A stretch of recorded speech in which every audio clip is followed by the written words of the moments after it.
And good evening, everybody. Welcome to the interview room on this wonderful Tuesday. Welcome to our Tuesday Night Live, everybody. Thank you for being here with us. And have we got a show for you? We've got a panel that we'll bring in here in a couple of minutes, but let us know where you're at. While we're waiting here, we're waiting patiently for the love that you show us here on this channel, and we're grateful for the many times that you show up for us. Karen, what about our mods? We would like to thank our amazing mods on our channel. They keep our chat classy and a warm and welcoming place, and these women work so hard. We're so grateful for them. We want to thank Miss Sophia, Maui Girl, Mimi J2, Laura Waldy, and of course, Teresa M. Thank you, ladies. And we also want to shout out our Patreon members. Thank you so much for your support, as well as our YouTube members and our subscribers.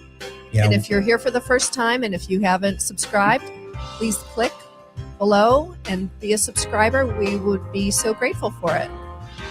Yes, we are eternally grateful for everything that you bring to this channel, and man, we're creeping up fast on 300,000.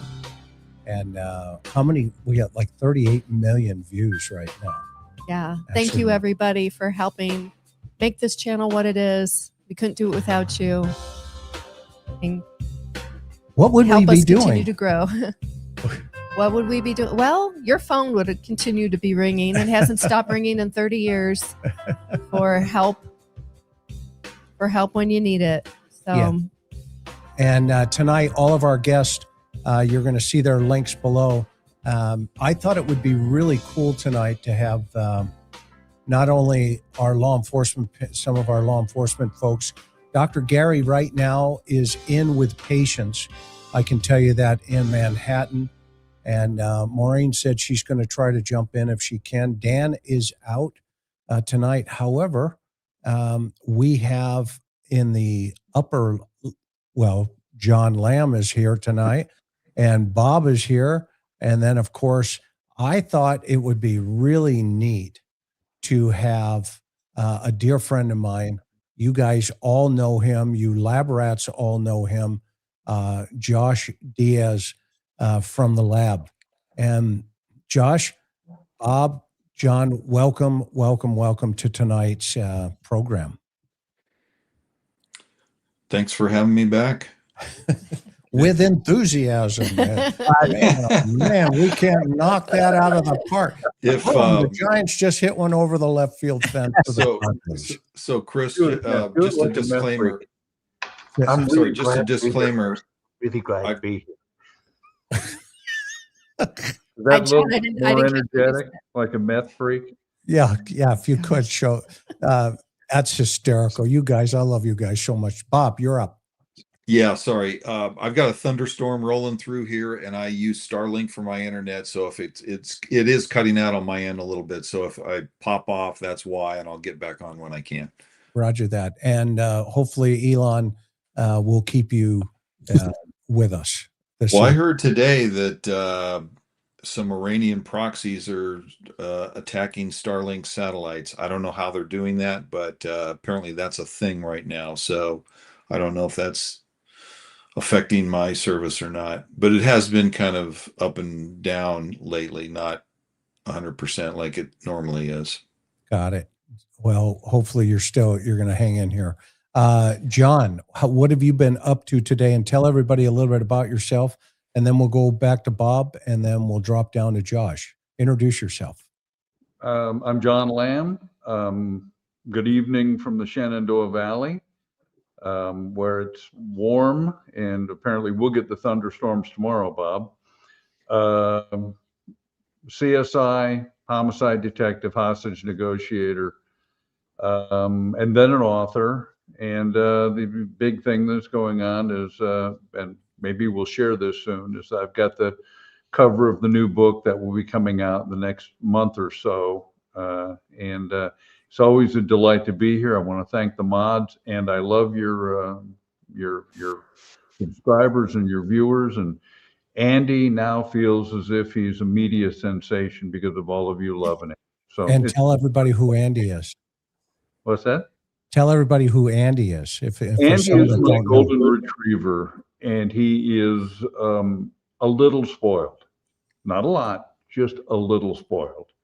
So, yeah. And in fact, he'll tell you that he's often neglected. And you have a cat? I had a couple of cats. I've got Ginger the Lump, who you may see wandering through, and then Nick the Lunatic, and he's the gray cat. And that's sort of like truth in labeling. So, but it's a delight to be here, and I'm looking forward to our conversation tonight. Awesome. Bob, introduce yourself and tell everybody a little bit about you and your career. Well, good to be back here with everyone. Thanks for having me back, Chris and Karen. Good to meet Josh. I've seen his channel a number of times. It's good to appear with him on this panel tonight. I was a police officer for 36 years, did another 10 years or so as a contractor in federal law enforcement. So a few years in the business, if you will. I spent about half of my career as a detective. And then later on in my career, after I promoted a little bit, I commanded two separate detective units on two separate departments, and had a few other jobs in law enforcement. But as it relates to what we're talking about here, the detective work was really the pillar of my career. Awesome. And down in the bottom right-hand corner right now is our buddy Josh from the lab. Josh, tell everybody about your channel, how they can subscribe, and a little bit about who you are. Well, first of all, Chris, thank you, Chris and Karen. I appreciate it. Bob, it's wonderful to meet you. Thank you for the kind words. John, always a pleasure. You've been a guest on my show many times, and including the witness box when we did that, which was a blast. And but my channel is called The Lab. I'm a podcaster, producer. I've done some documentary work, and I'm actually currently at this time working on a documentary about a cold case from my town in Eureka, California, by the name a young lady, 17 years old, went missing in 1996, named Karen Mitchell, and I've got it connected to Robert Durst, of all people, who actually lived here in Trinidad, California. And hopefully by, I believe, October 30th or the 31st is when hopefully I'll be able to release that. I have just a few more interviews to do, but that's what I've been working on. That's what I do. I've been podcasting for probably 12 years now, and on this channel a few times, and always enjoy it. Chris has been on my show many times, so I love you guys, and thank you guys so much for having me. And we don't hold it against him that he's a Giants fan. That's true.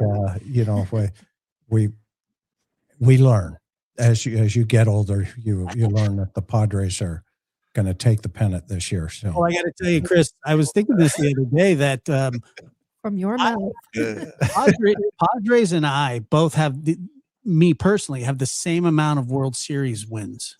Oh, yeah, exactly. Touche. Yeah. Exactly. And I know you have a big show tomorrow night because not only John, but Dr. Gary's going to be on your channel. Yeah. Give them a little, give them a little teaser, our audience, a little teaser here. So for that one. tomorrow, Dr. Gary and John will be on, along with Diane Fanning, a true crime author extraordinaire. She's written so many books, and we're going to be talking about some of the worst people, basically to ever walk the earth, in my personal opinion. We're going to be talking about a man named Tommy Lynn Sells, who was called the Coast to Coast Killer, who is absolutely deplorable. He was executed by the state of Texas about 10 years ago. And Dr. Gary has, I mean, that's just right up his alley. He knows so much about this kind of stuff. And John, who has hunted these kinds of people, and Diane, who is just an extremely accomplished author. And I'm so excited to have her on. So be looking out for that.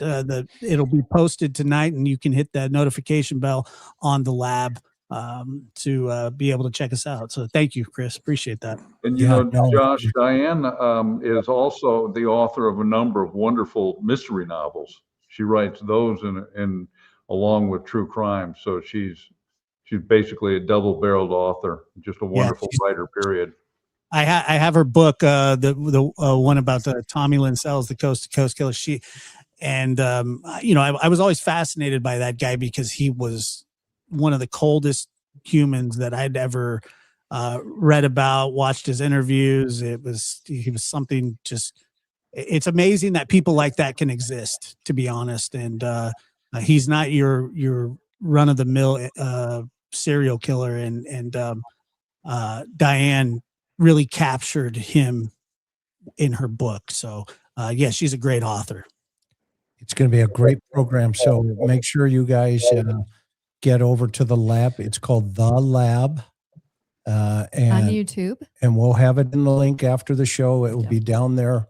So you can just click on it and it will take you over there and subscribe to Josh's channel. And that would be great to see you guys over there as well. Okay, so that said, man, we've got a lot changing in the last 24, 48 hours. And one of the reasons, we thought it would be great to have Josh here tonight because he comes from a perspective of authenticity. And what do I mean by that?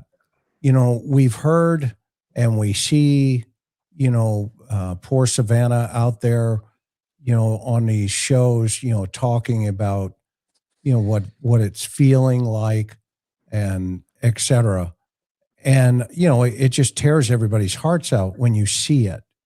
And, so Karen and I were talking today, what, we need to get Josh up here to talk about not only some of the things he's experienced, but he is still experiencing in a lifelong process where just recently he had to go through, some stuff. And we'll get into that as we go along in the program. But I just want to set this up for everybody tonight.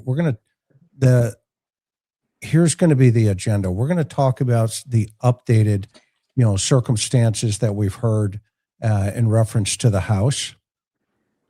We're going to, kind of cover some of the victimology and the risk assessment, again, with this new information. And of course, then Josh brings to all of us a different perspective because he had a family member who actually killed, it was his father, and keep me on the rails here, Josh. Yeah. It was his father who shot his mother right in front of him. Yep. And so he has lived with that his whole life, him and his sister and his surviving family members. And most recently he had to go up to Pelican Bay, if I remember right. Yeah, well, actually, they had a COVID outbreak, so we had to do it through the courthouse. Yeah, and so he had to go to a parole hearing for his father, who's been in prison for at least 37 years now. And there's a whole nother side to that piece. So I thought it would be interesting for you guys to hear from him about what that feels like, because, and then it kind of, set the tone for the authentic piece of, how some people are in denial, how some people are not in denial and they're living, righteously, for lack of a better term, and they've come to accept and move on. Yet there's always that gap. There's always that gap within inside of, the family dynamic. So, And that's Buddy. that's our buddy. That's our little Jack Russell Terrier. Nut job Sorry. 101. I'll show you a quick picture of this goofball up there in the upper right-hand corner. You'll see Budzo. But anyway, so that's where we're going to go. So we got a couple of things here. I want to just kind of remind everybody that, that Nancy, based on some of the other previous programs that we've had, I think we can all agree, and I don't know if anybody's changed any opinions or come up with any other ideas, but I want to talk about why this house in the geographic region that it's in is like the perfect target for this kind of this kind of crime. And it is a crime because she's been abducted. Okay. But what's interesting about this particular situation, it's almost like a living document where it's constantly changing, which is an anomaly in of itself.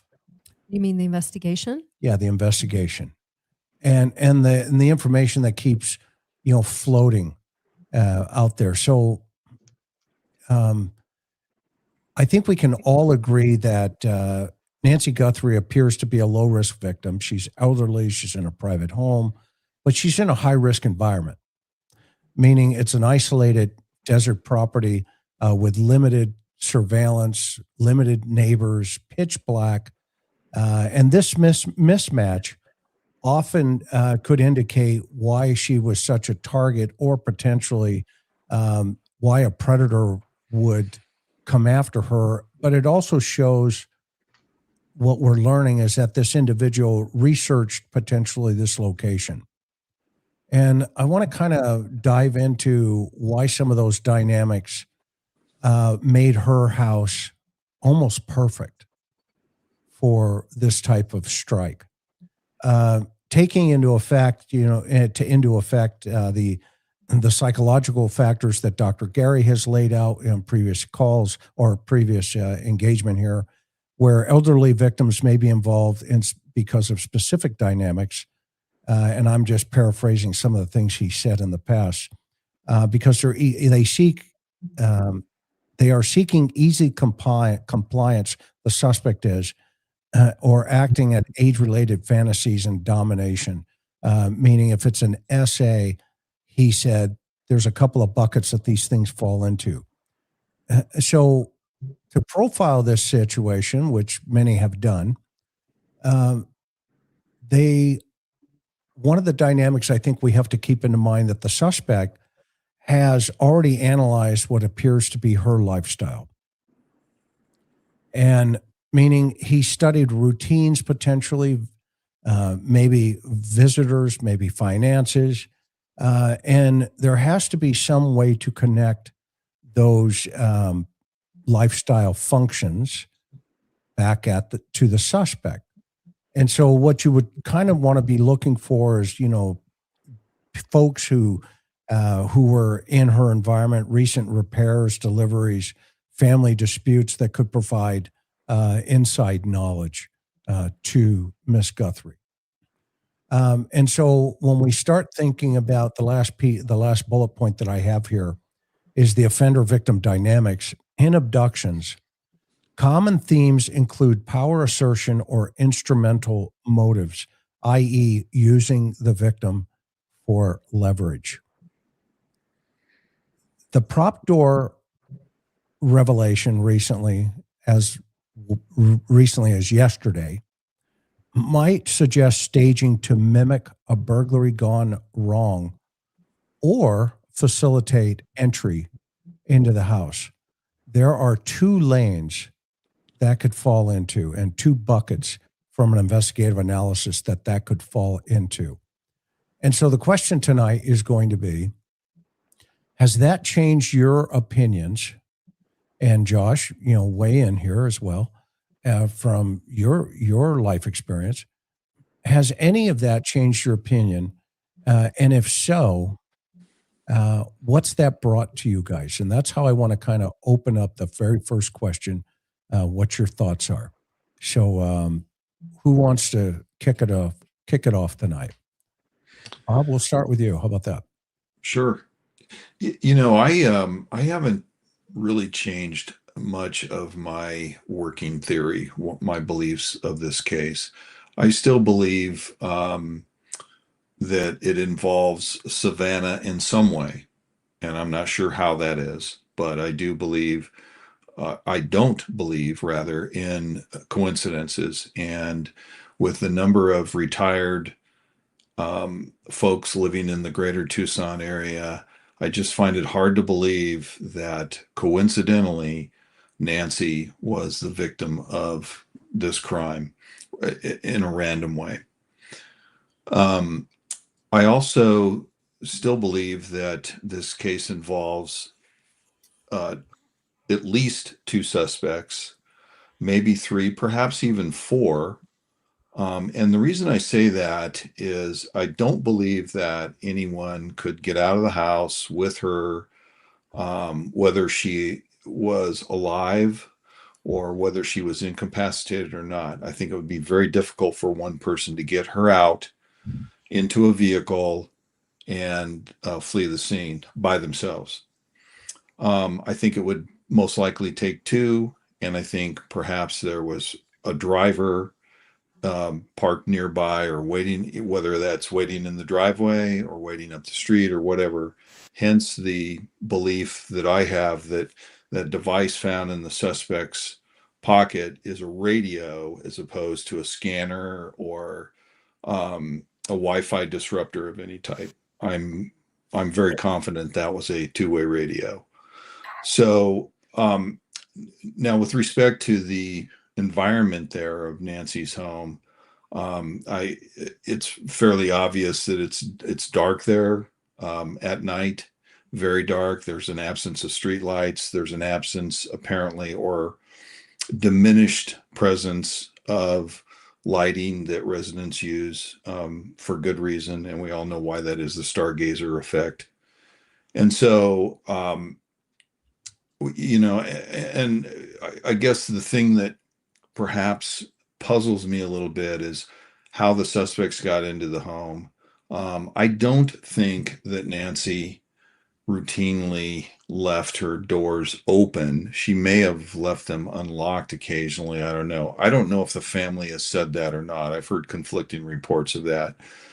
Nevertheless, I believe that that she was targeted, and that the fact that the environment there with the lighting situation and the growth of vegetation around the house, the fact that she's on, I'm assuming she's on an acre or thereabouts of land, and the space between the homes all facilitated a rather easy egress into the property and into her home, whether that was forced entry or not. Awesome. Go ahead. Welcome in, Maureen. So Hi, glad Maureen. to have you. Can you hear us? Hey guys, Okay, good. Awesome. can you hear me? Yep. We got you. Thanks for joining us tonight. So just a real quick debrief so that what we're talking about here, we're just kind of taking a 30,000 foot flyover the house in relationship to some of the new information that was provided and why that geographic profile, for lack of a better term, is kind of like almost the perfect target based upon its location, the lights, all the other stuff that are in play here with Nancy's home, and why the perpetrator would have selected such a you know, a dynamic target like that, and what were the psychological factors and the dynamics that the abductor would be playing in their mind. So just kind of chew on that for a couple of minutes, and Bob just kind of kicked us off with his, you know, first run there, and then John, as you've been thinking about this, where are you coming from? Well, for starters, I'm in agreement with Bob on a number of issues. I believe that we're looking at a bare minimum of 2 offenders, potentially 3, potentially 4. I'm not going to flog the dead horse and repeating everything Bob said, but there's another element to this neighborhood. And I know Bob worked as a county sheriff. I don't know. I'm assuming he did patrol. I worked as a deputy sheriff in the desert in California, and for an unincorporated county area. And what that means is you're not in a city, so the unincorporated county tends to have less of a law enforcement presence. So the beats, to illustrate, at one of the beats I worked when I worked for the Riverside County Sheriff's Department was right around 700 square miles covered by 1 deputy.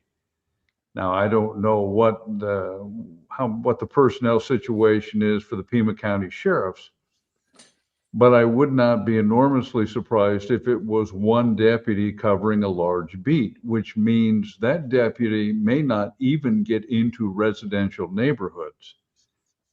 And so this enhances the risk that they're going to be, or reduces the risk that these offenders are going to be discovered. And in fact, the other thing I would be looking at, and I hope that they have looked at it, was some sort of decoy call called in, because that happens. Somebody calls and says, hey, there's a big crash on State Route 87. And you get a unit out of the area. We've seen that in the past.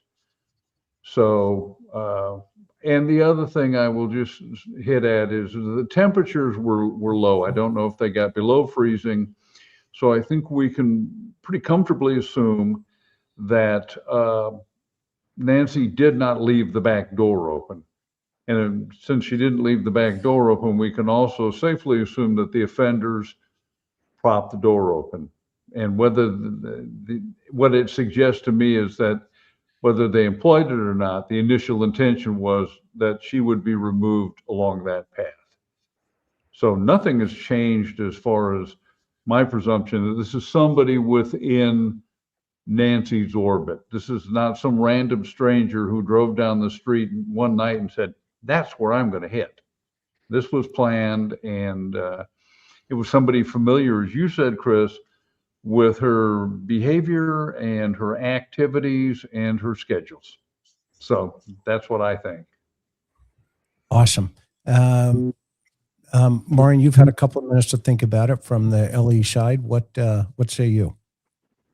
I was just looking because I was convinced that I had screenshotted the actual temperature that night, but I think it was I know it was 43 for part of the night. And I think it did get a little bit colder than that, John. So I completely agree with you that she absolutely didn't leave her doors open. I mean, no, I don't agree with that.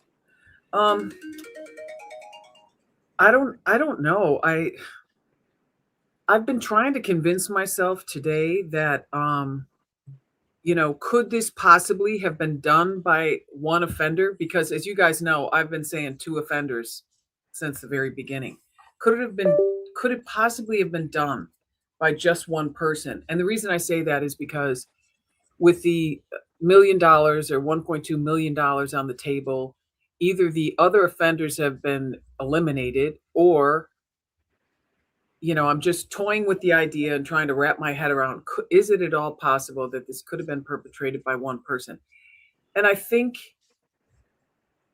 it's very, very unlikely. I'm still going to go with 2, but I tried for about an hour today to try to wrap my head around the possibility of one offender.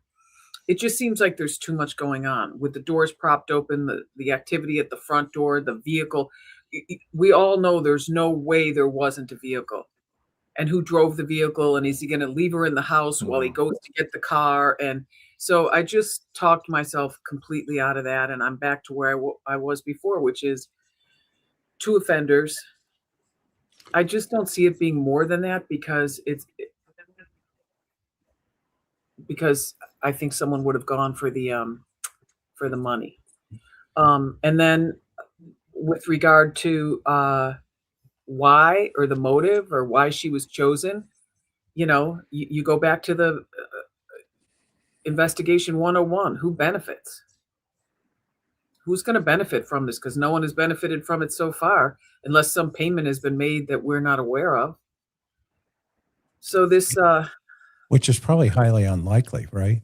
I mean, right. I think Savannah probably would have let the world know, look, we even paid it, and we still don't have our mother. But I mean, that's speculation, of course, but you would think she would put it out there. I agree with you, Chris, but I also think, and tell me what you guys think, if they did pay it, someone would be getting locked up. Yes. Absolutely. Yeah. Absolutely. Yeah. Josh, what say you? What's your perspective from this whole thing? Well, I think that it's more than one person involved in this, and I think the reason that nobody's come forward, and I think that 2 to 3, I think the reason nobody's going to come forward is because they can't do that without incriminating themselves, without there's that whole what was it? Princess for a day or something like that. I can't remember what they said. Well, I think it's Queen for a day. All right, there you go. Queen for a day law, where they said, you can have immunity. The problem is, though, is that they have to admit everything they have to say everything that they've done, everything that they know. They have to basically give everything. And if they find one little issue with their testimony, it's taken off the table. There's no reward money, and they get prosecuted. So it's not, I don't think it'd be that easy for somebody to turn on, their co-conspirator. So I think that there's more than one involved. It's just, I'm guessing 2 to 3. Any more than that, and I would agree, with Maureen, that somebody would be trying some goofball in the group would be like, well, I can somehow pull this off. But I think that whoever's involved in this is kind of ride or die together now. I think that, the typically perpetrators like to use back doors, and that in the middle of the night, it's your standard break-in scenario there. Her being an 84-year-old woman totally disrupts everything else about it, because it's such a random person, to go after, unless it's targeted. And it would have to be, I can't imagine that it wouldn't be targeted if there was some sort of financial crime here, to gain, because somebody knew that was Savannah's mother. Savannah has means to pay a large amount of money.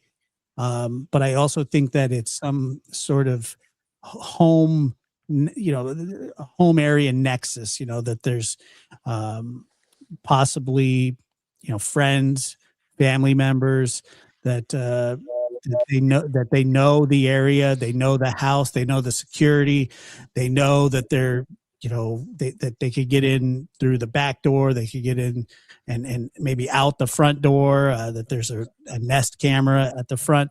So everything leans to targeted, somebody with inside information, either getting it on their own, through proximity, or given information. That's why we invited him on. And Maureen, I don't know if you've ever met Josh, but his mother was murdered right in front of him. Oh my God! By his father, he he's been in prison 37 years right now. And Josh had just last week had to go to a parole hearing on his dad. And so he's got an amazing insight from a victim perspective. He can really teach with authenticity, and he's been involved in a lot of, family type of presentations with groups of other individuals. So we thought it would be great to have him here with our panel, from an LE perspective, and now, a victim perspective, and maybe kind of get a little idea of what maybe Savannah may be feeling here and the other family members. So we're grateful that you're here. Karen, what do you think, hon? I mean, with what you've heard. Well, I'm definitely in the camp of more than one perp. And I'm also in the camp that something went wrong on their plan in the house. That, of course, obviously with having the back doors propped open, we know Nancy was taken out the front based on the blood droplets. I mean, to me, that would be the most logical in a case that defies logic, and there's so much that we don't know, and what we do know doesn't really add up to other previous cases that all of you have worked in your careers. It's very baffling. I would say that definitely, I mean, not definitely, but in my opinion, more than one. The where the car was, all that is obviously still a mystery. One of my questions is, if we know the perp went or did a dry run, if you will, January 11th and January 24th, ahead of, the night of the January 31st / February 1st. My question is, if he had a partner in crime, one or more, were they out there too, casing the place? I just wonder what FBI has on video camera of those nights, with if they have anything else that we just don't know about, or if this guy was hired and that he's preparing for the job and he knew go time was, January 31st, February 1st, and he's doing walkthroughs on these other previous days. I mean, I don't know. I'm full of questions, more than answers. This wouldn't be the first time that someone that got hired to do a job brought along his buddy for the actual crime. Guys I'm going to pay you $15,000. All you need to do is go in here, and they brief them up. And the briefings for when criminals are briefing their buddies, it's not the same as law enforcement briefing our teams. We have a protocol. We have to cover all the bases. We have to know where the nearest level 1 trauma unit is. We have to know how many people are on scene, what choke points are covered, the whole 9 yards. With bad guys, depending on who hired them, let's say we're assuming they're hired in this scenario, whoever hired them to do this job could have just messed up the brief, so to speak. So saying the front door, just take down the camera, but we'll go around back, we'll get the back doors open. And I think the back doors were probably opened in case law enforcement showed up at the front door. They could bail over that wall and then disperse. But again, I don't know. I mean, also in these kinds of, like you said, when you have somebody come along who's not briefed very well, or maybe not that great of a criminal, never been involved in these kinds of situations before. How many times have we seen during like bank robberies or home invasions where it's like, okay, we're not here to hurt anybody, and then somebody ends up getting hurt, and then the whole plan goes south. And I mean, that could be very well what happened here as well, and then that foregoes all the ransom, any money exchange or anything like that. I mean, it could have just been as simple as somebody made a major mistake, and it shot the whole plan, and now it's cover-up time. But Josh, he brought a gun with him. We know that. So do you think that was just a prop? Probably. Well, it's to control. I mean, it's probably easier to tell somebody, hey, pointing a gun at somebody and directing them here or there, I think. But I don't know. What's that? And she was bleeding when she left the residence. Right. Yeah, so there's a couple of dynamics I think that we need to talk about tonight in relationship to the new information, and see if that changes any of our opinions here. Now, one of the things I think it's important for our audience to understand is I just want to give you a quick definition of what MO is, modus of operandi, and what a signature is. And an MO are practical methods utilized inside of a crime, i.e., gloves, mask, all the other stuff, right? But an MO can evolve, not only in the suspect, but it evolves during the investigative process. However, a signature is more of a psychological calling card, meaning, the specific door manipulation, and it's more consistent with, which reveals more about the inner needs of the suspect versus the victim. It's more of a psychological presentation from the suspect versus what the victim is projecting to the suspect. So when we're looking for staging detection, you want to check whether, there is obvious signs that have been altered to mislead and or drive a investigation in a certain direction and or to try to overstate the criminal act that you're looking at. So it's basically that behavior that is unnecessary in a crime scene. That would be, you would start looking for those types of behaviors that would start leading you as an investigator towards this idea of, okay, is this real, or did the perpetrator make this up post the offense? And that would be the, to fake a random break-in, was the door propped open and set up, randomly? Was there the blood distribution?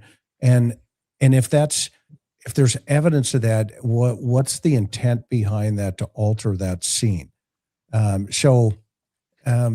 With this latest information, we now are hearing from various news sources that there were pots used, or flower pots used to prop open doors. Nancy's flower pots Nancy's that were on that back porch area, right, patio area. So we know the suspect didn't bring them. Which There'd have to be 5 guys if they were bringing their own flower pots. Right. I just can't see that. I'm not visualizing bad guys with a mask and a gun carrying, succulents in a nice ceramic pot. You mean we can't do that stuff? I said bad guys. Which suggests that they knew the pots were there. Right.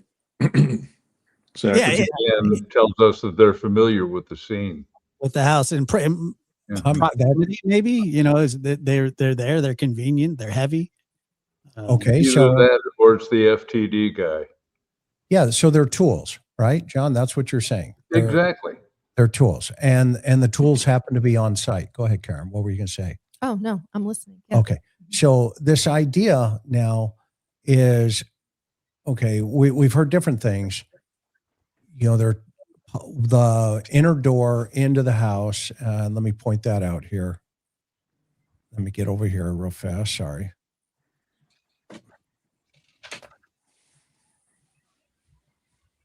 Whoops. Sorry, everybody. Okay, there are 2 doors on the back patio. One is going into the kitchen, and one is off to the far right. Now, interesting thing about these 2 doors. This door here has a deadbolt on it and a regular locking mechanism. Now, typical burglars would break that lower left-hand panel of glass, reach in, disengage the deadbolt, disengage the door, boom, they're inside.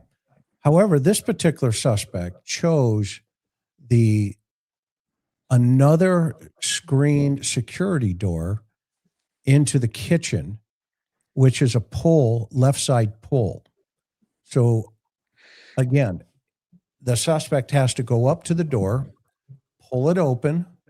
If he's right-hand dominant, that means he also has to manage the door, grab a pot, put it at that door, and then it's a right-hand push that somehow both of these doors are left open somehow.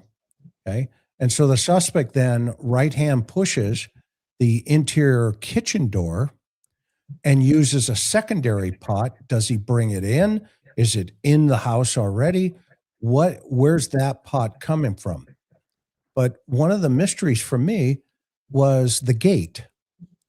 And we said this, weeks ago about that side gate here to the left of the garage in this area here. We're also hearing from reports that gate was propped open. And so here's my question about what are your thoughts, first of all, about that situation? With the flower pots. With the flower propping the pots. doors open. Yeah. Well, I think they were all taken off the patio, and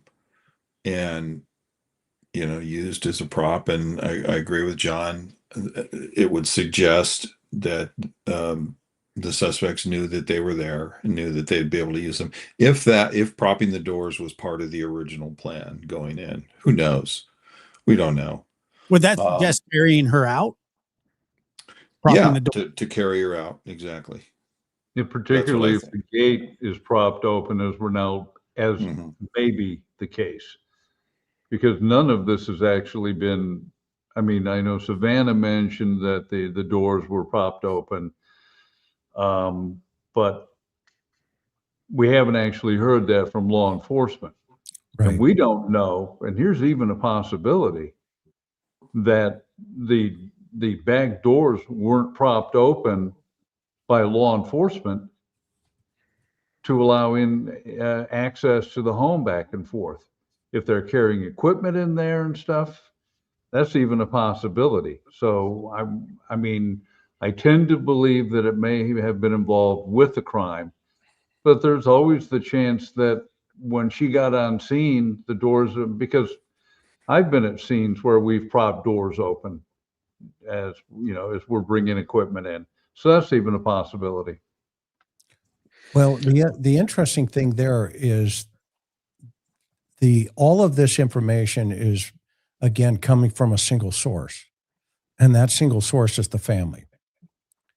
Okay. When the first deputy gets on scene, he's being told, we found the doors open like this. And what's interesting about when you listen to Savannah's statement, she says, and we thought it was a medical event. Okay. But here's where I'm going to push back on that thought process. Paramedics don't bring you out through the kitchen. They look for the quickest way out of the building. And that would have been through that other blue door because it's closer to the bedroom. Or the front door. And let me show you something about the front door that once I heard the pot concept. A leopard doesn't lose its spots in criminal behavior.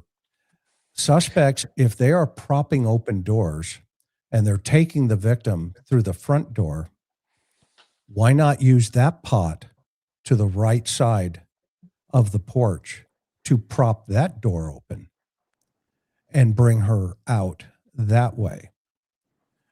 So to me, again, this is another anomaly, a thought-provoking anomaly. What say you guys? Well, what I don't understand really quick is if the back doors were propped open to take her out, why is there blood on the front porch? It's a great question. You're muted. Maureen, you're muted. That's all right. I had an ambulance going by, so I had to turn it off for the sirens. But they may not have noticed initially that in the middle of the night that there was blood. They just may not have noticed that. With regard to the back door open, could it have been, so it sounds to me, Chris, like you're saying this is some sort of a ruse to cause a delay when police first show up, for the Well, police to be scratching their heads saying, what happened here? right. So I'm again, right, as we start thinking about MO always evolving. Yes. Okay. I still believe that the suspect is still learning today. He's probably, or she's watching us, and they're still adapting and learning. I mean, that's what they do. Okay. Because when we hear about, you notice we haven't heard anything about the point of entry into that house from the first people on the scene, the family. Okay. Now, here's my thought process. If that back gate is, if we look at pattern of life again, okay. And by the way, if you go on Twitter, somebody is going to that house even as recently as yesterday and is already starting to remove boxes out of the house when she hasn't even been declared deceased yet. Okay. I have photographs that I screenshotted from Twitter of people going in and out of that home. Okay. Carrying boxes out. Okay. And anybody can go to Twitter and see them, and I'll show the panel here later. Okay. Okay. Here's where I'm going with this. That is a la Barry Morphew. Okay. Barry Morphew, as soon as Suzanne she disappeared, now you start seeing these post-incident behaviors where you start going, well, wait a minute. So I'm going to make a prediction here. I think the next prediction will be just like in D. Warner. We told the DA and we told the Michigan State Police, the next principle here is there will be a declaration of death, and that immediately the finances will be moved upon through the court. She'll be declared legally deceased through the court. But up until that time, it appears you have caretakers going in and out of her house and are removing items from the home as we sit here tonight. Okay. So here was my question or my thought. Pattern of life. We know the night before she was dropped off, that garage door came up. Now we're maybe hearing the gate was propped open as well. If you, in a pattern of life, pull up logically, and by the way, if you look at the two cars that are parked alongside of the house today and within the last couple of weeks that keep returning, they don't go to the circle. They go to the side of the house right where that gate is. Okay.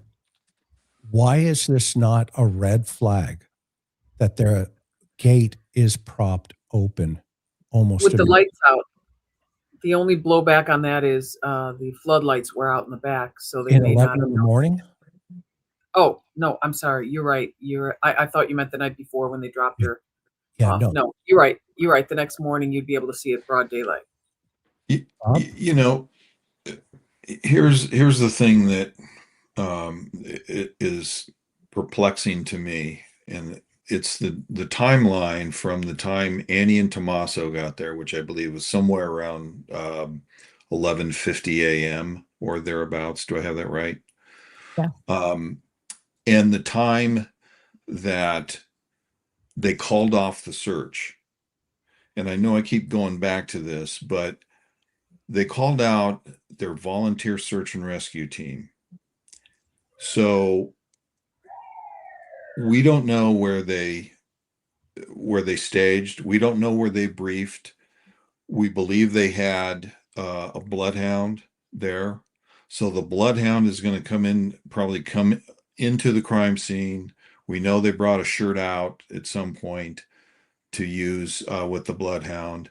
But here's my greater point. You have all these people milling around, and that could just as easily have account for the gate being propped open and even the doors being propped open for that matter, because you've got a bunch of people walking in and out. You've got the responding uniformed deputies. You've got Annie and Tommaso there. And again, we don't know where they did the briefing for the search and rescue team. Did they do that in the driveway? Well, I want to Did they- push back just for a second, Bob. on Okay, what you're I'm just saying. throwing this out for discussion Yeah. because Yeah. there are several hours here unaccounted for, in my view, because it wasn't 1 o'clock in the afternoon that they decided that they have a crime here rather than a search and rescue situation. It was several hours later because the sheriff didn't get there until what, 7 p.m. nanos or thereabouts. So there's a lot that could have occurred there between 11:50 a.m. and 7 p.m. that we don't know about. And nobody is really talking about this. We haven't heard an explanation, or at least I haven't heard an explanation from the sheriff or anyone for that matter. It's been glossed over. And there is a lot there, potentially a lot there. Okay, so here's the pushback, and I don't disagree with you. I'm just saying that. Sure. Here's the pushback. So remember, they're the first ones on the scene in the morning after getting the church phone calls. Annie and Tomasa. Those gates are left open, and they're reported to Savannah on a phone call that the doors were propped open. So that had to originate from either Tommaso or from Annie to her sister. And then that information somehow was relayed to the brother. And the brother came up with his conclusion right away as, and we know what that is. I'm sorry, sweetie, you're at fault here. Okay. Well, could it have been along the same lines of what you're saying? Could it have been something like, let's say I'm the family member and I'm calling my brother. Couldn't it be something like, hey, I'm here with the deputies and they're telling me that this looks like it's an abduction or something because she's not here and doors are propped. It could have been fed to her that way. Yeah, absolutely. I totally agree. That could be a total possibility. And that's why I'm saying though, but even before that conversation, the observation, okay, of coming over that house probably 100 times, if not more. How many times have you seen that door propped open would be my first question. Okay. And how about these two doors over here? Why are these flower pots here? Are these anomalies? Is this how your mom leaves things? Okay. No, you know what we hear? We hear she leaves her doors unlocked. Wait a minute. That's a big jump from two pots are holding the doors wide open. Okay. And then what's the story in between that? Well, we thought it was a medical event at 2-3 o'clock in the morning, or whatever the story is that Savannah has told the world. Okay. Our first impression was it was a medical event, and therefore I started calling all the hospitals. Well, I already called all the hospitals. Okay. So my thought process, and this is just my opinion, this idea that says, well, okay, how many cases have we all been on, right? 3 o'clock in the morning, elderly woman falls out of bed. I mean, our FD used to respond all the time to put them back in the bed. Okay. And now we're presupposing that if it's a medical incident, they're going to bring her to the far side of the house. Okay. When you have a front door right there, they would position that ambulance around the front and they would take her right out through the front on that gurney. Why would EMTs prop the door open with plants? Well, that's another You're going to prop the door open. You're going to prop the door open with whatever you've got. I can easily see the EMTs doing that. I could easily envision a scenario where the paramedics and two of my siblings were paramedics for 30 years in Chicago. And you're certainly not going to bring one of those iron door jam thing or, what do you call that? Those heavy weighted things that hold doors. Yeah, you're not going to bring that with you. You're going to take whatever you've got. They're going to hold it open. Paramedics are going to hold the door open. But Maureen's saying, how are they getting in the house to help Nancy in the middle of the night if that's the scenario, right, Maureen? Is that what you're saying? Yes. There's no way paramedics could have gone in. You're making my point. You're making my point. It doesn't fit, does it? No, it doesn't fit in this scenario, but I could see the responding deputies with the doors wide open. But again, with a phone call, they can find out without question, were there any calls for service for this residence anytime since last night at 10 o'clock? That's what they're going to do. And if there was a call for service, they know exactly what hospital they brought her to. Wouldn't the EMTs or somebody at the hospital contact the emergency contact? Generally not. Well, if it was a middle, if this was a middle of the night call to paramedics to come to the house, they're not going to roll up with a siren, but they are going to have their lights on that the whole neighborhood on that paramedic ambulance, and they are likely to back in the driveway. Okay, so they can load or unload a gurney if they need it. Great point. Okay, so and they're going to leave the lights on when they're in the driveway. So why haven't the neighbors reported that? Sure. They haven't. And not only that, you'd have the 911 call from Nancy's cell phone. Sure. Well, you'd have the there's 911 call for medical aid like Maureen was talking about too.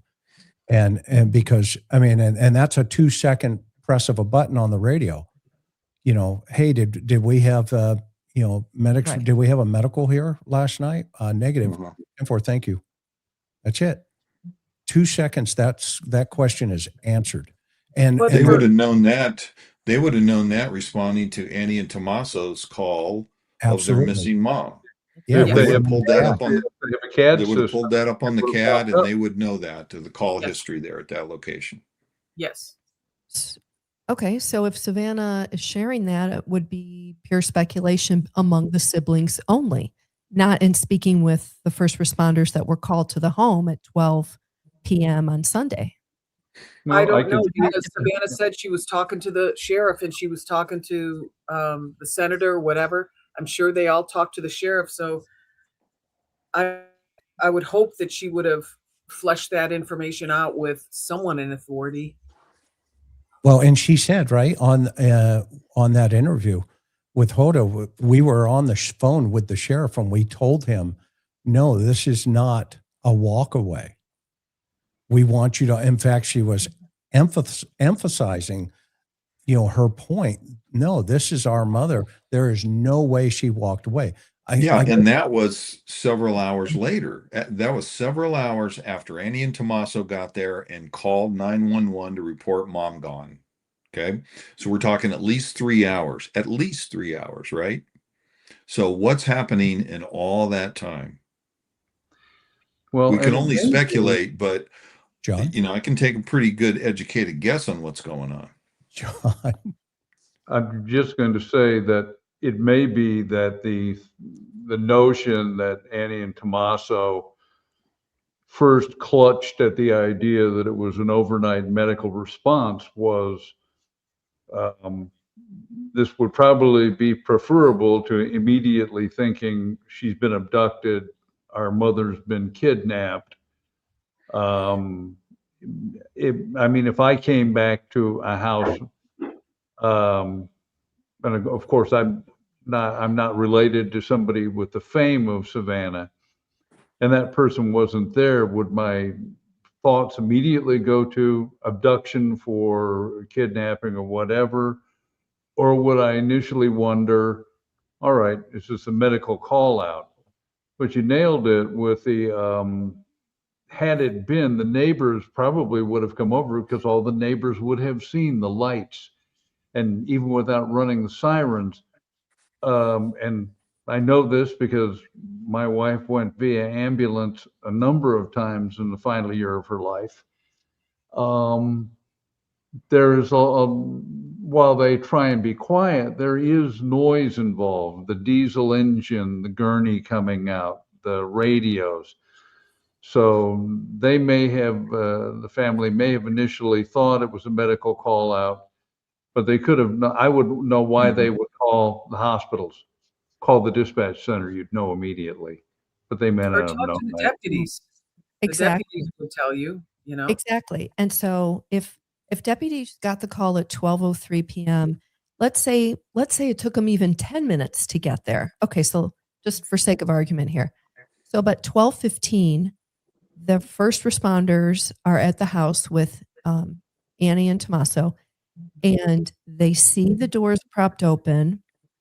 If Annie and her husband are thinking, well, oh my goodness, mom's not inside. What if she called medical? What if she had medical aid overnight and the paramedics came? She could, to your point, Maureen, she could have easily turned to the deputy or deputies and said, hey, what if my mom had a medical aid and she was taken somewhere? They say, okay, in 2 minutes, they can check. No medical aid. There was no ambulance ride to any hospital. Okay. And to follow, to their credit, they still followed up and called the hospitals looking for their mom. Maybe they thought a friend came in. Obviously, if you're not going out in an ambulance, maybe the only other option is somebody came to her house, that she would have called there, summoned there. And, so they are checking the hospitals. So she's relating this to Savannah several hours later.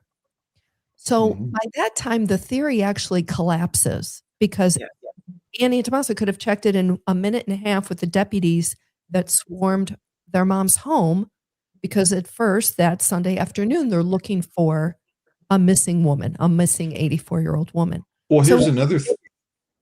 I'm ahead. sorry, Karen, go ahead. No, it's okay. Just to finish the point. So 3 hours later, I'm not sure why the sisters would, maybe if that was an original hypothesis when they drove up, it's no longer, it's like, well, that's off the table because we just spoke and there was no ambulance delivery to any medical center with our mom. Okay. Another thing I found interesting in Savannah's interview is she said that she also called the hospitals, even though she knew Annie and Tommaso had called hospitals. Now, why would she do that? That seemed odd to me. Yeah, it's a trust issue. Yeah, exactly. What? I'm sorry, missed it. What? That's a trust issue. Yeah. My question was rhetorical. Hospitals, I would know the job was done. Yeah. Same here. Yeah. Josh, you're the jury here. Jump in, buddy. You're being real quiet over there. I love your opinions, though. Well, I mean, I think that I think Bob's spot on. Why is Savannah calling after the fact that Annie and Tommaso are her caretakers? I still don't quite understand the reasoning for thinking that it was an ambulance, because I don't know how they would get in the front door. Would she say, hey, the back door is unlocked, you can come through the back door, but the front door is locked? I mean, how would the ambulance, would they kick the door in? I mean, do they go through the back doors if that's all that's available?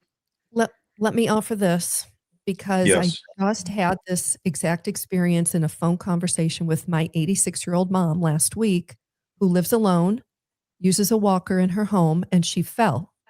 And my sister lives 20 minutes away, but my sister was at work. And so my mom called 911 for the medics to come literally help her get up off the floor. And she's telling me this. And I said, Mom, how'd they get in your house? If you're stuck on the floor in your bedroom, how did the paramedics come in? Well, I don't want to give too much away, but I think we're good. My mom has what Nancy has on her garage, the keypad at the door, at the garage door. So let's just, for the sake of argument here. What's the number? Yeah, exactly. Let's say The address first. Yeah. yeah, right. That number is on file with dispatch, or Chris, you would know better how that works. But what if Nancy had previous medical aid calls? I'm just doing the math here. And her number was, the code to get in Nancy's garage was the way paramedics would have been in. I can tell you how they got in. I'm giving a lot of generosity you can to thank your loving husband here. She has Smart 911. That's what it's called. And if you're not signed up for Smart 911, my recommendation, you can look it up and you can input all of your data. And the cities that have that program, that software, they have all of your data that comes up in the CAD system when you when you call 911. So and the reason I know that is because I set it up for her. And you can put the keypads, you can put all information that you need in there. So anybody listening, it's called Smart 911, and you can run your zip code to see if your local dispatch has it in your area. And if they do, then any data you put into that during an emergency, they'll have that information. So now, hopefully, that helped on that particular point. All But right. to your point, Gary, or go ahead, Maureen. I have an addition, and that is when the paramedics they can't get in, they're going to do what you would imagine. They're going to check every door. And if those doors in the back were unlocked, they would have been able to go in that way. If the doors aren't locked and they got a 911 call from inside, a medical emergency, then they call for forced entry. And then the what we call the evidence destroyers show up, the firefighters. And those boys love things, and they get in very, very quickly. But they would get in. Elegant tool. Yeah. Among other things, Well, they're used to dragging hoses, so you can't blame them too much. All right. The hose draggers. Karen, to your point, I can't see them being that prepared. She didn't even have a medical alert. So, I mean, well, here's a question, and I don't know if reporters ever got it answered. How many, if any, calls for service came to Nancy's house and list? Year, 2 years, 5 years? Right. I would want to know that. Yeah, that'd be a good question. Well, can't we get that information? They're not releasing, as far as I know, anything, even under FOIA request, or I should say, public records requests. I mean, many folks have put in tons of these requests over the last 59 days, and they haven't fulfilled any of them. And under Arizona law, it's written in not a number of days, but in I think it's the language is reasonable time frame or something like that. This young lady here is ready to drive to the police department, to the records division, and say, but it's not going to do any give me good something. if it's an ongoing investigation and they're not releasing it. The county attorneys are saying, nope, not yet. Okay, so let's go back to the pots, right? And this is a great conversation, you guys. Let's go back to, what do you think about 3 pots potentially keeping at least 2 doors to the house and 1 door to the gate propped open? Is there anything stick out to you guys? Whoever did that either wanted a quick egress out the back and over the back wall, or wanted it to look like the person who did this wanted a quick egress out the back doors. Okay. And I'm not convinced that those doors were propped open by any suspect activity because of that time delay that I spoke about. And a number of things could have happened in that 3-hour period. You got Annie and Tommaso running around, and you probably have several sheriff's deputies, and you probably have a bunch of search and rescue volunteers that are attached to the sheriff's department that do this all the time, that are rolling into the scene, not knowing it's now a crime scene. Yeah. Okay. So are you saying though, Bob, and help me understand, are you saying that the cops did this potentially? No, I'm not saying that. I'm saying that's a possibility. I'm saying it's a possibility Annie and Tommaso did it. It's a possibility some search and rescue coordinator did it. And I'm not casting blame on anyone, including Annie and Tommaso. I'm just saying that within that time frame, okay, because we have a lag time there. That this didn't just roll like a smooth progression radio call that we're used to. There was a lot of lag time there. I don't even know how long it took the first uniformed deputy to discover the blood on the front porch. I think they had been there for a while. So reasonable question. How do the pots get incorporated into a conversation with Savannah and Annie? Before we get there, I have one point to make. Go ahead. To Bob's. I agree with Bob that the possibility does exist. And if I'm, let's say, as an agent and we would do a warrant or whatever we would do, I would show up, but I would sometimes put on my forensic hat just because, so I'm thinking that's how I'm thinking.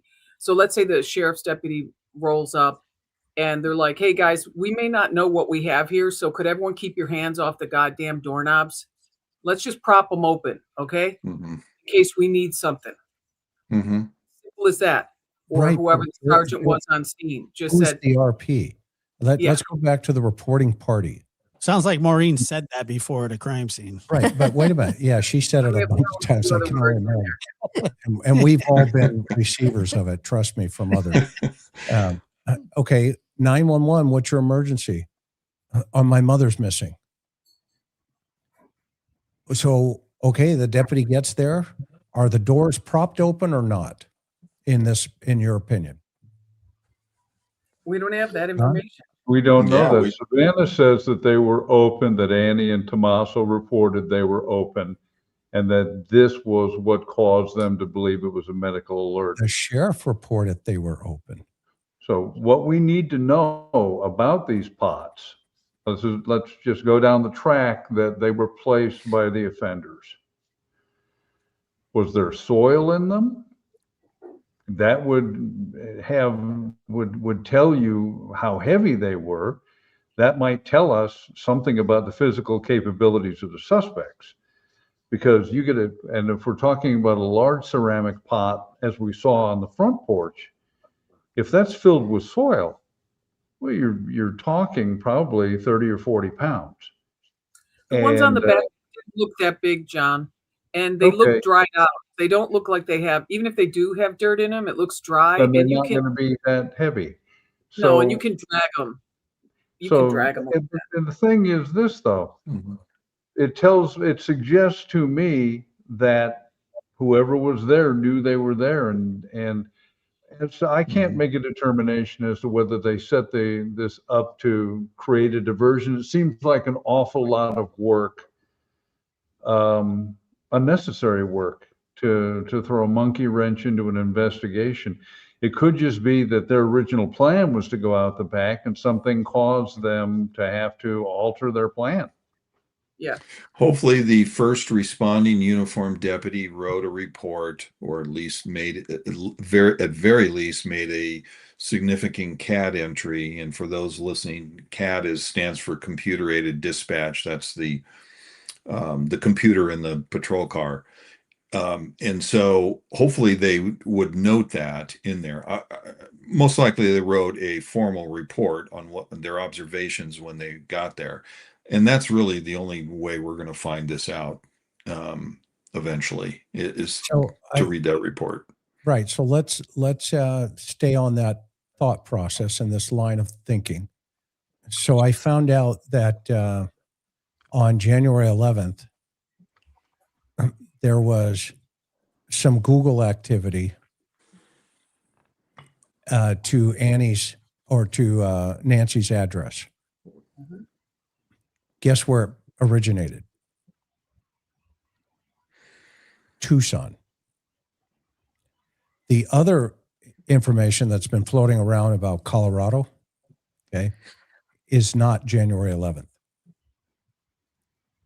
So this is why I think also we're going back into now the digital footprint is starting to make a play here. And that's why they're focusing on South Tucson area. And that's why they went to the gas station near Annie and Tommaso's house. Actually, it's right behind it, about a couple blocks. Okay. So where I'm going with this is the investigative ideas here, that there's a strong premeditation and anti-forensic awareness by wearing, the concealment stuff. However, there's now almost a perfect targeting of her home because it's isolated, and it would suggest some extensive scouting and planning. And the prop door could reflect maybe some deliberate staging and or controlling the entry like we've been talking about. or it may be there to just mislead the investigation. And so I want to go back now to the pre-incident behavior where the suspect is seen on video at that porch. And now we have to ask ourselves, if he's in the pre-incident planning phase, he's obviously thinking about pots, because those pots were in motion in his point of entry. He didn't get there with the backpack on, with the gun, prepared to use deadly force. Or are they a red herring? Either we have to come to the conclusion from an investigative analysis aspect that the suspect knew those pots existed, like you presented right from the get-go here, John, and you actually beat me to the punchline, you chicken beak. You know, that's what I love about you. Okay. My life is no longer worth living. Don't get me banned from YouTube, mister. I'm sorry. No, but from this thought process of, okay, let's put this guy like around the, the surveillance in the empty house behind, the residents and all the other stuff that's, floating around online, that there's a whole planning process going here. Okay. I think these pots, again, for me, are an anomaly that screams, wait a minute. Why did he not know about the front door camera, but he somehow knows about the back door flower pots to prop the doors open? Chris, I think we have to consider the idea that almost everybody there has pots all over the place. It's part of the style. Wouldn't you agree, Karen? I mean, absolutely. Everybody's got those clay pots on their front porch, on the side porch, whatever, So, and I also have to say that with the sheriff saying that the doors were propped open, Savannah saying the doors were propped open, and saying her family said it, I think they were probably propped open when they got there. Why wouldn't the front door be propped open, though? With a pot. Yeah. Well, because it's the doors that she locked. Once it's daylight and the neighbors are walking their dogs, they'd be able to see it. And perhaps whoever took her out of the house didn't notice that she bled because it was dark out. How long after I'm sorry, how long did it take Annie and Tommaso to call Savannah and tell her about this? We know it was a couple of hours. It had to be a couple of hours. Yeah. Maybe 2 at the most. Yeah. Now I'm gonna push on that a little bit, Karen, because during her interview with Hoda, which if we're gonna get into that, I'm going off on Hoda. Oh my God. We need to hear Sunday night. But she said that she was out with her family. Her husband was out of town. She was with the kids. They were at some place or whatever. Carson's, I think she said something along. I don't know what that is. But maybe they tried to call her a couple times and what made me think of that was when she talked to Hoda, she said, and I picked up the phone and said, is everything okay? Instead of saying, hey, what's going on? Everything okay? It would be like I would look at my phone and realize my husband has called me 3 times and I haven't picked it up. Hey, is everything okay? I don't know. Oh, so you're saying maybe Annie tried to reach out earlier and it just took Savannah a while to return Annie's call. Maybe she just had her phone off. We're just I'm just asking the question because things tend to get lost in translation. I don't really care what the sheriff said about it because we've already seen that his information is suspect in just about every instance. So somebody picked up on this narrative that that these pots were used to prop open the door, and Savannah repeated it in the interview. That's just as likely a possibility as anything else, in my view. It is. Yep. I agree. Yeah, so I'm getting beat up in the comments here. So that's why I'm asking these questions. Yeah. When we go to a crime scene and interview people, and we interview multiple people or talk to multiple people, we rarely get the same exact account of things. Okay. Right. And so this is why you ask these questions, And audience. sometimes In there's fact, 10, we'd be suspicious if we got the same account. in the Exactly. back seat. Yeah. Exactly right. And it's not that I'm not saying I disagree with Bob at all. I'm just saying when we're sitting around talking about these things, we need to pick everything apart because we want to be. This also helps us, believe it or not, if you're going to have to testify, because Exactly. we bounced all these ideas off each other, and we challenge one another. Everyone thinks that we just go in there thinking, oh, he did it, let's just cram the square into the round hole. But that isn't how it works. We challenge each other in a respectful way, and we just try to have intelligent conversations just to figure it out. Obviously, we failed miserably thus far, but we're trying.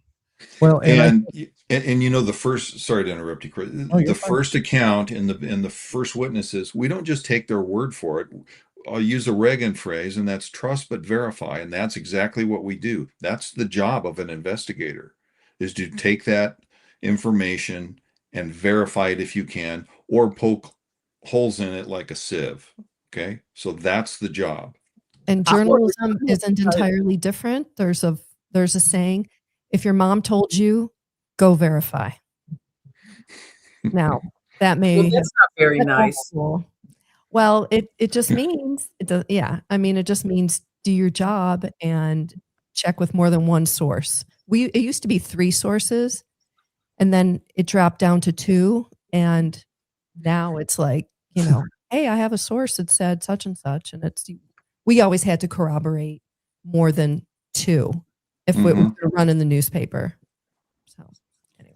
Yeah. So now in the middle of all of this, we have this new conversation that's taking place based on what Savannah has shared with the world, that, her brother, she asked her brother a very legitimate question, what do you think happened? And he automatically comes up with, it's a kidnap for ransom. Okay. And I think that struck a lot of people, differently and potentially odd.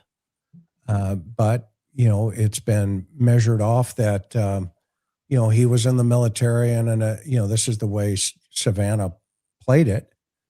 He's in the military. He was an intelligence officer. I mean, she set it up, and then she said, yeah, he told me it's a, kidnap for ransom. And then she asked herself, or she asked him, well, is it because of me?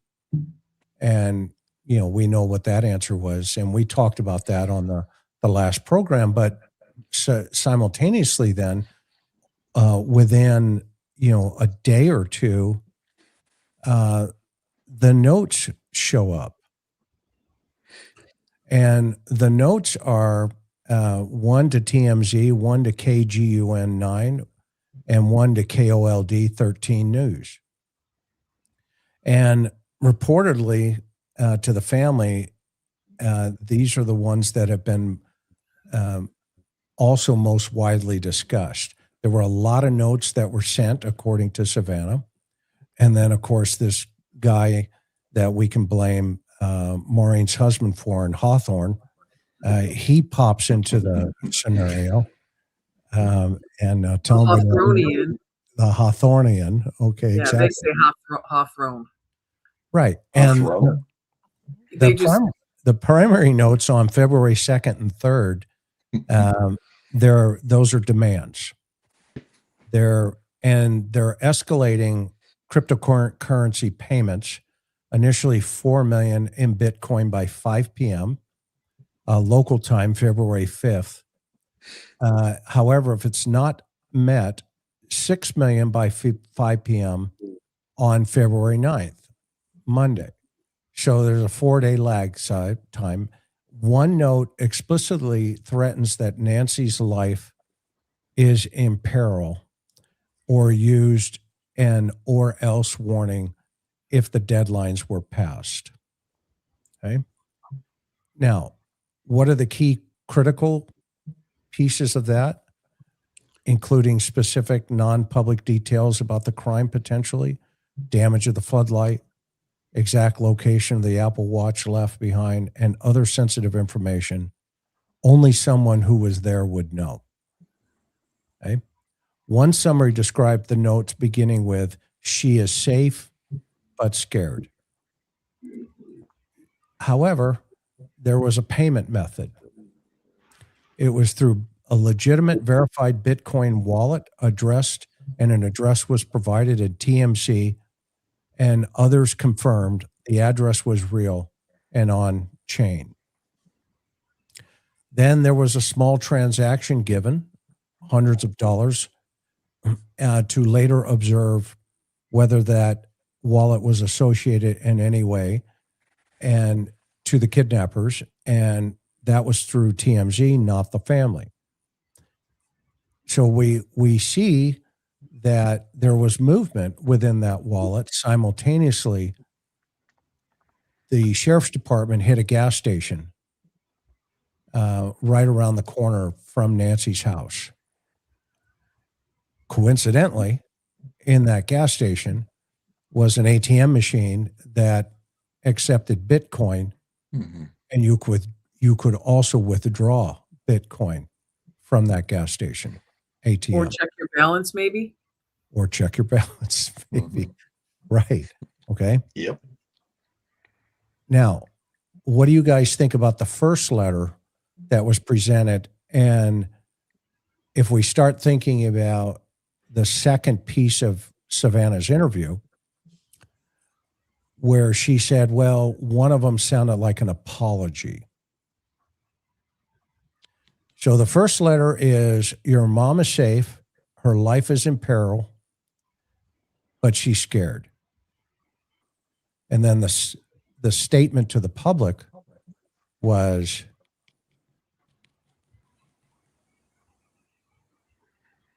we've come to the conclusion that she's not here. But at that time, they were probably thinking she was probably, and hoping, which the world was, that she's still alive. But now they've come to the conclusion and have maybe are in the process of starting to accept that her demise is what it is. However, the tone and the style of those first letters were carefully crafted with deadlines and threats equal to the guy with the gun on the porch. And the family and the investigators took those two letters initially very seriously. How does that play into the pots now at the house, if anything? So we have an empathetic kidnapper. Willing to take payments. And Yeah. Like Sounds payday loan. Asking for a friend. Go ahead. yeah, I'm not buying it. Yeah. Well, All who right. uses the word peril? You really. you do, John. Certainly not an international gangster. Well, exactly. What would be the common way of saying this? Your mom's in danger. Look, I write books, and I probably have in the last 2 years or 3 years, 300,000 words under my belt. I don't think I've used the word peril. That's an interesting word. It suggests to me that perhaps either there was some sort of AI involved, or somebody was literally attempting to change the way they write so that it couldn't be analyzed subsequently. I don't believe, I think that both of these ransom demands, since they weren't followed up with instructions or proof of life, my anticipation is that there was no proof of life for the obvious reason, yet there was a hope that they could turn some money off of this in some way. That's just my read on it. Well, when Harvey from TMZ was talking about the ransom letters. He went into great detail on how structured it was, how, you know, it was spaced out perfectly, the vocabulary. Remember, Jeff? Yeah, and so Your I mean, average crook can't string together 11 words. If you haven't, if you've seen them write something, it literally, you have to put duct tape around your head so it doesn't explode with the amount of just the naked ignorance you encounter. And yet you see this thing that looks like it was, you know, written by you know, some famous writer from the 19th century. Exactly. John, before I was an FBI agent, I worked for the Cook County Sheriff's Department as a, believe it or not, social worker. Arguably the Well, worst. I can see that because you really, you look like you care a lot about people. Arguably the worst social worker in the history of social work. However, I can they would believe have that. all the inmates, to your point about how these people write, all the inmates would have to write a letter to us, or a note, these little things they'd fill out that would say, I want to go to the law library, or I want to see the doctor, the dentist, or whoever it is, whatever they want to do, or get my check signed off by my spouse who's going to show up. And they would drive me insane because they would put quotation marks on the top and the bottom of like 4 words out of every sentence. I finally went into the wing of the guys that ran the whole jail. And I'm like, tell everyone in this system to lose these quotation marks, or I'm not even going to pay any attention to the request. Do you understand me? And they're just like, why? What's wrong with it? And I said, the longer you're in here, the more of these show up, and I can't take it anymore. And you're right. Everything was misspelled. It was sad. Actually, it was pretty sad. I wouldn't expect any of these kidnappers to understand or to know what an Oxford comma is. So I doubt that they can write. Okay, well, it gets better because now we have the February, this is a key date, 11th note to TMZ, the same day, February 11th, same day that somebody's Googling Nancy Guthrie. TMZ gets a note. And this was the demand. 1 Bitcoin. 66 grand, 77 grand at the time, or 70 grand. In exchange for the name of the individual involved, singular, or information on the kidnapper. Remember, the sender claimed to have tried to contact family members, i.e. Savannah's siblings, Annie and Cameron. That's interesting. And emphasize the urgency, and this appealed to be separate from the original kidnappers who treated as potentially originated from a third party with knowledge, meaning they haven't been able to knock that down yet. But I have all the confidence in the world in the feds in that side of the house. They're gonna pull those. Yeah, even though they may have used Tor, a browser that is going to push you all around the world, but they're gonna probably somehow connect somewhere. But now that's the 11th. So then on the 18th, they get another note. TMZ does. In the interim, you have this guy now in Hawthorne who's already been arraigned, and he's before a federal judge. And Tucson. And he's in Tucson, and he knows nothing about nothing. Or does he? Go ahead. Ding, ding, ding, ding. Right? Well, and in this one, there is a highly sophisticated follow-up demand, a similar large sum of $6 million or equivalent. But it's a different, it is cryptocurrency, not Bitcoin. So he changes his method of payment from Bitcoin to cryptocurrency. And in this one, it's very chilling, according to TMZ. And Josh, maybe you have a little more insight into this one. It's graphic and detailed consequences of non-payment, i.e., it requires a translation help due to the complexity. And somebody provided a new crypto address. TMZ forwards it to the FBI, which reportedly contacted Mexican authorities in connection with that particular situation. Later developments, March of this year, 26 still, were this last day. There have been no new public ransom demands, and they haven't been reported since mid-February. And now within one of those letters, we're hearing from Savannah, the perpetrators may be feeling guilty. And they apologized, essentially saying, yeah, your mom, we didn't realize she was so fragile. What say you guys?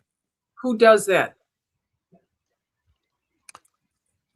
Yeah, exactly. Not an organization, not a put together organization. I mean, I don't know. I mean, that just sounds far-fetched to me. That sounds like somebody's playing games. Really, somebody who was involved potentially in an abduction and a homicide, which I believe in Arizona will still get you lethal injection. And you are making inculpatory statements. You're literally attaching yourself to the crime by saying, we did it, but we're sorry. That doesn't make any sense to me. I have never seen that. I mean, certainly when I've interviewed people and they knew they were going to jail, they would say they're sorry then, but to send a message like this, and your various ransom demands sound like different people. Almost some of them could be hoaxes. Exactly. The MOs are different, or the method entirely different. There are, and it almost sounds like in some, at least a couple of instances, just people having malicious fun. Yeah, somebody just kind of inserting themselves to torment and be, ridiculous. It's welcome to the internet. Yeah, now there's another aspect that could be at play here, and that is when someone, first of all, if you're going to say you're sorry to someone, and just like you said, John, normally when people say they're sorry, it's after they got caught, and they should just finish the sentence by saying, I'm sorry I got caught. It's not really that they're sorry about the crime that they committed. But in this situation, I was talking to some profiler friends of mine, and they said, depending on who wrote it, it could be an indication that this person cared for Nancy. But why out yourself? Why put yourself? Why take the risk? The risk of additional contact. It's some of that extra stuff that Gary talks about. Where's Gary, by the way? We need Gary. He's at work. He's watering plants. Yeah, he's with patients. And by the way, just this is for somebody earlier. This was yesterday. Was this out at Nancy's house? There's the Honda CRV. That's Annie, right? We don't know. That looks like Annie. It's people at the house, and they're carrying boxes out of the house. Somebody said they couldn't find it on Twitter, so I just pulled it up for you. Yeah, I think that's Annie. And isn't that Annie's car? That's her car, and this is the other car. And what's interesting about this is look at the pattern of parking. Where do they park? Right. There is no stress here in any way, shape, or form. There was somebody camped out in front of that house who took those pictures.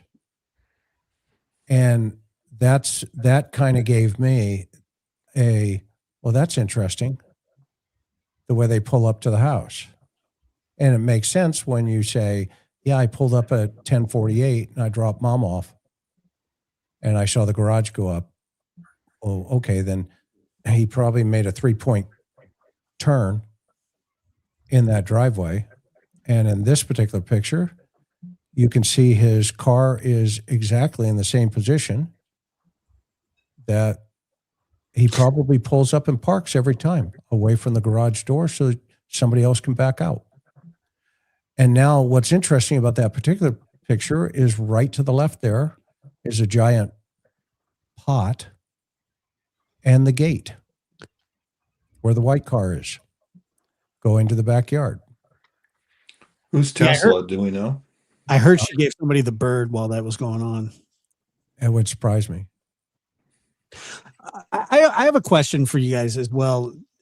So if this were, if Annie and Tommaso were your brother-in-law and sister, if you were the brother of Savannah, would you come out publicly with confidence and say people need to leave my sister and brother-in-law alone?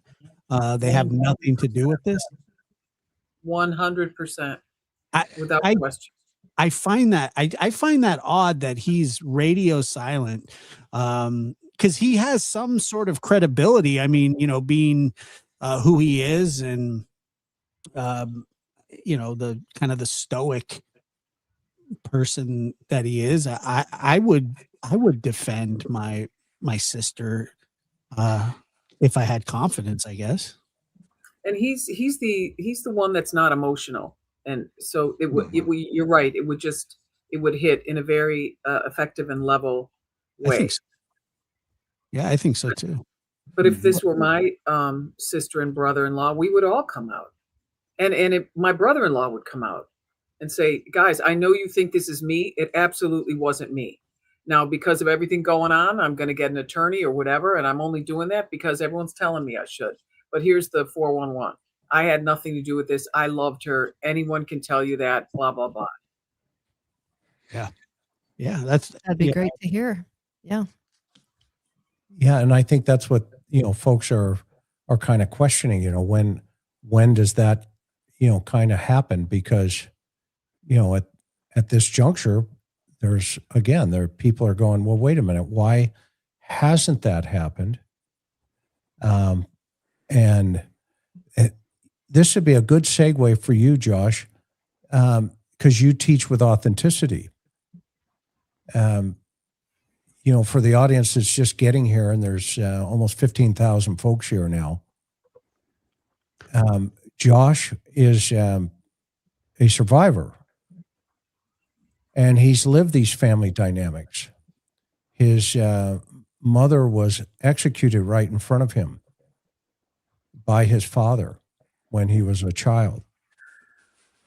And his aunt and his sister was she next to you, Josh? Yeah. And my cousin, my aunt, who was also shot by my father, who survived, was there as well. So there were children in the house and women in the house. And so, yeah, it was, and it has caused a lot of, obviously a lot of ripples and discourse in my family to this day. To this day, we're still dealing with it, and so I appreciate it. It was 37 years ago. We just came up for he just came up for a parole hearing, and they initiated the process of granting him parole. He's got to go through a 120-day process, and then it goes to the governor for sign off, because it's a murder case.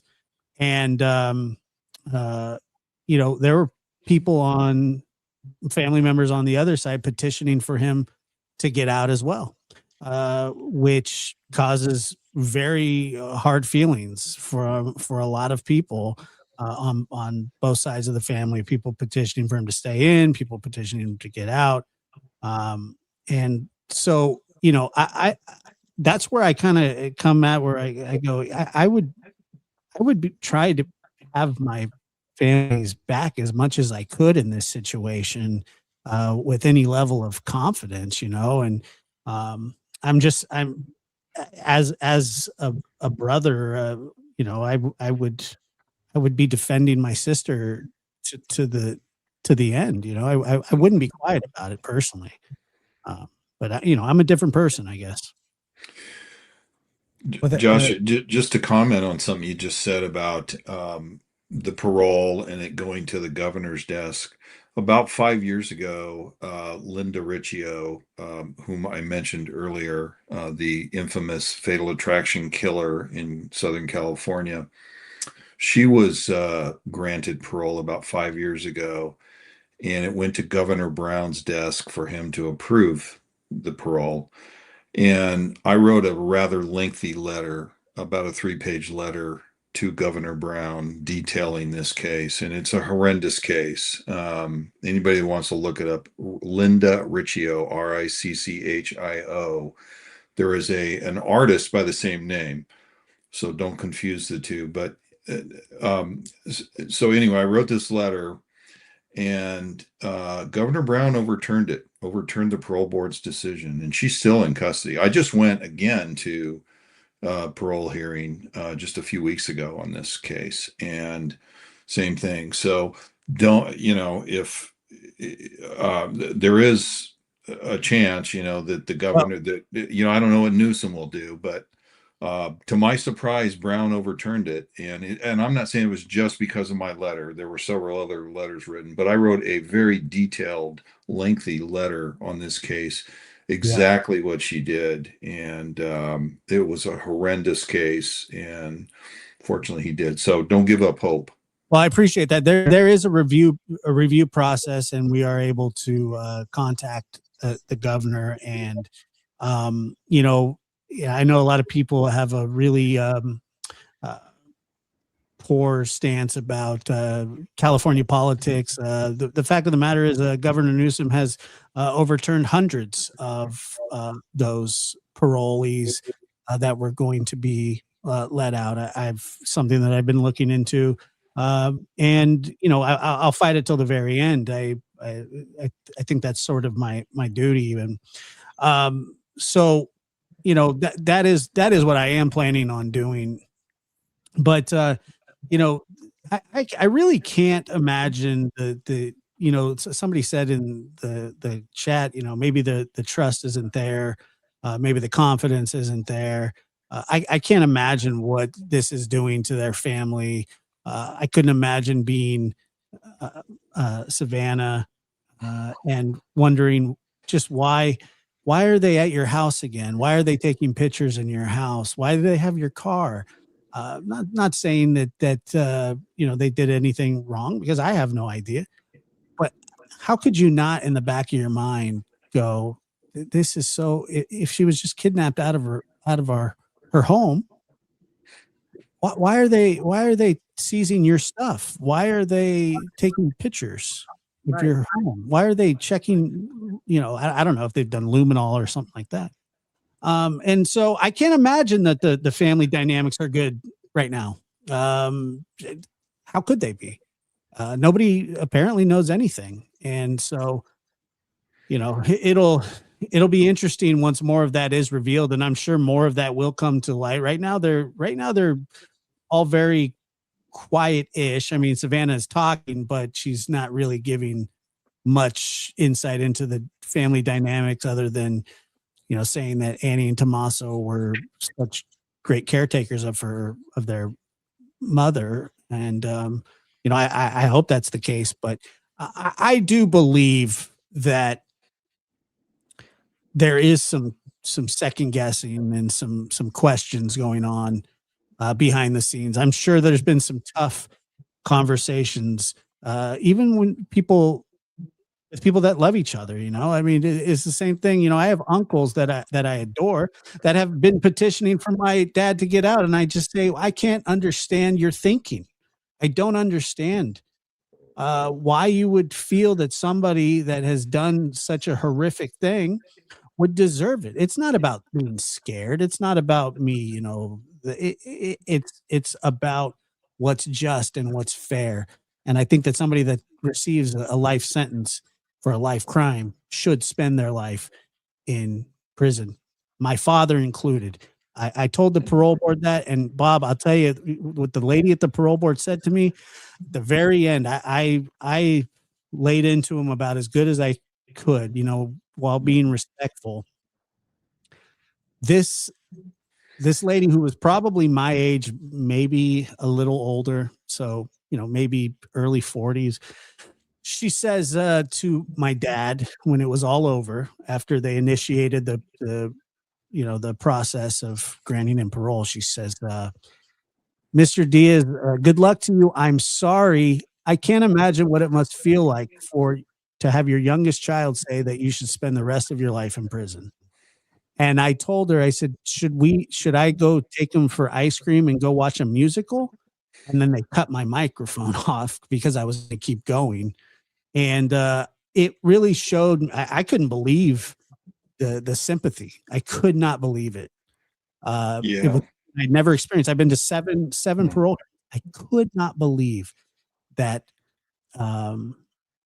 they favored him that much, and his parole hearing wasn't good. I didn't think. So, I know for a fact there are some very good impartial parole commissioners in California, even today, with all the craziness that goes on in Sacramento. But they are few and far between, and it has changed exponentially over the last 15, 20 years. And not for the better, in my opinion. Yeah. All the good ones seem to have retired. Like I said, I've come up in front of a lot of parole boards before, spoken to a lot of them, and all of them were always mindful and respectful of us. We were sort of we weren't the afterthought like we were this time. And it seems as though, there's been a huge seismic shift going on. And they kept citing under the law, and I told him, I said, it's that old saying, the only proof of what a man can do is what a man has done. And they think that they know better, and they just don't. They don't. And this, what's going on here, to kind of, to draw a parallel here, is this is going to tear this family apart slowly. If it's not resolved soon, and if it has, and if it doesn't have to do with anybody in the family, and that meaning, I'm not saying that these people are the perpetrators of the crime, but there are so many aspects of people's lives that you can seep into and sort of wiggle your people aren't as careful as they should be when it comes to their loved ones and exposing their loved ones to people that may be less than loquacious, I guess, for lack of a better term. And there will be hard feelings about that as well, no matter how could you expose our mother to those kinds of people, if that's the case? And I don't know if it is or not, but the family dynamic is going to be it's going to be on display at some point for everybody, I think. Yeah. Great point, Josh. Yeah, and obviously, for the record, as always, we're not saying anybody clearly Savannah's in New York when this thing goes down, and her brother's, on the other side of the world. But, even her sister was asking, the siblings were asking each other what happened. That's the whole purpose of conversations. And, we won't know what happened until there's somebody, in a set of matching bracelets, and there's a press conference. And then everybody says, this is what took place, and A, B, C, or D. And it is what it is.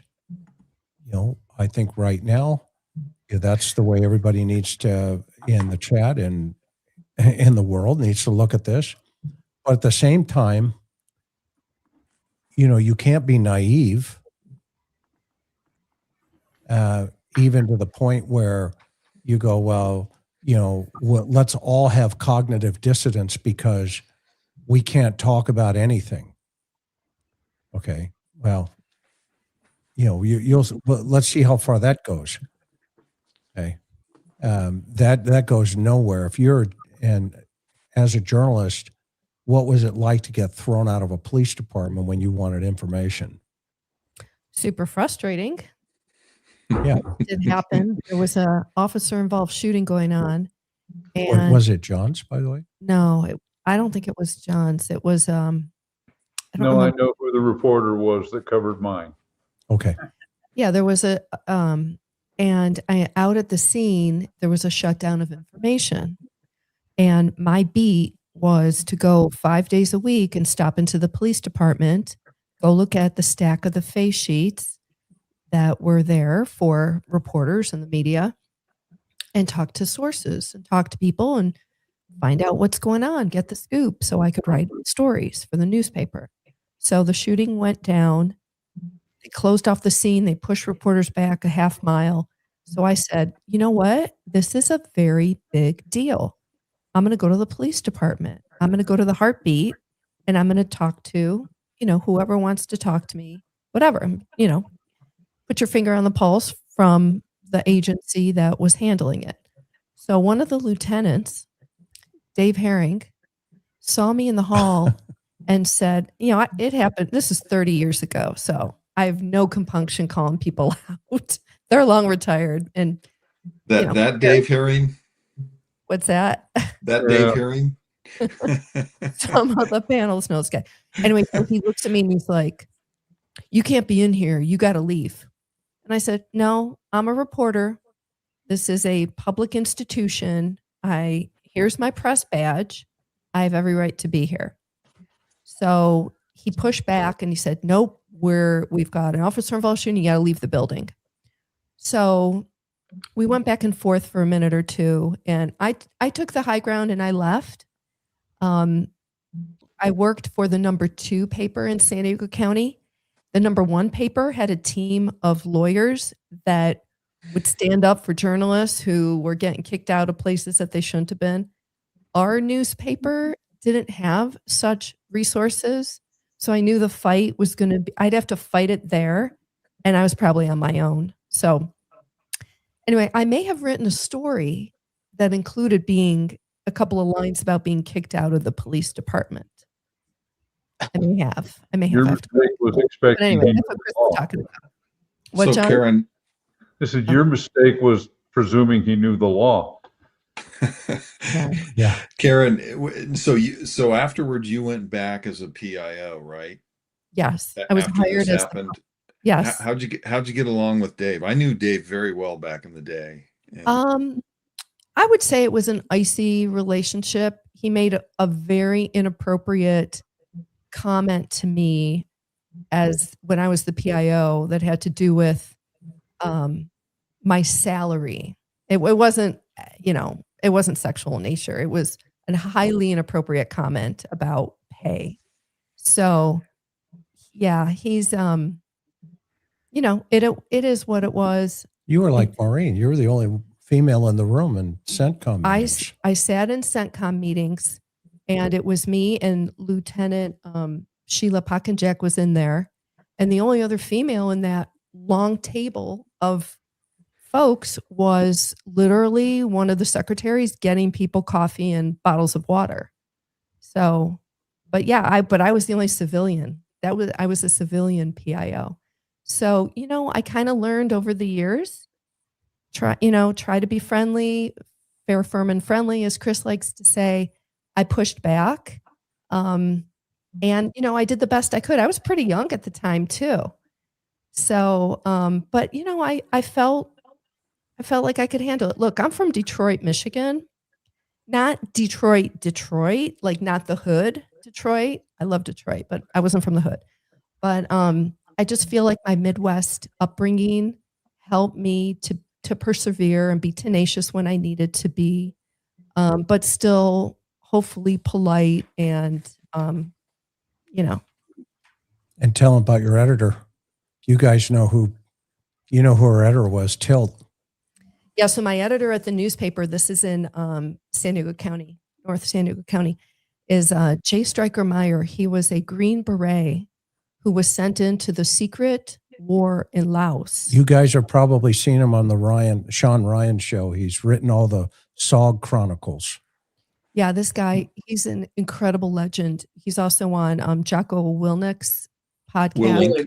Willink. Yeah. Anyway, J. Stryker Meyer, awesome guy. When I worked for him, We love Tilt. he wasn't able to talk about the secret war because he was there. It was still that 25 year time frame that you couldn't talk about these military secrets.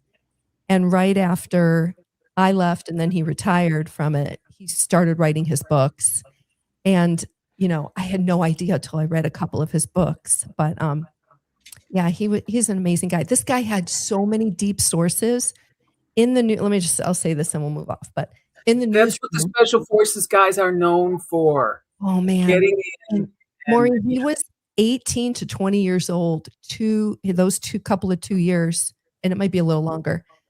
He was in doing those incredible, literally death-defying missions in the jungle that, the military didn't even. They're just so secret. Nobody even knew what was going on. But are you still friends with them, Karen? Oh yeah. We've had him on. We've had him on the interview room. Yeah, we had him on. He's We've had him on awesome. here. And how long did you hold him hostage, Chris? 3 hours? 5 hours. We've known Tilt hours. almost 30 years. We knew Tilt. Anyway. I mean, John and he was the editor of the Daily down there. Nobody knew his background. He's that humble, and that's how they like it. Yeah. And Yes. all of a sudden, But he was such a character. I mean, just his he still is. Isms, and it's such a supporter of women, I have to say. Yeah. There wasn't any chauvinism in a highly chauvinistic environment that this newspaper was, because it was in the 90s when I started, so we still had some of that. Anyway, he's a great guy. And so just real quick, so the setup in the newsroom is these are all open seating, our desks. They weren't really even cubbies. It was much more open than that. The police scanners, on, and 18 people can hear it. And we had an 800 phone line. That was the hot tip line, because this is a newspaper, and it was to encourage the public to, pick up the phone and call in a tip or a story, whatever. And so whenever it would ring, whoever, anybody, any of us reporters, we'd have to answer it. And the craziest characters on the other end of that phone would call for Tilt. I mean, these guys were like the saltiest crew, and we cracked up. Like they were, I can't think of one, but some of them, they sounded drunk and they were looking for Tilt, and someone, Karen. What's that? You can't hold that against them. No, it made them colorful. These were colorful characters. We're all calling for the editor, so. And if you can go That's get fun. his books, they're called the SOG Chronicles. Yeah, we'll put a link in the description below. Yeah, for Tilt. Fascinating reads. Unbelievable.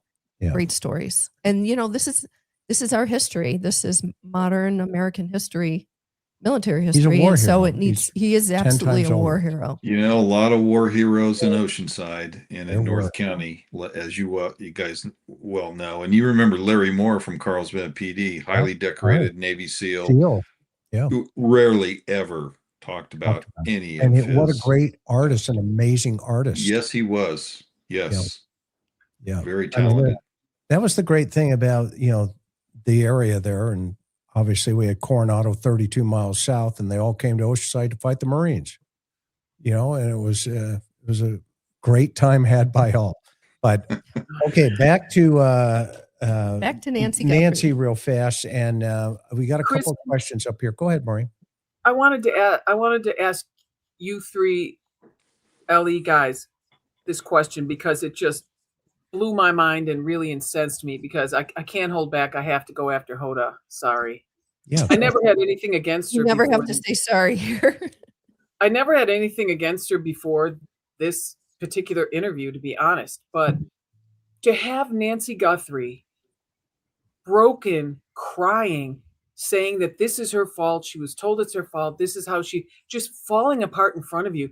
John, you talked about being a tough guy when you're, and this happens to people all the time. Even you in a situation like this, first of all, she's not she's supposed to be your best friend or something, which she obviously is not. She's sitting there with that huge, stupid grin on her face, making weird noises, and she doesn't even hug Savannah. And she doesn't even say, this is not your fault. You are not to be held responsible. You'll never be held responsible for this. What was apparent between you and your mother was the great love you had for her. That's what anybody saw that has seen any photo of you or any footage of you together. I mean, how Hoda couldn't have said anything kind when her friend was crumbling in front of her just really pisses me off. Well, it's hard to say stuff between grunting and smirking and lip-licking. It was a spectacle. It was odd and weird and insane. Yeah, and they go ahead, Bob. And they left her microphone up, while Savannah was talking, and you could hear the grunting, as you said, and all of it was so phony to me. It was just completely absurd, and it's too bad because Savannah deserved something better than that. Yeah. The way no tears either. No tears. Yeah. Well, yeah, the way Hoda was grinning, I'm sorry, she reminded me of Jack Nicholson as the Joker. Fixed, rigid, it was, as Bob said, it was so contrived. But of course, what you're saying, Maureen, is that, why wasn't there humanity involved? That's because it was done for ratings. Yeah. And so, if we understand the original motive. Exactly. And then doing it in 3 parts, the way that they did it was to increase engagement and drive up viewership. That's what it was there for. And plus a Dateline segment. It was crazy. Where more was revealed than in the Today Show version of that interview. And like you said, John, to think they edited that. Yeah, well, what we saw was what they thought was the best. This was because remember, whenever we see the reaction shots from Hoda, this is what they picked because, of course, the reaction shots will often bear no relationship to the actual interview. So they picked out the stuff where she was looking at least a little human. But why even show her when she's not saying words, responding with words? She's grunting. Yeah. And they have to respond to the noises, I guess. But as somebody who has edited tens of thousands of hours of audio and video, every single one of those grunts should have been cut out. Every single one of those all of them should have been taken out. The camera should have never cut to her while Savannah was talking. The grin was very odd. Like the whole thing was so odd. I'm telling you, that smile, like, I don't think it would be possible to crunch your face up any more than she did during that. It was mouth, eyes, nose, the fake tears. It's almost like a clown smile, and clowns give me the creep. A clown smile. The only thing missing was a red nose and a horn going. Michelle, in the comments, you were spot on about what you said about the Today Show is in it for ratings. They don't give a rat's what about Savannah, and I think that's exactly right, Michelle. Well, could any of you imagine sitting across?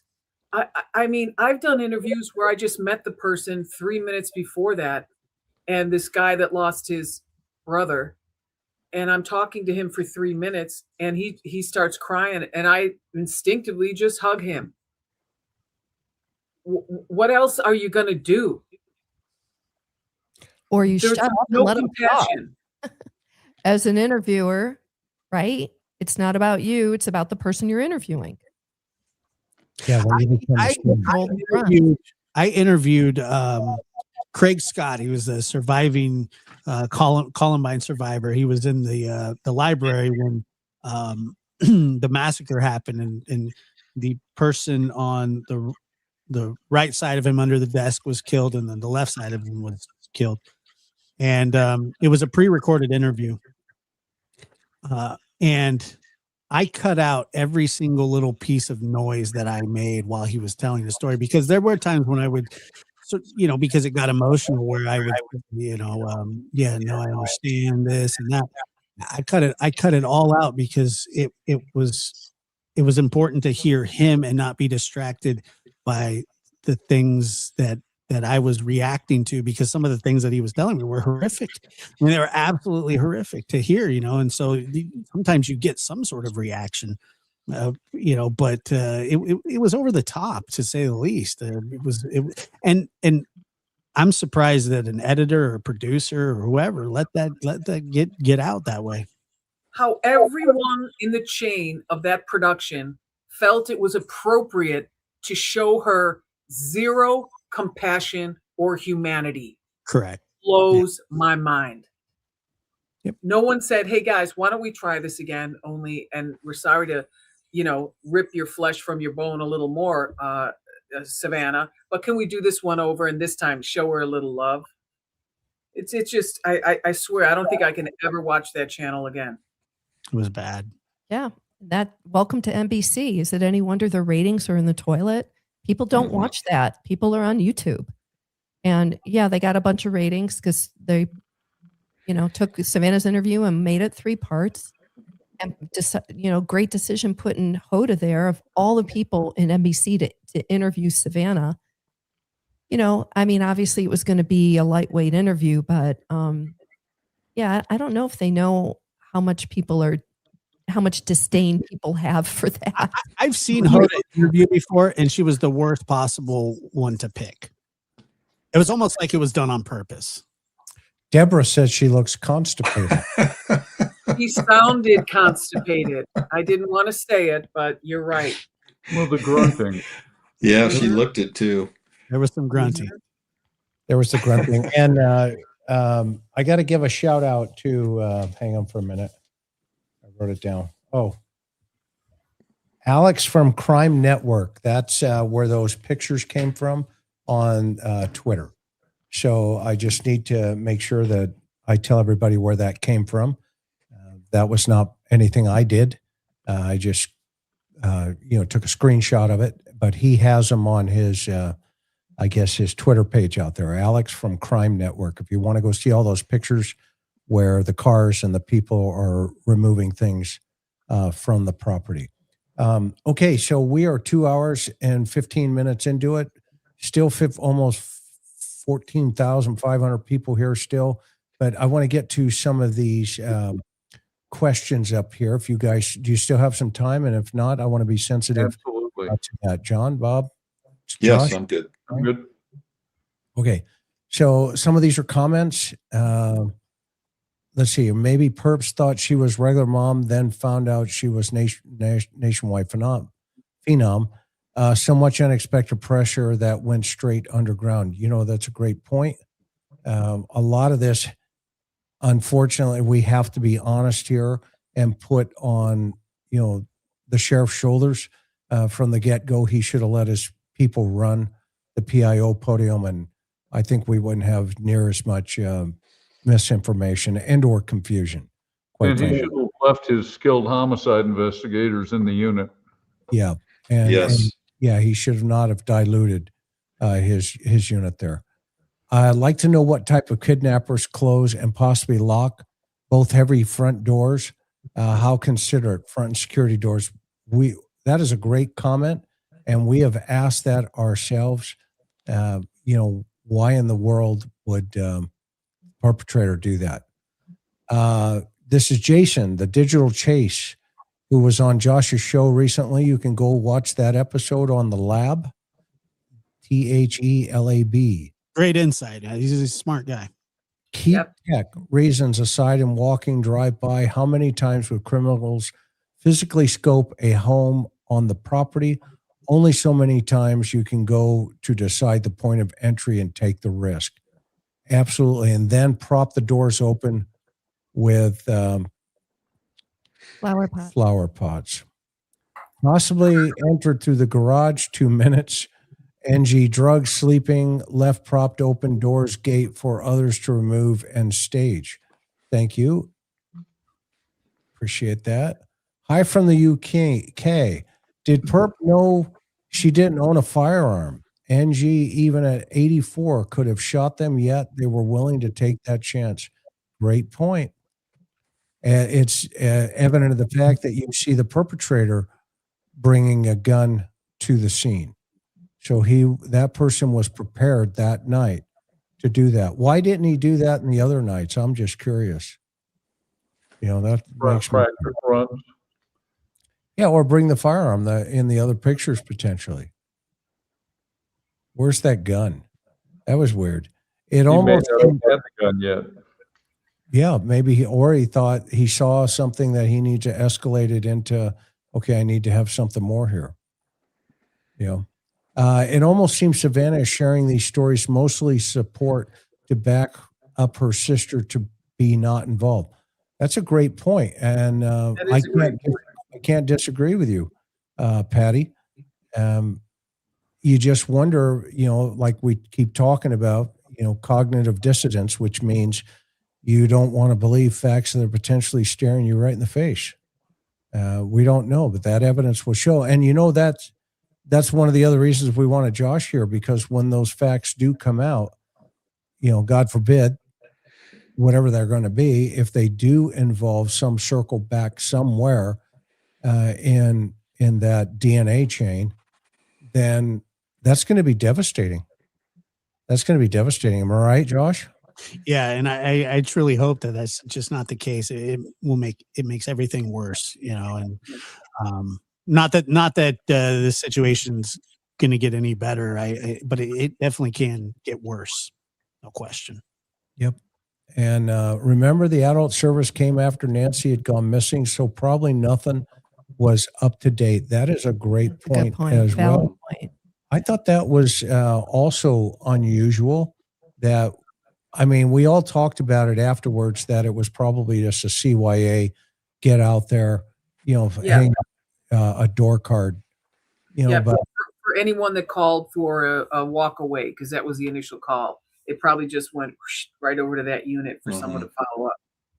Yep. And that's probably why that card is there. So great point. And thank you, everybody. Thank you all seriously for your kindness tonight. I'm telling you, people, it was someone from her workplace got jealous because she was going to cover the Olympics.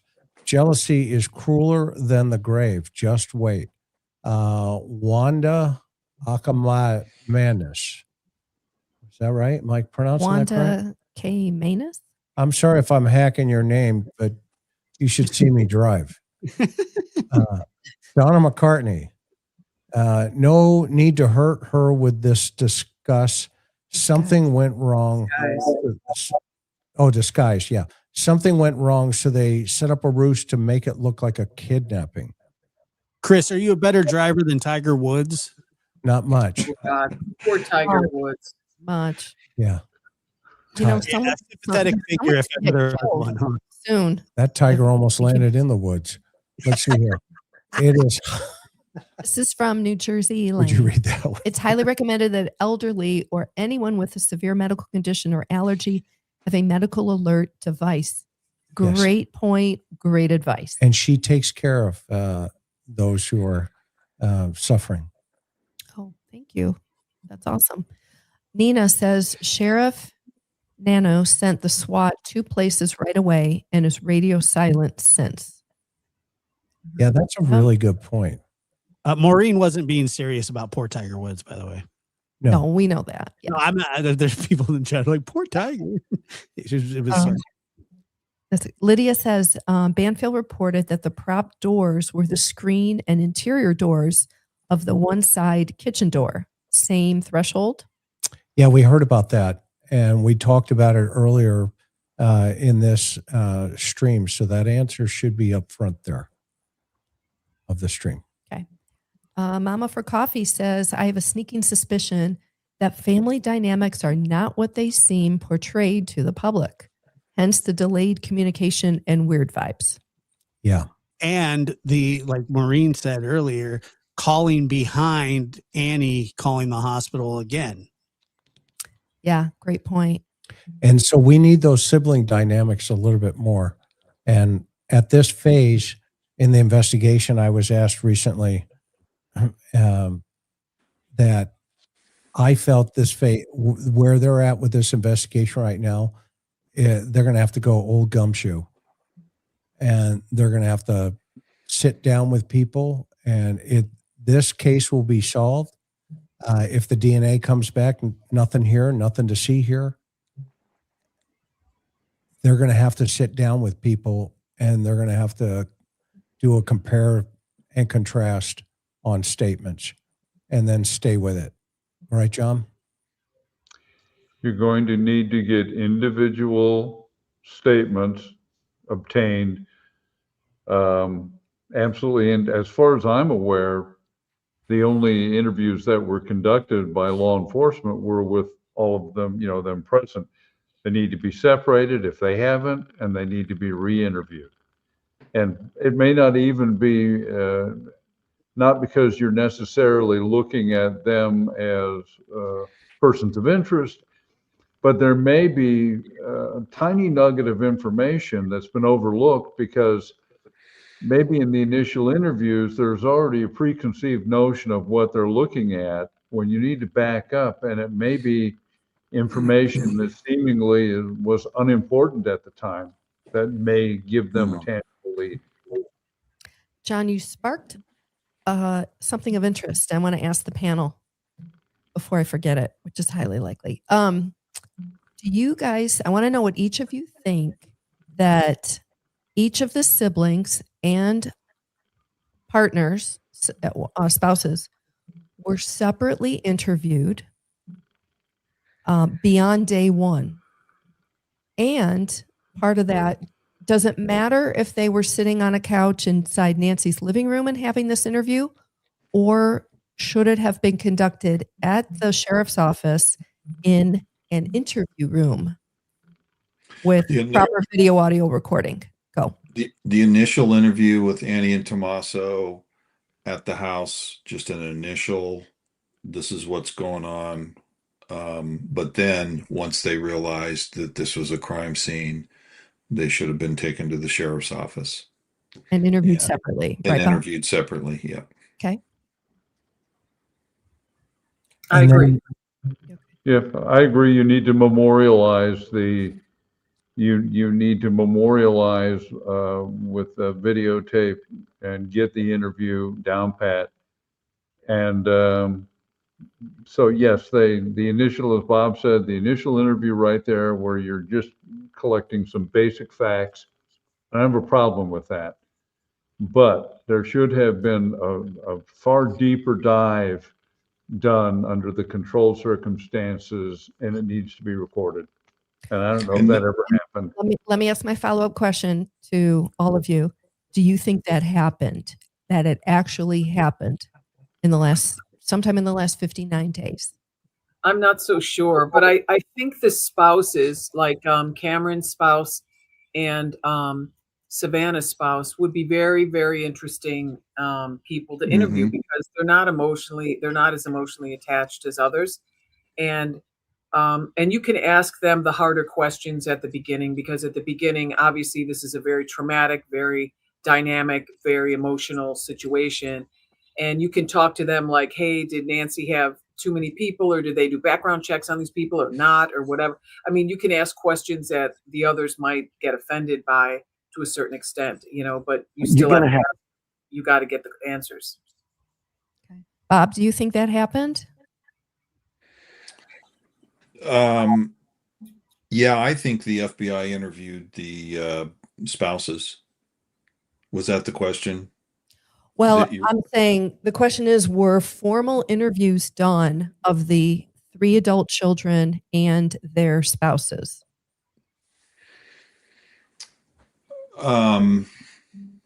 Yes. Yes, eventually. Okay. Do you think they downloaded all their phones? Yes. I think we know they did. No. I'm talking about Cameron's wife's phone. Oh, That I wouldn't be so sure of, but Savannah anyone in Tucson, any of the siblings or the children rather. Okay. And what would be the investigative reasoning for that? Well, to trust but verify the stories that the accounts that they gave in their interviews. Anyone else on the panel see that different?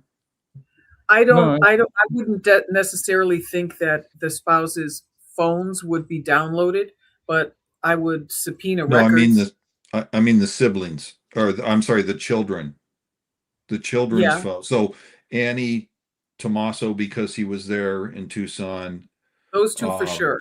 Cameron and Savannah. I would think all the children's phones were probably downloaded.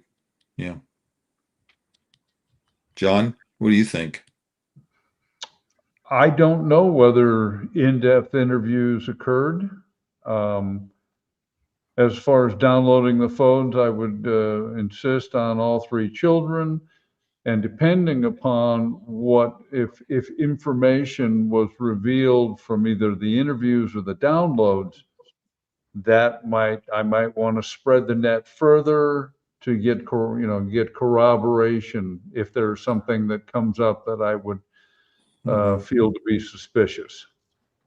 Like if you noticed a bunch of deletions and then in between them you see one text message to someone, on the periphery, then you go in that direction. Each one of these leads is going to lead you down either the same path or a different path. Or if, for instance, and I'm not saying this happened, but I have seen it happen like recently where I worked. They came and got a guy's phone and it had been reset to factory specifications. Right. And that would be, at that point, you're going to have to reverse engineer the story but again, this is all purely speculative. I don't know that they were interviewed or not. How you doing, Gary? Hi. Hey, Gary. Okay, I have a follow-up on my follow-up, and then I'll drop this. But, and again, I think I am asking for speculation here. However, because we saw Sheriff Nanos fairly quickly tell the public the family has been cleared, do you think it's possible, could it have been possible for Nanos to say, oh, we don't need to interview her family one-on-one at the, download their phones or whatever, but we don't need formal interviews with each of them interfering in the investigation? Do you guys think that's even a possibility? I think it's a possibility. Maureen? He might have said it, but people are going to do what they know they have to do. Okay. Certainly a possibility, but I'm going to go with Maureen on this. He may have had his own opinions on it, but particularly when we're talking about the FBI being involved, whatever pronouncements the sheriff makes are not going to have a huge impact on them. I wouldn't listen to that for a minute. What do you think? Oh, Could Nanos have insisted that the family not be further interviewed, but yet somehow they're cleared? The personality of this guy, based on what we've heard from everybody, I mean, right from the horse's mouth, from the Sergeant Cross and others at the department and others at other police departments, because we've got friends in other places, and they've all said the same thing about him. He's a dictator. I mean, that's their verbiage. That's not mine. That's their opinion of this guy that they work with. And so it wouldn't surprise me if he decided, no, we don't need to do this. We don't need to do that. And move along, nothing to see here.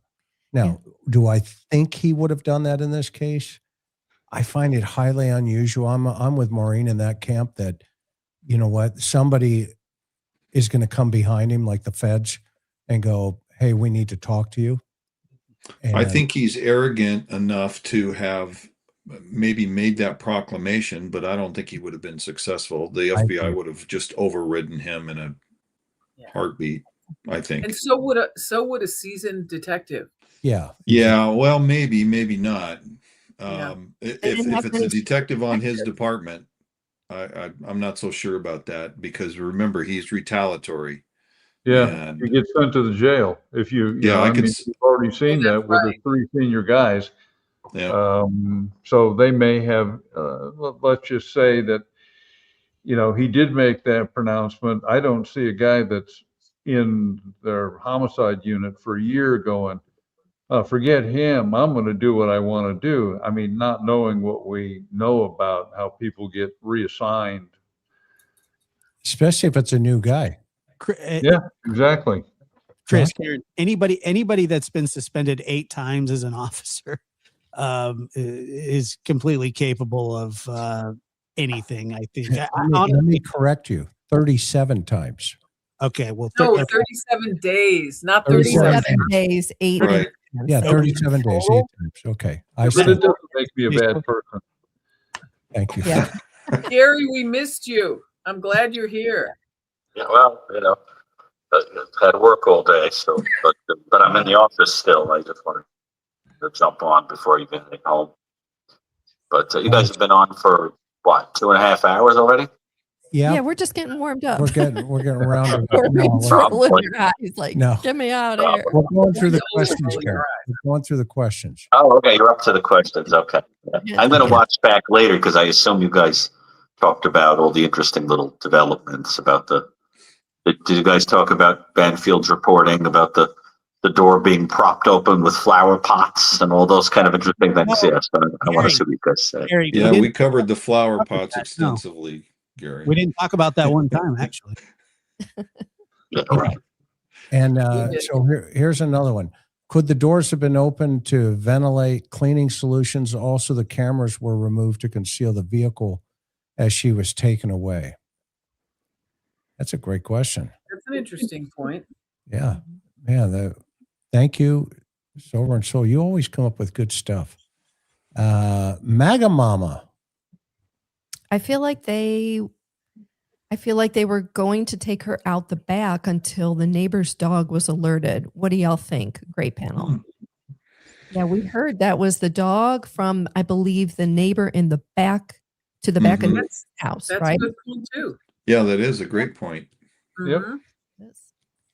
I mean, go ahead, Karen. No, you finish before we go to the next one. Well, I was just going to say that looking at this new piece of information, first of all, I was curious if, and I'm sorry if now I'm asking you to repeat something you've already said because I didn't hear your answer, but I'm curious if you think that it is more evidence of there being more than one person that was in that house. And secondly, because it does to me, does it suggest to any of you that nothing went the way it was planned? In other words, either she expired or there was a health incident or she couldn't walk as far as they thought she could or something like that. And everything got kind of aborted and changed last minute. Is anybody thinking that? Do you see any indication of that? Or do you think everything went the way it was supposed to? No. I think the first hiccup was they were probably trying to make commands and she couldn't hear them. And frustration set in, and you know that could have started. They hit her. Yeah, that's what I was thinking. Yeah. Maybe she was hit with with something that led to the bleeding. You mean? Mm-hmm. Yeah, break that down a little bit more. What do you mean? I mean, I understand what you mean, but where are you headed with that? That's interesting.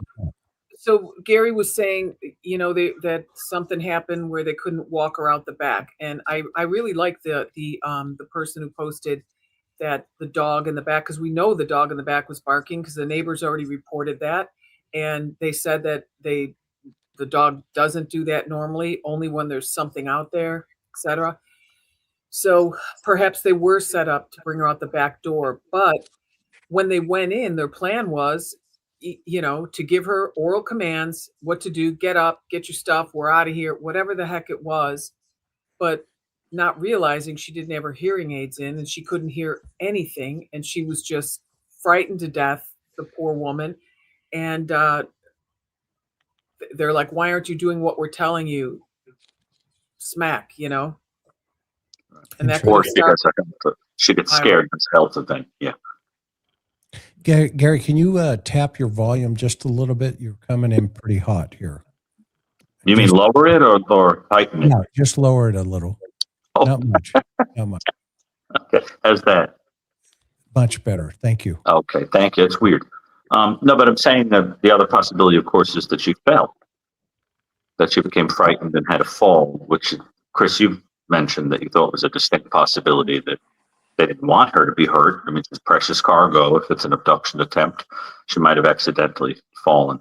But it also made me wonder about how much homework they had done on the victim if they didn't know, for example, that you couldn't ambulate beyond like getting to a mailbox once in a while or hear very well without hearing aids. It almost argues against someone having very intimate knowledge of the victim. And I was curious how people reconcile that. And it also looks like poor planning. So much of this looks like makeshift, picking up whatever's around kind of stuff. Just one thought, and I'm no expert, but I listen to a lot of experts. So there you go. What you just said was maybe it was more about the planning than about the execution of this. And when I say execution, I don't mean no unaliving the victim here, right? To your point, Gary, well, they thought that they probably had, and tell me if I'm wrong, an idea of how this was going to go down. And to your point, Maureen, right? Part of that fantasy planning you talk about, and that a lot of all you guys talk about, and it didn't, they had one idea in their head, but the reality is, right? We know that she couldn't hear without her hearing aids, powerful hearing aids. She couldn't walk. On a good day, she could get to the mailbox. Most other days, no. And, she's small and frail. So maybe they were getting frustrated that the fantasy plan wasn't what their brain and mind was wanting. And the reality was they had to abort that, to your point, and then take her out the front, and thus her blood on the front porch. And it could sounds maybe reasonable to me. Yeah, go ahead, Maureen. It could also maybe tie back to what I was talking about earlier about the briefing. Whoever briefed this waiter didn't give him all the good information. Like when we're briefing for a warrant, like I said earlier, there's a million things we do. We also talk about the color of the house. The color of the house is yellow. The window trim is painted brown. The tiles on the thing are terracotta. I mean, we go through these things because when you're going up to you have to make sure you're at the right house. So, I mean, they didn't tell her maybe about the hearing because maybe this person has said hello to her. They've interacted with her in the past and said hello to her, and she always says hello right back. So why would you think she can't hear? Her hair is such a way that it covers her ears. So you wouldn't notice necessarily if she had or didn't have hearing aids. But Maureen, you see, what's bothering me about this whole thing is, let's say there is a chef and there's a waiter or waiters, and the chef didn't take the time to give this very important information. It almost seems to suggest that it was of no real practical importance to the person who supposedly wanted somebody abducted, that the goal was really more like, I don't care what happens. Get rid of her. Take the fall for this. I don't care. This is just a cover story anyway. Right? Right. You see what I'm saying? It looks like it was just to give a pretext, and that they didn't care if it went well. And when all the chips fall, the one thing we all can agree on, I'm sure, is with the doors propped open, they weren't planning on walking her out, in my opinion. Well, there's another problem. Who on earth would see flower pots holding a door open and think paramedics did it? Me. Really? I would do that. Yeah, you use whatever you have. Paramedics aren't carrying door stops with them. I mean, they might in a certain instant, those little rubber triangles, but in something like this, you need something taller. But you're just going to, I mean, I was even telling these guys, if it was a crime scene situation and we had to go in and out of doors, which we often do, we would take whatever was next to it, open the door, put it in front of it. Interesting. But Well, we're paramedics used come at least usually with two, and one on each side of the gurney, and the person headed back usually just props the door open. I mean, I've seen it done a million times with my grandma and grandpa. But they don't Yeah. close it behind them? Yes. Well, there were no paramedics. That's clear. There True. were no paramedics, but the fact that they would have left it Thought open, that- it sounded like someone was saying, hey, it must have been a medical situation. But Right. we were saying earlier in the show, Gary, that Right. could be cleared up in a nanosecond with a quick phone call to any calls for service at this residence? No. Okay. It wasn't a medical thing. Were you making No a pun there on nanosecond? I was waiting for somebody to say that. You know, one thing that, Dr. Gary. That was a good one. That would have Gary. been a yeah, no that's, nad that's a second. great conversation, but one thing I think we need to stay Yes. clarity on, right, with the bouncing ball. Hmm. Everything has originated with the family. All the statements, all the observations that were turned over to the police originated with two people, Annie and Tommaso. And I don't know about you, but that is where you always stay. And that's where you try to do the link analysis in relationship to where those statements take you in the investigation. And we now know on the phone with Savannah, Savannah says the doors are propped open. The sheriff says the doors were left open. Okay. The brother says it's probably a kidnap for ransom. Okay. I want to know why these statements are the way they are from, you know, the first responding, because this, in my humble opinion, is what generated the suspicion to go and connect dots to get that car. That for me, I'm still having a hard time. I'm not saying they did it for the record, again, for the chat. Okay. That's not what I'm saying. I'm saying when the first officer got there, they were told a story. Okay. Well, I can't tell you how many times I've been lied to by people that show up and they, you know, I arrested a professor from UCSD. The guy's a mathematical genius. And I ended up hooking him up for, you know, assault with a deadly weapon because he tried to kill his wife. But when I got there, he's like, I'm a professor at UCSD. You don't understand. Yeah. Well, yeah, I do understand. I'm going to do the math. Okay. And guess what? It's probably not going to be in your favor. Okay. So I'm going to listen to everything you want to say. So go ahead and say it. Everything we've got here, the time she was dropped off. I mean, I could go through the list. We just keep the list going. Yeah, but Chris, we all know that the detectives have picked every word that's come out of their mouth, just picked it apart. How We've many had- times is my question? I don't know. I More- can tell you a case, Rebecca Ann Jensen, and I'm going to do a show on this. Okay. It took me 4 months, but guess what? I kept going back and I kept going back, and like Columbo, hey, you know, I got one other question about this, and that. Okay. I even took her out with my partner, Brian Whitbread at the time.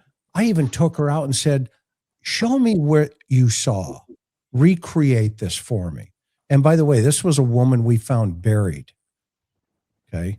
In a shallow grave. In a shallow grave. Okay. 19, what I'm not even going to give the year, but because I'm going to do a show on it. This reminds me so much of that case, listening to what we know publicly. And I'm thinking to myself, when Karen asked, did they go back? And everybody were like, yeah, we hope so, that we locked them in. But then you hear this idea that says, did they interview everybody sitting in the same room? And then you hear this Girl like, would not do that. no, of course, that's like homicide 101. Okay. You never do that. And so you can't blame the first detective if he has no experience. I can't blame him. I blame his supervisor for putting him in that circumstance. Okay. And when you think about that, I mean, just look at the code. I think the public has even missed the idea of what just happened recently in the Koberger case with that case agent.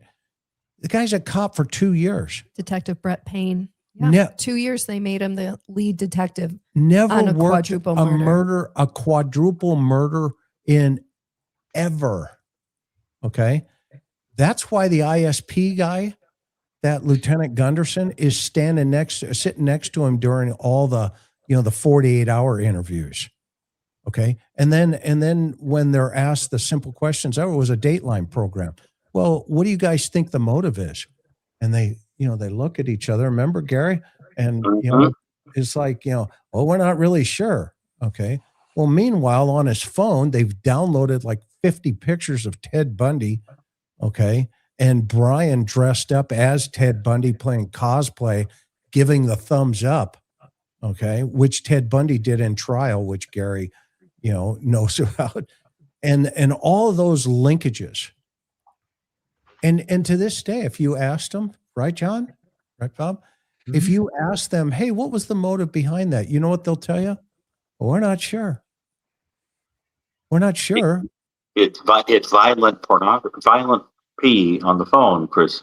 Right. Of sleeping women and people being forcibly assaulted, but there's no motive. A la Ted, right, Gary? Right. That was his whole thing. That was what's. And guess who was studying about Ted Bundy under Ramsland? Brian Koberger. That was so crazy. Go figure, right? But this is the same kind of problem, I think. I'm not saying that SA is involved in this in any way, shape, or form. But to me, you can't take it off the table yet still. Also, you got to keep it over here, left field. It could be that anomaly of the one side. Huh? With what we know, but the investigative crew might have totally different and better. Yeah. Exactly. So link them. So what about the Koberger case is reminding you of threads and things in the Guthrie case? It wasn't fair to that detective, Brett Payne, even though we may or may not like what they did. When you go back and you watch those body camera videos and remember all the blood that was going down the stairwell from the second floor to the first floor. Okay. Mm-hmm. Oh yeah. Well, look at the most recent released body camera video. They're dragging things downstairs from the second floor. The first responders? Yes. Okay. Pain. Okay. Now, you can't blame them because I guess I can blame them because they didn't read any books and they didn't pay attention in class. Okay. But I'm not going to say it's in totality, it's their fault. You don't take a new detective. And if I went to my supervisor and he's up there in the upper left-hand corner, okay, if I went to my supervisor and say, hey, John, I've got A, B, C, and D, and I've never done it before. What do you think? What are you going to tell me, Johnny? Well, the first thing I'm going to do is I'm going to assign you to work with the senior detective in the unit. This is how you learn to do it. The very first homicide I worked, and I had been just a detective 5 days. When I got called out to my first homicide, I worked it with Jim Wood, who worked homicide for forever. That's how you learn it. And to take somebody with that level of experience, yeah, you've identified it, Chris. That's a supervisory failure. And Yeah. the other thing I would look at is what sort of training was he given? But you can have all the training in the world in a classroom atmosphere. It's not until you get into the scenes and you're working with a senior detective that you can actually begin to learn your craft. Yeah, and in this case, right, and my guy was a guy named Danny Aarons, who I think to this day taught me a ton. Okay, and I worked alongside him for almost a solid year. Okay, and in this case, you've got a sheriff who has diluted the homicides team. He's, those guys are all in different places. And you got a new officer, a new detective who is going to OJT, on the job training. Well, that's not fair to this guy. It wasn't fair to Nancy Guthrie. And if it turns out later on that, the defense is going to get hold of something somewhere and they put that poor guy on, what's he going to do? Yeah, I went to a 40-hour, Department of Justice homicide course. Okay, well, what did you learn? They're going to eat him alive. They're going to give him the pinata treatment. John, I love John. And yeah, and I mean, you've been there, Maureen, as in your role and your capacity with the FBI. I mean, you guys are the best at collecting evidence in the world, but you didn't just get thrust into your first, scene around the world where a bomb had explosion, a terrorism event, right? No. And that's what I'm trying to link it here, that even though we're seeing all these in our heads, we're going, well, maybe the guy didn't ask the question, about how'd the pots get here? What do you think about that? Oh, mom leaves her doors open. Okay, well, how does that tie into the pot at the door? Asking for a friend. Okay. Yep. Go ahead. Another thing to consider, Chris, is sometimes when you're at a crime scene, no matter what the crime scene is, it could be, like a plane crash, a murder, whatever it is. It's really hard for people, and not even on their first time, on their 5th, 10th, whatever, depending on what's going on in their life or whatever. But you have to work to focus on your work, because it is so easy to just think, my God Almighty, look at what we have here. And I'm thinking, of course, I can't get this plane crash out of my mind, where body parts were floating up at Point Hueneme. And we had a floating crime scene for the first time ever. That was new.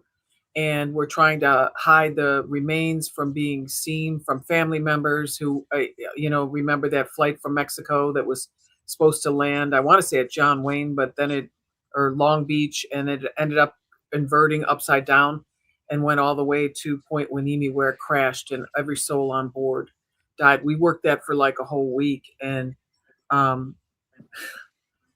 even I was just like, the limb of a baby, shoes, love letters. They were upside down so long, they all wrote letters. So one of the jobs I had was to find everything that was floating and try to put it in the pile of the person it belonged to. And they assigned me 19 Seabees, these young Seabees on the military base. And, it was like nothing any of us had ever seen before. It was unbelievable. So my point is simple. When you walking into that homicide scene in Idaho, how shocking that must have been to anybody.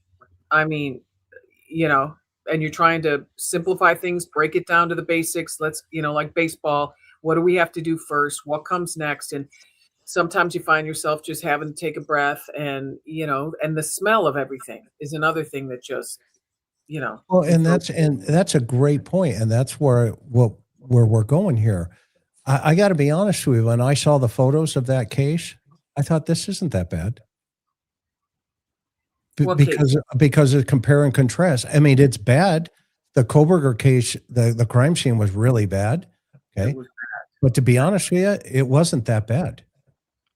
Well, in terms of compare and contrast from what what we've gone through.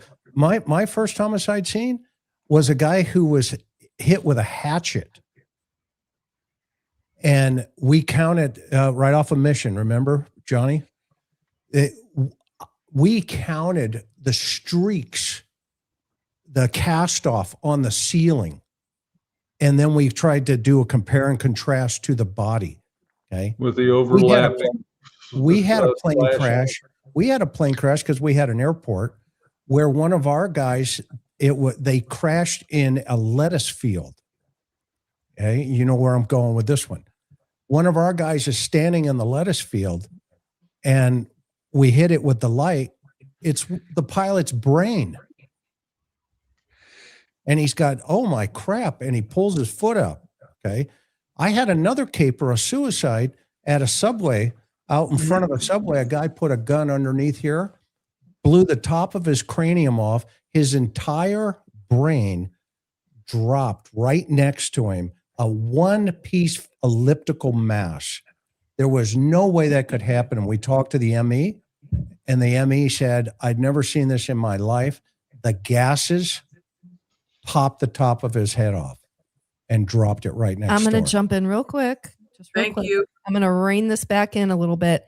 I think after we saw, I'm going back to the Koberger case with the Idaho 4 and the 4 students, of course, the autopsy reports were more horrendous, and the investigators never let on how awful and horrific all of the stab wounds were in that case. The victims were brutally murdered. Right. But I want to make that crying. Clear.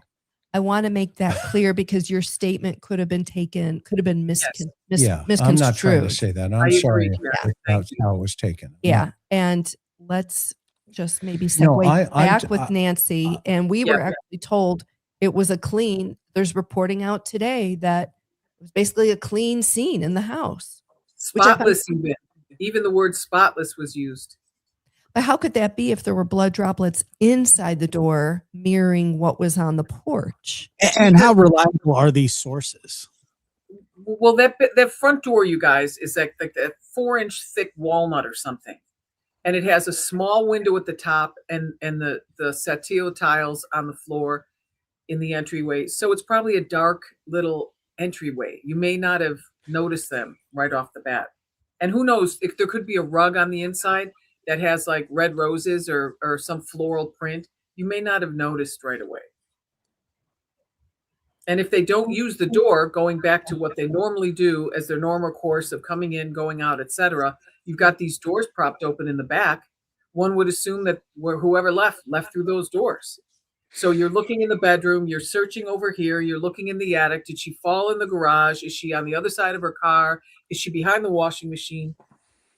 Is she in the bathroom where so many people fall and hurt themselves? They're in the shower. Who knows? And then finally, ultimately, I think it was a sheriff's deputy that arrived out in front. And the first thing, they were all saying, come in over here. But he went to the front door and he's the one that saw the blood. Mm-hmm. I also wonder, what does her bedroom scene look like? If she's taken in the middle of the night in her pajamas, no shoes, from her bed. I mean, I'm thinking of the Nancy Woodrum case, right? They got DNA from somewhere. They got biological DNA, material inside the house, if we're going to believe Sheriff Nanos, that was being processed for IgG right now. So my big question is, what does that scene look like? I mean, is it a perfectly, looks like somebody just woke up out of bed? I mean, is there substances there? How disheveled is it? These are my questions. Well, we saw how she makes her bed like a military person and does the folds at the bottom and everything so it stays intact. So all she has to do is flip down that corner when she wakes up. But would you expect the crime scene to be, everything tossed? With you're abducting an 84-year-old woman with major health issues, and I mean, it's as simple as pick her up and take her. I would assume. Yeah. No sign of a struggle. Nothing out of place. Nothing got knocked over in the bedroom when they were taking her out. I mean, these are burning questions. It's interesting because I was looking at abduction cases, not necessarily of elderly people, just abduction cases that I have on record, because I keep tons of cases on record. And one very common feature I noticed was that if you're taking somebody for ransom, they'll demand that the person take certain clothes, take a bag, take some things that they're going to need. And it would be interesting to see if they really were trying to abduct her, if anything's missing. Are there any clothes missing out of the drawer, anything at all? Because what it looks like is if you're really going to keep a person a few days, you say to them, get everything you need. Bring a couple of changes of clothing, bring the shoes, bring your bag, bring your medicine, get your cane to go back. Because as I keep saying, they'd be precious cargo. At very minimum, medicine. It's very odd to not take the medicine. But I guess what I'm getting at is it's interesting if absolutely nothing was prepared for somebody that you were supposedly going to keep for a few days. It either implies to me that that was the intention and she immediately expired, or it was just a homicide. But there's no indication of the normal things that I'm seeing when I look at other abduction cases, because that's how I like to think is, let's set aside 20 or so other cases. Like, what are the common features? They're not present here. We did. And, so it's weird to me. We did a show on Sunday where we highlighted 5 other kidnap for ransom cases. That was And great. each one of those, thank you, Maureen. Each one of those cases, they surprised the victim at, most of them at gunpoint, I believe. They were all hauled off. I'm going to make sure I'm accurate on that. The ones that were taken out of their home left, as is, barefoot, whatever they were wearing. Most of them were, one was a 72-year-old woman, one was an 88-year-old woman, one was a 65-year-old man. Nobody was, go pack a bag and then we're going to kidnap you. So. Right. But it's interesting because in the sexual ones, they don't pack any bag. They're taken out for different reasons. And the only thing they would be asked to take is something required for the sexual gratification of the offender. Take your stockings, that kind of thing. But other than that, no. So I would take off the table as even being expected to take anything of the sexual ones, or the ones where somebody is just dead. What I'm concerned about is that this poor woman was surprised, and that they didn't anticipate that she had a heart condition and couldn't hear or whatever, and she expired and everything went to hell. It smacks, and I think that's what makes me think of Koberger, Chris, is the thinking you have a methodical plan laid out and then it just nothing goes the way that it's supposed to go, and then you hurry to try to fix it up, and you leave behind evidence. I mean, does anybody else think it's possible that she just accidentally expired and it wasn't anticipated? No. Yes. Not me. Yeah, we talked about that. Is it possible? Yeah, but I don't Possible. think so. Or do you think it was just a homicide being made to look like a abduction? I think this person showed up and they took care of business, and they knew. So you think it went as planned? Well, if all of this other stuff is out there in terms of the dates, the pictures, and all this other stuff, and I apologize to the audience now, for getting into my head. I'm sorry, I didn't mean to, drop a couple of those cannonballs on you, but it's kind of, sometimes it's frustrating because you have that all up here and it is real time. Okay. And, you come on YouTube and people are like, that idiot, they don't know what they're talking about. Oh, really? Okay. Well, we'll see where the chat goes on that piece of the puzzle. And so when I'm thinking as this game is unfolding for the suspect, because I believe he thinks it's he's got a role here, right? Yeah. And again, I'm not thinking that this is a very sophisticated individual. Is he organized? Yeah, I do. I believe there are organized aspects to this crime. Okay. But again, what the totality of that is, I don't know yet. I know he's made mistakes. Right. And his ego's driving him crazy. Okay. I know that from, sitting down with these folks. Agreed. And so I think where the red flags are for me, and I still, have to rely upon my own experience, The red flags are what I've mentioned here many times. I mean, just think of every time there's a new update, okay, you get from one source that says, yeah, there's only blood on the other side of the threshold and the front door. And then you hear, and by the way, the suspect left pots to prop open the doors. Okay. And then you see, things like, oh, by the way, the family's over there, taking boxes out of the house. Go ahead, John, Bob. Don't forget the backpack. The backpack was filled to the brim. I said this from jump that there was a tarp or a blanket or something to wrap her in. That's not a kidnap kit. That's a kill kit. And I hate to be blunt about it, but that's what it is, in my opinion. It's filled to the brim. And he went in there with that. And so that would jive with propping the doors open, propping the gate open, whether they use the flower pots or not. And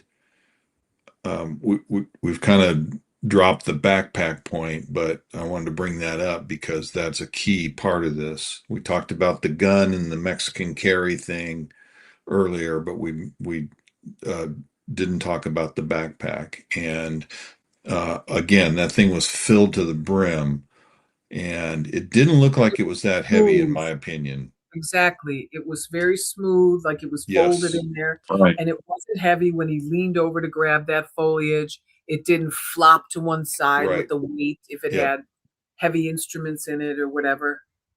Yeah, and I think what went wrong in this case is he didn't kill her right away. He took her out the front door potentially. You think she was still alive going out the front door with the blood droplets? That blood is moving. I'm still not convinced that it's an over-the-shoulder thing, because if he's right-hand dominant, again, if he's got her over the shoulder, okay, let's use the right. That blood spatter is on the left side of the porch. Let me show you once again. Right. Go ahead. In the front. What hand does he use with the flowers, Chris? Right or left? Well, the flowers are on the left too. Here it is. Let's say that again.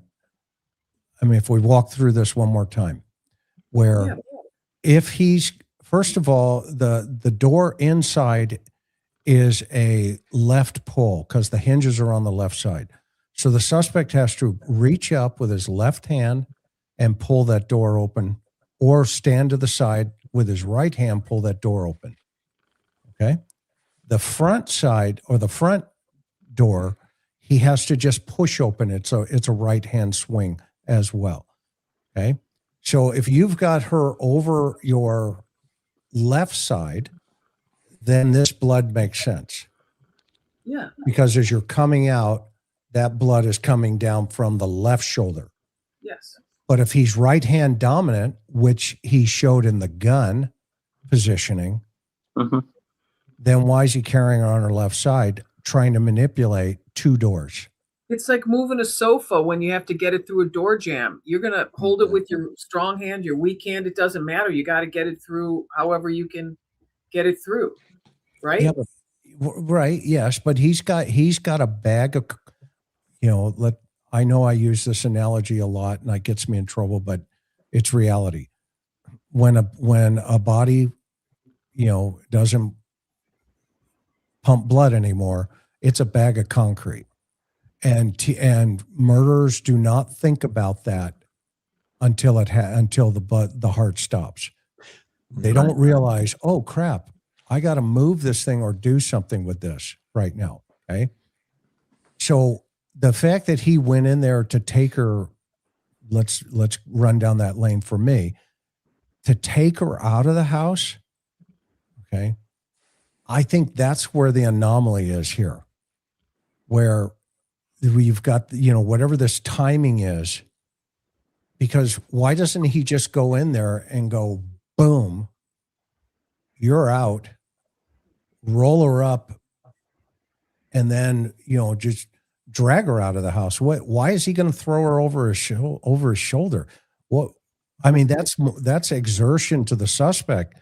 Because there's two people. If Okay, there's well, two people, you want to get the hell out. then why And not carry her Why out? would the blood just end there? Why not carry her out? Because her head could have moved a different direction.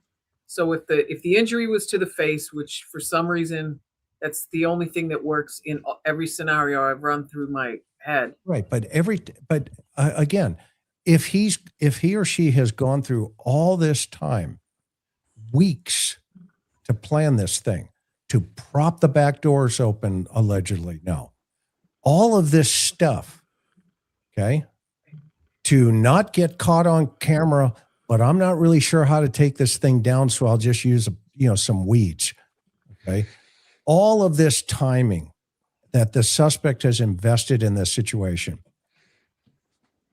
Are we thinking that I'll just ask for Bitcoin? It just, none of that fits with this. I'm not even talking about the Bitcoin because it just doesn't seem to fit with the scenario. What do you guys think? I just don't. I agree. And that's why it takes me back to the next morning when the first people showed up who called 911. Because they show up, blood on the porch, garage door down, gate propped open with a flower pot, possibly, two back doors, flower pots propping the door open. We can't find anybody in the house. We don't see any evidence in the house, allegedly. Okay. None of this. What should we do? Well, let's look around. Let's go find her. Okay. Let's go find her. Oh, look, her watch is here. Her wallet's here. Her purse is here. Everything's here. It's all here. Okay. What do we do now? Well, let's call 911. 911, what's your emergency? Mom is missing. She's gone. Please get over here. Okay. What do we do now? Let's call Savannah. Oh, the hospitals. And the hospitals. Let's call all the hospitals because maybe there was a medical event the night before. Okay. And the cops show up. Okay. What do you got going? I'm having this process that's going, I've been through a couple of these in my time, and that doesn't make sense. It doesn't make sense. I mean, if it makes sense to you guys, make it make sense to me. Well, what's bothering me, Chris, is that if we propose that this was just a homicide with, no abduction even intended, the problem is that it becomes very difficult to understand what the motive for doing that would be, other than that you personally loathed the person and that was the benefit, or that you were going to benefit financially because you had a tie to that individual. So it becomes very difficult to understand some very personal, close to the person reason anybody would do it. So that so I think there's this kind of, since the family's cleared and no one has been identified that's close that could be involved, I think there's a tendency to kind of think it had to be some outside party, but there's no clear benefit to such a group. So I think that's what's tricky about it. If you go the pure homicide route, what benefit could there be other than to somebody very personally attached to her? So, it doesn't Gary, make any sense. Right, please. Gary, do you think remove the body? If the purpose is just to commit to remove her, and one assumes there's a plan in place because of the previous visits, why not just do the deed and leave her? Because you're injecting an awful lot of complications and exposing yourself to being captured or the event being noticed by removing the victim. That's the part I believe that there was a purpose was to was homicide. Well, If Go ahead. if you if you Bob's going to say loathe, what I'm thinking. I think. hang on, Let's hear if it. you loathe Savannah and you concoct this scheme, whether it's by yourself or with others, perhaps a second person, you may kill her on sight, and you may take Nancy and discard her to torment Savannah, and that is what's occurring right now. So, what are your thoughts about that, Gary? You watched her on the Today Show. I almost said Tonight Show. Today Show. You've seen her little bit there in Tucson, and all this nicey stuff. You can't stand Savannah for whatever reason, and this is the only way. You can't get to Savannah because she has security, but you can get to her mom. You know she lives in Tucson. It's not hard to find her, and boom, you go and you concoct this. You have to case the place, or you've hired an accomplice, whatever the conspiracy is, and you're not just going to kill her. You're going to take the body, and it's going to be this big mystery to torment Savannah. But what if Gary? you, sorry, really quick, but what if you kill her and your thought process is, I don't want her body to tell a story, so I got to get the evidence out of the house too. Maybe that too, but I think that the psychological factor here in tormenting Savannah could be a possible motive. Well, that's extremely interesting. I'm going to ponder that idea. It's interesting because, well, for a lot of reasons, but the other thing is this: in cases of elimination murders, right? Everyone knows that's a term I coined. I've counted up as many cases I could find of it and compared them. And one of the reasons for things like taking a person out of the house is precisely because you are trying to draw attention away from the house as being involved, that anybody in the house is involved. The point is to take the person away to imply an outside person being involved. So the idea is if I leave her here, it's too clear that this was perhaps some inside, kind of. So you distance symbolically, you take them away, you drag them, and that is done in staged abductions and things like that, that you take the person out precisely to draw attention away from the center of the story. And it is so common in elimination murders that I've made it a requirement in the definition that the people who commit it create a scenario where it looks like an outside party did it and took the people away. So an example, Susan Smith, remember she has 2 children. Mm-hmm. She likes a guy who wants to have a romance. The children are an impediment. So instead of just killing the children, the cover story is an African-American man pulled up alongside us and carjacked us and took the car and the children off. I can give a description of him tearfully on television, but I don't know who he is or where he is or whatever, except the problem is he didn't exist. She made the whole thing up, and the children were found at the bottom of the lake in the car with the note from the guy saying, I don't want to be with somebody who's got kids. And that was the end of that.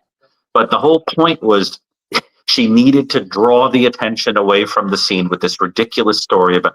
So that's the thing. I think it is entirely possible if someone who knows her, whoever that is, had anything to do with this, there is a motivation to drag the attention away from the home precisely for that reason. However, your idea, Bob, is an interesting one when we think about emotional torment as the motive. And what I find creepy. And just to be clear, yeah, I'm sorry. Go ahead. Finish your point. No, you're just proposing that you're thinking out loud about an interesting possibility. I have. You know what my theory is, and I'm sticking to it. But it is an interesting thing to ponder, and I wanted your take on it. Well, the reason it's so interesting is that kind of emotional motive happens in people who have an intimate connection to in other words, to be interested in tormenting somebody, you wouldn't be somebody who just identified a stranger and that has to be that there are intimates involved. Well, my And, thought though is it's some nut that has seen Savannah and watched Savannah on TV for all these years, and for whatever reason, just absolutely loathes her and comes up with this plan. You were talking the other day, I can't remember if it was in the chat or what, our text thread or what it who was, knows but anymore? you talked about this guy that went in and killed a woman and her son for some really Yeah. minor, mundane dust up Tommy that they had. Linsell. We're Okay. talking about it tomorrow in the lab. All right.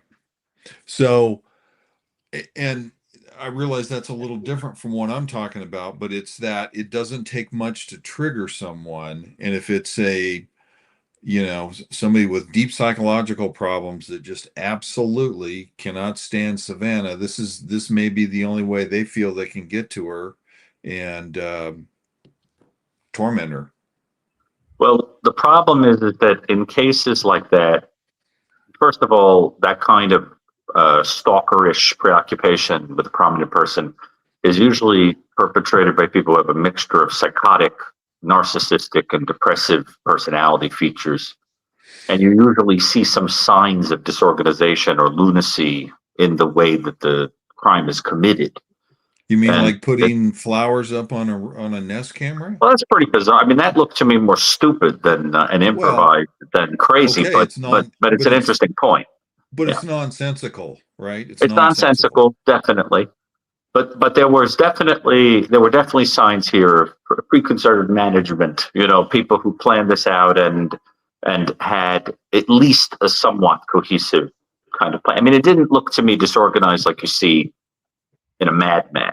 It looked, but it is what you're implying, what you're suggesting, even just as like a little thought experiment. Yeah. Is what's disturbing about it to me is that in a twisted way, it would take a very great deal of empathy to imagine how much pain a person would experience in such a situation. It's almost like a perversion of empathy. I imagine that this is really going to hurt. You know, it's like a weird sadistic spin on empathy. And that kind of thing happens in people who have very, very long-standing grudge that usually requires not being a distant person who's obsessed, but somebody that has known you for years. And that's more common in intimates.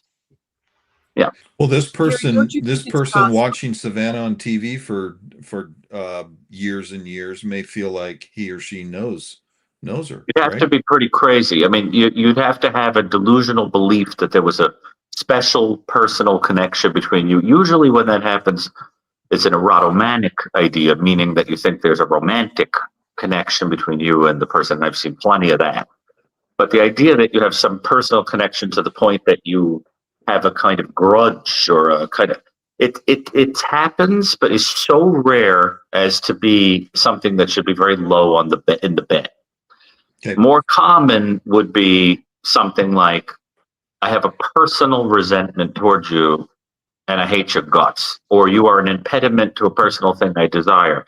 If nobody had come out and said that there was the clearance of people immediately surrounding, you could understand why thoughts would go to the intimates, because that would be garden variety murder 101 in situations like this. But in this situation where there's been, the sheriff coming out and saying these people, you're left with this puzzle of, if there was no financial benefit and nothing sexual, no robbery, well, then who hated this woman or wanted her out of the way? And how could it be that they're not an intimate? Who would that be? And I guess that's the big puzzle of this case, is that how could two things be true at the same time that normally don't go together? That's the big puzzle for me. And it doesn't make sense. And so, I mean, Chris, you know what I'm saying, right? Yeah. And that's, and I made a list. Oh, Maureen, I'm sorry. Yeah. I didn't mean to step on. When we talk about the reasons why she was removed from the house, we all know there's only a few. One is SA, one is kidnapped for ransom, which I just think is falling apart at the seams.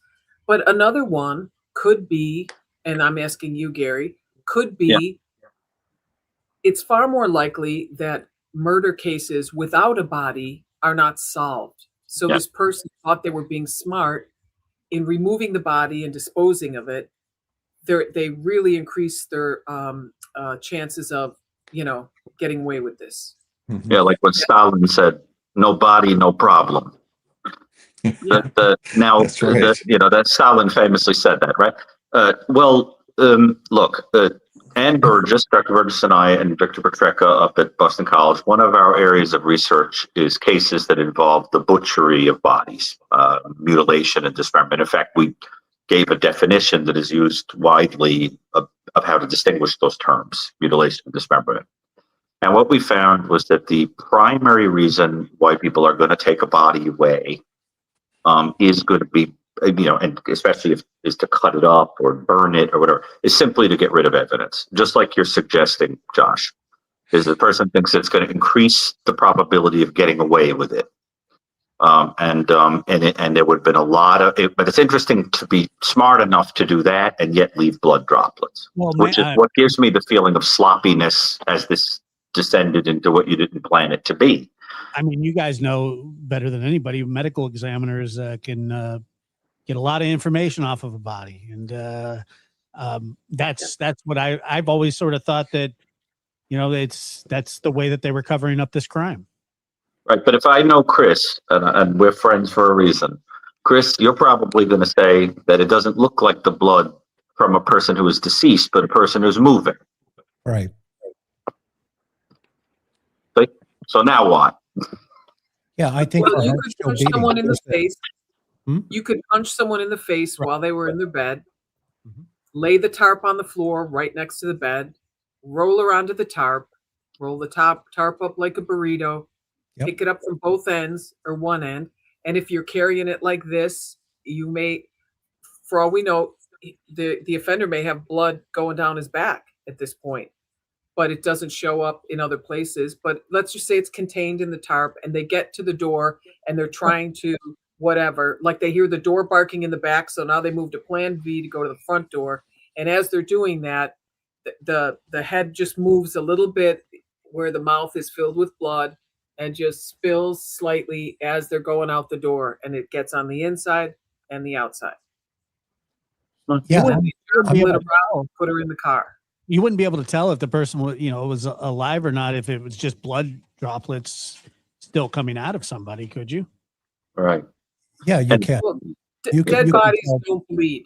Dead bodies don't bleed. But if you're injured and there's blood all in your mouth and you're being transported like this, and then your head turns at the end, or maybe she was still alive and still bleeding as they were moving her out. But Yeah, there's perhaps- going to be a little blood that accumulates in the tarp if you do it right after you assault her or kill her or whatever, right? There's True. going to be a little bit. And here's a curveball. Hey, vehicle positioning. Hey, let's say you've taken all the time to set the pots out, set the doors up. You're going to park your car out front. And I'm telling because you, the yeah, evidence that's shows cool. that she went out potentially the front door. So that means if it went sideways, the car's parked in the back by the fence. Or that's what the guy was doing, disabling the camera so he could pull the car up in front. Yep. But that's a great point. But the car's got to be back by the fence if that was the original plan. And that blood trail stops right there on the sidewalk. No, the car's up the street with one of the accomplices. You'd have a blood And you trail. call them on the radio and call them up into the driveway, load the body, and you're out. Okay, but that After means the you have to camera put the body down or you're standing there with a body on your shoulder. Well, you're trying to I'm get not out. putting it down. Yeah, you're trying to get out and so, like I said, some of the blood is accumulated. You've dripped a little bit. That's not a lot of blood on that front No, porch, in my opinion. it's I not. know I've heard a lot of other people say, "Oh, it's a lot of blood." Oh, yeah, It's not a lot of blood. or it came from her arm. The one Yeah. that she has the bandage on. John, you're being quiet up there. I am just listening, and it's that I will second this. That's not a lot of blood. Yeah. I agree. And yeah, and Head I mean, wounds. we can Ooh. speculate, but the problem is that unless we're only getting a tiny bit of the puzzle, who knows what's inside that house? I would just like to brainstorm. What else would you be looking for? My question is, why aren't you looking for the body? Do they have information that why aren't search parties out looking for it? I mean, we can speculate about the mechanism of going in. Where's the body now? What might we be looking for? I want to be knowing if there are any cars torched in Arizona during that period, because if it's a vehicle that was specifically allocated to transport, you're going to want to get rid of it because they've seen enough on TV that you think you can clean something up. You're still going to leave stuff. I'd want to know about vehicles that were stolen in advance. I would be going to rent-a-wreck places and finding out, or cheap cars that have been purchased. They may be doing these things. But as far as the mechanism in the house, until we know, I mean, it might be something as simple as she rolled over, she hit her head against the nightstand. And I know that because I saw it happen, with my wife. So Bob. it could be something as simple as that.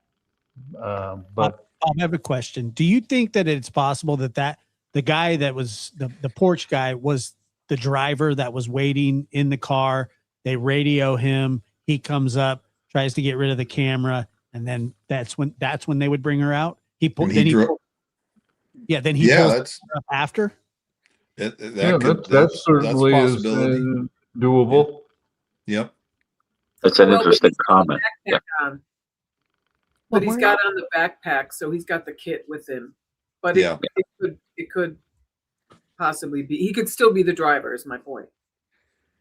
Yeah. Well. The other thing is just to reiterate about the work at Boston College. I can tell you that if she was removed for the purpose of eliminating a body for evidence, now I'm going to be very sensitive I have to be sensitive about how I say this, but because of the anxiety about even a tiny trace of a person being enough to sometimes lead to someone's arrest, what you're seeing in offenders now is a meticulous and complete decimation of the remains, whether it's through fire, very small pieces, animals, etc.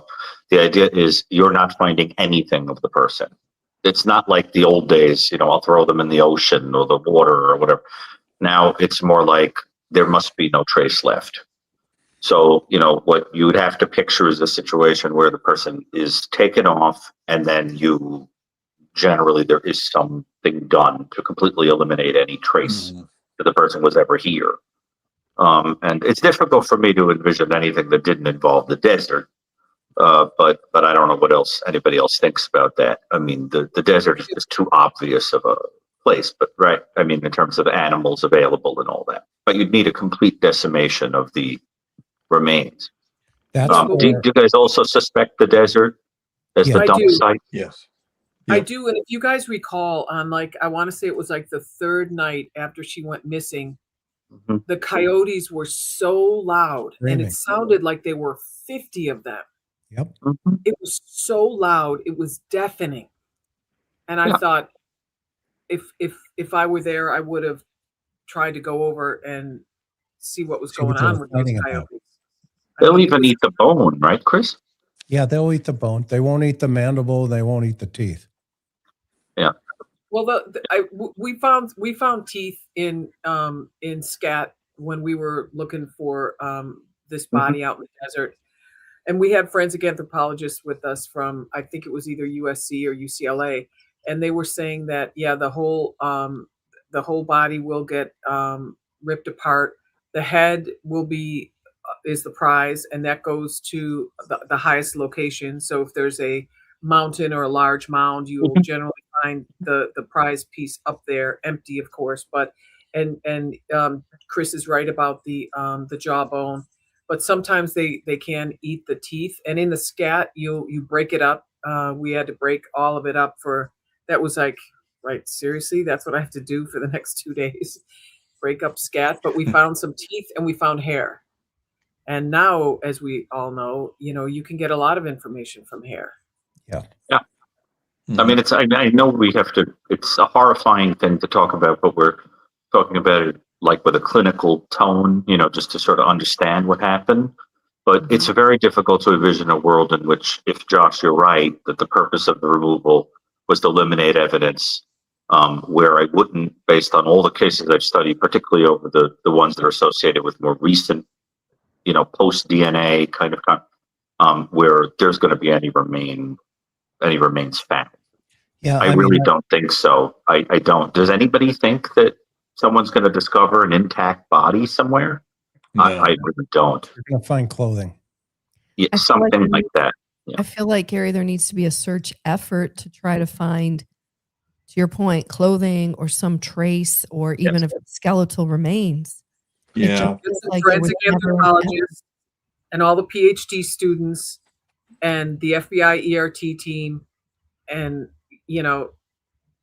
look in areas, find out where all those coyotes are, and you find them by looking at all their scat, and ask everyone that was there that night where that sound was coming from. Start there, work out from there, and go to all the locations that the anthropologists tell you to, and see if you can come up with something. Yeah, I agree. That's what I talked to Brian Enton about, like on week 2. And they they could possibly find her pacemaker. Might be the only thing left. That thing, pacemakers last years. Well, the animals won't eat that. They'll spit it out. They won't bite it. That's an interesting point, Josh. I've heard of one specific case where that's how they identified somebody that went missing in the woods, and they found he was like an 80-year-old man who liked to hike, and he had a pacemaker. They found his pacemaker and some, like little tiny bones that were left, I guess, was it. The other lead that you could pull off is bring in entomologists, and discover all of the rat infestations in that geographic region, because those are going to be the first animals that will start removing things. And they start with the top of the head down, and they work their way down. And then, of course, they're also going to be able to tell you about larvae and all the other stuff. But with body dumps in the desert and in fields and that kind of stuff, you can get a tremendous amount of information. But one of the things earlier that you asked, Gary, I've been keeping a list about offender indicators. Yeah. And here's what I've come in. I've been running this thing for, whatever it is, 59 days now. And every time I hear something new, me, I write it down. Yeah. Okay. We think alike.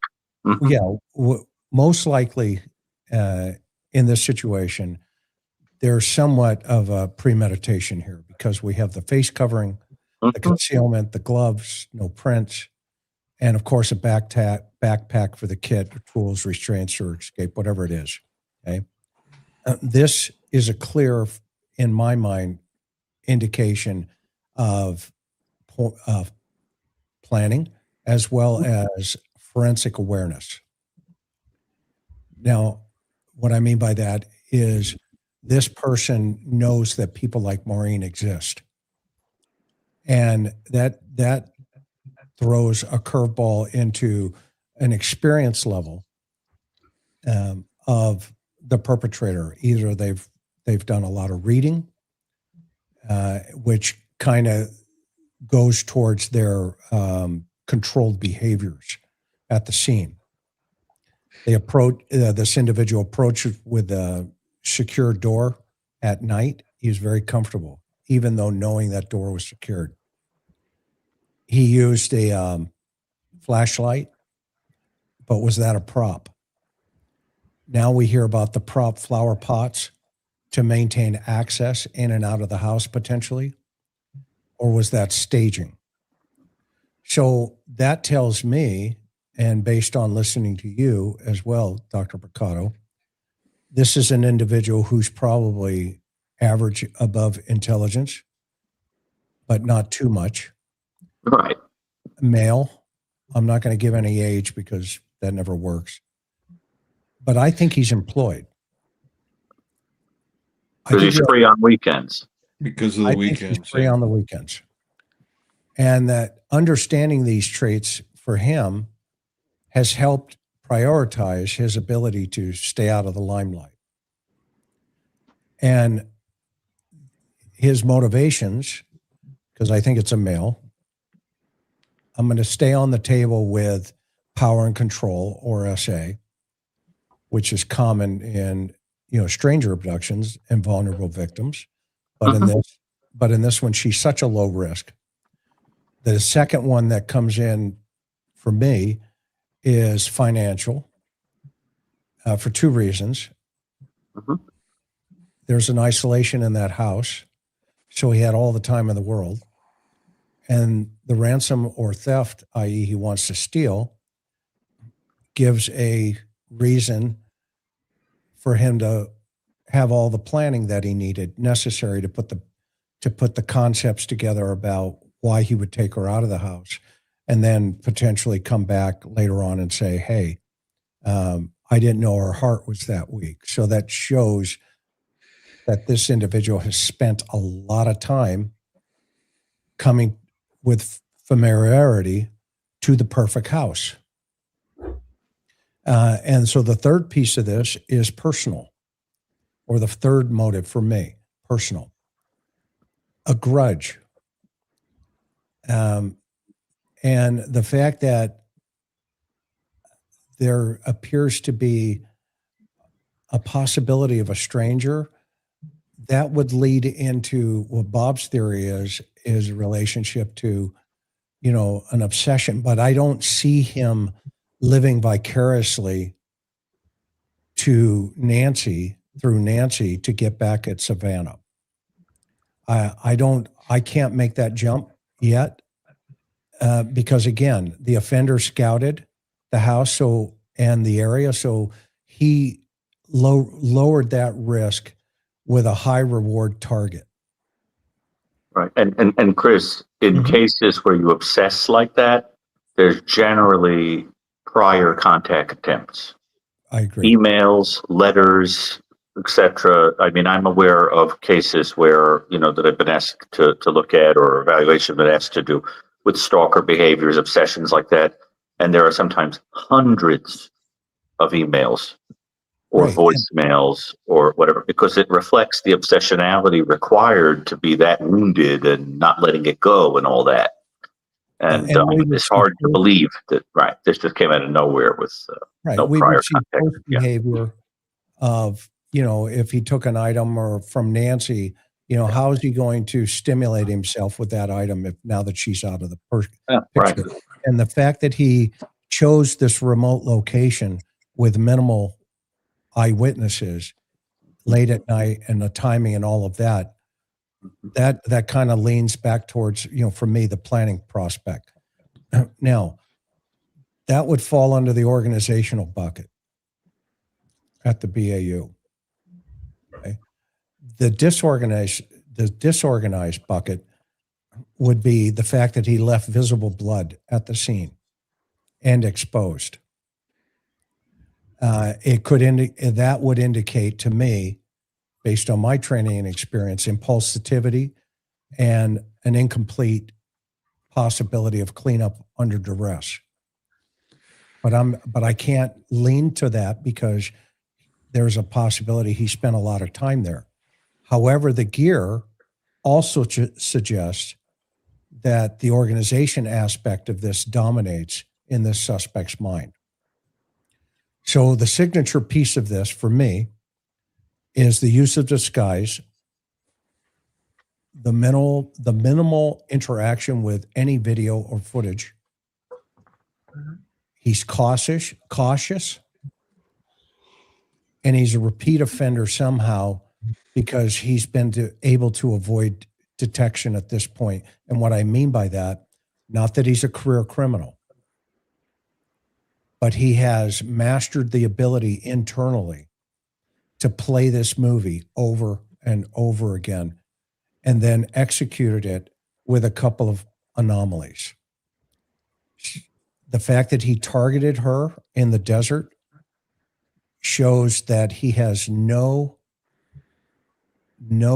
conscious about exploiting the vulnerable personality based on what you have said, Gary, and because of her mobility issues, her isolation issues, her ability not to hear, and the fact that she would probably be patterned out or profiled out as a low-risk victim in totality, that facilitated much easier control over her.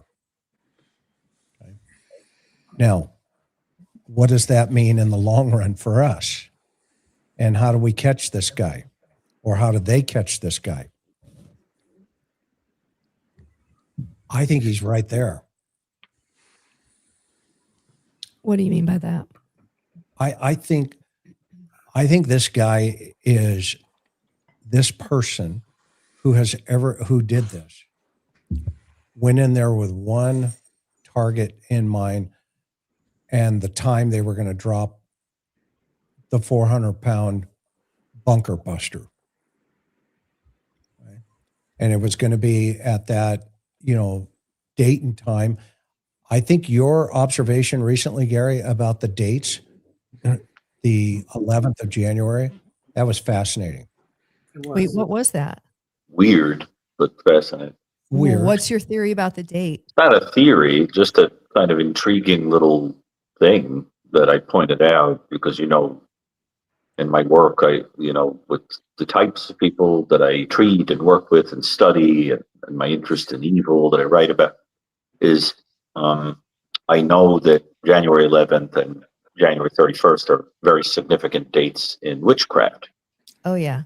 Okay. And, it is intriguing because the 11th is, is like a kind of, I'm trying to remember which is which. I think one of them is the holiday that marks the mid-mark between the equinox and the solstice. And the 31st is Imbolc Eve, which is the sort of like, the eve of the great holiday of renewal and so forth. It would be sort of like if we found out that somebody was scoping a house out on Christmas and then kidnapped somebody on New Year's.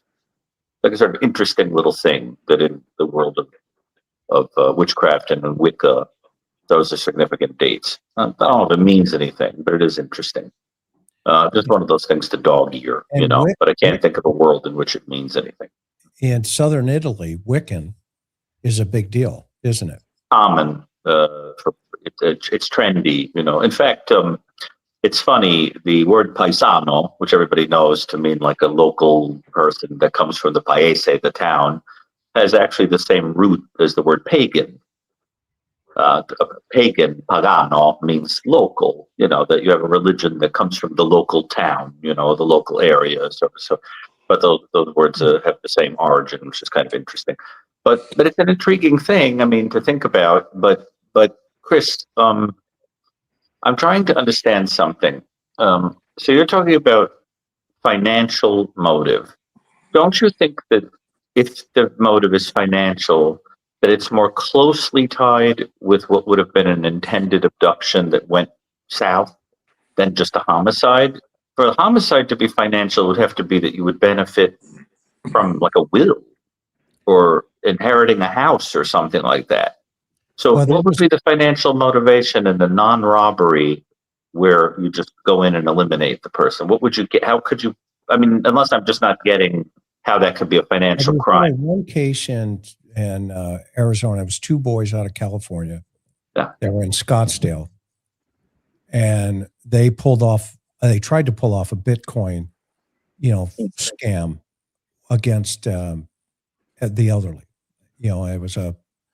But the problem is, obviously they got caught, so it didn't work. And there are no other cases like that. And if you look at the organized groups around, they're all dressed up in white, almost like zip up, clothing, and they got booties on, the South American groups and all the other places out there. But from them, it's all about, removing items and stealing stuff. They're not removing people and holding them, for ransom. So ransom is really the key here when we talk about the financial aspect, if Right. in fact there's any relationship to that at all. She'd have to be alive. You intended for her to be alive, but she dies. Maybe you try anyway. That kind of thing. I still think that's noise. I really do. Because what's your ROI again? We talked about that, right? What's your return on your investment here of all your time to get into that house, take her out, and then say, hey, by the way, here's a payment plan? It's odd. And then turn around if what Savannah got is this idea that says, hey, by the way, I'm sorry. I didn't realize her heart was that problematic. Okay. Well, That's so weird. Yeah. It's very unbelievable too. That, and those you start, which we talked about before you got here, Gare. We talked about the primary notes, that where they were sent, why they were sent, what's the bottom line on all of that stuff? For me, the bottom line on all that stuff is it's still noise. However, the player in, who I'm thinking of, he still can't be taken off the plate for me because, why no payment? That makes no sense. The investigative impact on that was it stopped everybody in their tracks. Everybody stopped. You had to invest an entire FBI team to chase that rabbit hole. Well, but Chris, remember when the person that said that they had information and they were requesting one Bitcoin, the $66,000, and then Savannah offers up the $1 million, and then no further contact after that. That was sort of like calling their bluff, wasn't it? Yeah, that's exactly the point. Yeah, exactly, Josh. Good point. I mean, go ahead. Yeah. No, finish your point, and I'll answer. And so this other idea that, that note portrays, calculated crypto-focused extortion attempt. It gives a level of understanding how it works, and this guy can't even figure out how the camera works. So I don't see the two correlating in terms of intellectual level. The guy standing on the porch, or skill set, even. Or skill set, exactly, Maureen. I mean, I can't tie those two together still. Okay. Well, the even more ridiculous, Chris, and it's funny, you sort of anticipated what I was about to say. Even more ridiculous is the notion of somebody sadistic and psychopathic enough to take an 84-year-old woman from her bed and then write a kind note and say, I'm sorry, but we just didn't imagine that her heart was that weak. I wanted to let you know, I'm really sorry about that. If John were here, I would point, I wish he were back at this moment, because, a lot of times I consult on authors and people that are writing movies and TV shows about psychopaths and killers, I think. And the goal of that work is to talk about how realistic the offender is. For example, there's an article out there somewhere where I was interviewed about whether Villanelle is a realistic. Remember that show, Villanelle? It's a realistic psychopath. Remember that whole thing? Does that involve a realistic psychopath? Well, what happens in bad writing, in bad depictions, is there's no consistency in the character of a person who's supposed to have a personality disorder. Personal personality disorder is always going to be personality disorder. They may be compartmentalized, but you wouldn't see something that just contradicts entirely that type of person, right? Like, so that, unless they're compartmentalized, and I just think it's odd that we're supposed to think that this psychopathic, cruel, nasty, sadistic person would be that sweet. I just wanted to give you some closure and let you know that, she expired. We didn't think her heart was that. I mean, it's that kind of thing. It's odd. I mean, the killer would have a heart that didn't work. You know what I mean? It's odd. And it's so odd that it's probably never happened. So therefore, did it really happen? Is it real? That's a good point. Was that a real actual note that the family received? I Or don't where did know. this information come from? I don't know, but it seems to have given some kind of comfort to think that, you know, she's at peace, she's with God, she, you know, that kind of thing. John, I was talking about how in writing, you know, like you go to a publisher or something and you have a character that is not consistent, and how silly it is, the idea of a psychopathic, sadistic person taking an 84-year-old woman from her bed, but then writing an apology note that her heart didn't work and she passed away and I'm so sorry, is like bad writing, right? What do you say, John, from a writing perspective? Yeah, absolutely. From a writing perspective, although you could probably get away with it because I dealt with an editor with my murder mysteries who wanted to argue with me about how you made an arrest, how you investigated a homicide. And her experience was from television, which Right. is written by people who know nothing about it for the most part. But you're right. You will have people that a lot of the behavior here you're right, just doesn't make sense. It doesn't add up that those two things would occur. And Chris is right. It's the same thing with the intelligence level. It doesn't add up. That's what makes me think there was more than one person, because it looks like a mixture of psychologies, a mixture of empathy levels, a mixture of intellect, so that it looks like you've got a couple of parties here, and one being the crueler, more mastermind figure, and then the, you know. And let's do the math here, right, Gary, to your point. Let's just, if we think about this, there are 10,000, 100,000 people right now around the world that have been following this. Probably 25,000 retired cops, you know, people that have been, you know, done that. They're all over the place. And guess what? Every one of them is talking about, you know, the what ifs when of course.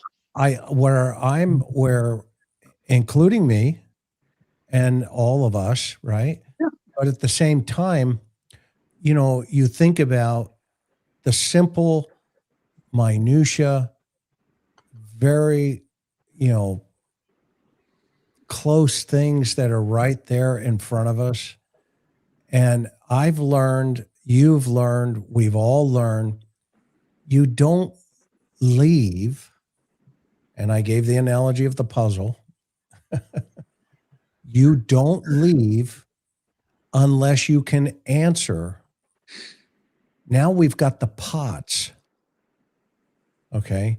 And we didn't know about the pots, but that in of itself is like an anomaly that you go, wait a minute, let me get this right. This guy spent like 2 weeks, 3 weeks planning this whole thing. We've got some dates on the 11th. We got the 21st. We got the 1st now, or whatever it is, 31st. And the best he could do was put a couple of pots on it, one on a gate and two on the back doors. And then he changes his mind midstream and takes her out through the front door. I mean, it doesn't make sense. Do you know why? Because it doesn't make sense. And so then what you have to do, Homicide 101, and we teach this all day long in the Cold Case Foundation, all day long, 8-hour classes, you start at the beginning. And you don't leave until you understand why a suspect would put the pots on the door. Okay. And then from there, let's go to the first 300 pages of your investigation and your suspects in those 300 pages. Okay. It's not rocket science. Where we have gone, where the internet has gone, where experts have gone, we're trying to figure out, you know, this is the guy that you're looking for. Well, okay, that's part of solving the crime, but I'm looking for Nancy. And if once we understand that part of the puzzle for her, then we can reverse engineer it back to, her girlfriends, to her pattern of life. And then you see the family pattern of life. I still want to know about the sibling rivalries, if any, because, what I'm learning and what I'm seeing, it's disturbing. And some of it, it's like just weird. It's beyond weird, like pot weird. Okay. And I'm not talking smoking in it. Okay. I mean, it's just like, okay, well, notice we haven't heard anything about in the timeline. And that's how you connect. That's how you connect dots. And I get the fact that they're holding it back, but I don't get the fact that Savannah goes on national TV and tells everybody my mom left in pajamas with no shoes. Well, I was going to ask Maureen, do you think that the FBI worked with her on that interview? They may have given her a list of suggestions, and hopefully she ran it by them. These are the things I'm planning on saying. But I think more than anything, the network had a lot they made a lot of suggestions to her, and she's used to trusting those people with suggestions on what to say in her work. So, and she's broken right now, so I don't really know. But I did want to ask, just for quick clarification, and then I'm going to have to go, Chris. But Chris, you're not saying that you don't understand why they use those flower pots at all. You're just saying, why did they leave them there, and why were the doors propped open still the next day, right? Right. Yeah. Yeah. I mean, they use them as a tool, obviously, Right. to keep the doors open. But if we go back to that, and I'm not going to, kick the dead horse, that if we go back to, did they tell the cops this is how they were found? And did they show did the cops see it? Is there body camera of the first deputy getting there and seeing those doors propped open like that? And I want to hear that first deputy on the scene go, well, how did you guys get in? Yeah, or even written up in a report if we can't see the body cam when Well, they first arrived. They may have said, well, we found it like this and we came in this way. Okay. For me, as an investigator, that's a huge red flag. That is like a gigantic red flag for pattern of life. Okay. And if they say, well, we didn't really notice it, that's even a bigger red flag. Okay. Because at that point you go, well, why didn't you wouldn't say it right then and there. You would just take a mental note of it that, okay, the doors are open. Are the lights on in the house? I want to know who turned the lights on. I want to, and then if we hear inside of the house, which we're hearing now, there's no sign of anything in that house. Which is so hard to believe. Well, you had the sheriff saying, yeah, there were signs of a crime scene. There were the sheets, or we're not going to talk about what's inside the bedroom. He said biological material. Right. At first he said a glove, and then he backed off of that. Okay, well, I don't know what that means, but obviously Saliva from that bite light. yeah, there's a lot of garbage there. But anyway. You know what else? You know what else the sheriff said, right? Hang on for 1 second, Josh. Maureen, I want to be respectful. We want to be respectful of your time. Thank you so much. Always. Thanks, guys. I wish I could Coming on stay tonight. longer. We're only Wish we had Dan. we're past hour 4. Yeah. Oh my gosh. We're going to shut it down here. That's a record breaker. I know. Oh my goodness. But thank you, Maureen. We're Yeah. grateful Welcome, for you. guys. It was a great conversation. Good night, Thank you Maureen. for your insight and your professionalism. Oh, We of really course. appreciate it. Thanks, guys. Good Very times. much. Have a good night. Thank you. You too. Chris, I feel like we're so lucky to have Maureen because she elevates the discourse She's in such a. awesome. Great stories, incredible experience and insight. I love you know what the most important that the Perspective. sheriff said was? Haters hate, Chris. Oh, play it. Oh, Josh loves that. Wait, who That he said said that? haters. That he said haters gonna hate. Can you hear it? You're gonna have Do it Do it again. again. haters are gonna hate. That was the sheriff. You're gonna hate. Does it come through clear? Yeah, it came Yeah, out you can great. hear it. Haters are going to hate. You're gonna have the haters, right? We all have haters, right? The haters. Well, some of us have more than others. Well, he had quite a few. Bob, you're the boss. That's a truth. Let's do some of these. You know, True the that. boss We've been says, hanging on all night. Have a look at someone who wanted revenge on Nanos. Hated career. Yeah. I don't think. You're gonna have the haters, right? Yeah, I don't know if they targeted Nancy for that. The Mexican mafia leader was killed the day after there was a tip. They were south of the border. Ame, I don't think is going to be involved in this one. He probably was killed for narcotics reasons, but we'll find out. I think the offender wanted her deceased or they would have taken her meds. What say you? I agree with you 1,000%. I agree on those. Let's see here. Could you guys all release the photos, 2 close-ups of tattoos, 6 pics, yet only 2 videos released on FBI website? I want to compare side to side. I don't have those photos. We'll have to get them from the same place you get them. If they don't see her leaving house with perp, only a camera guy, maybe she's on the road already and nobody is home when the camera guy is there. I don't know. Great comment. Savannah said, we will pay even after no proof of life, acknowledging Nancy may be gone. She said they just wanted closure. So why didn't she pay? Who are you going to pay if they were all bogus? Yeah, what are you paying for?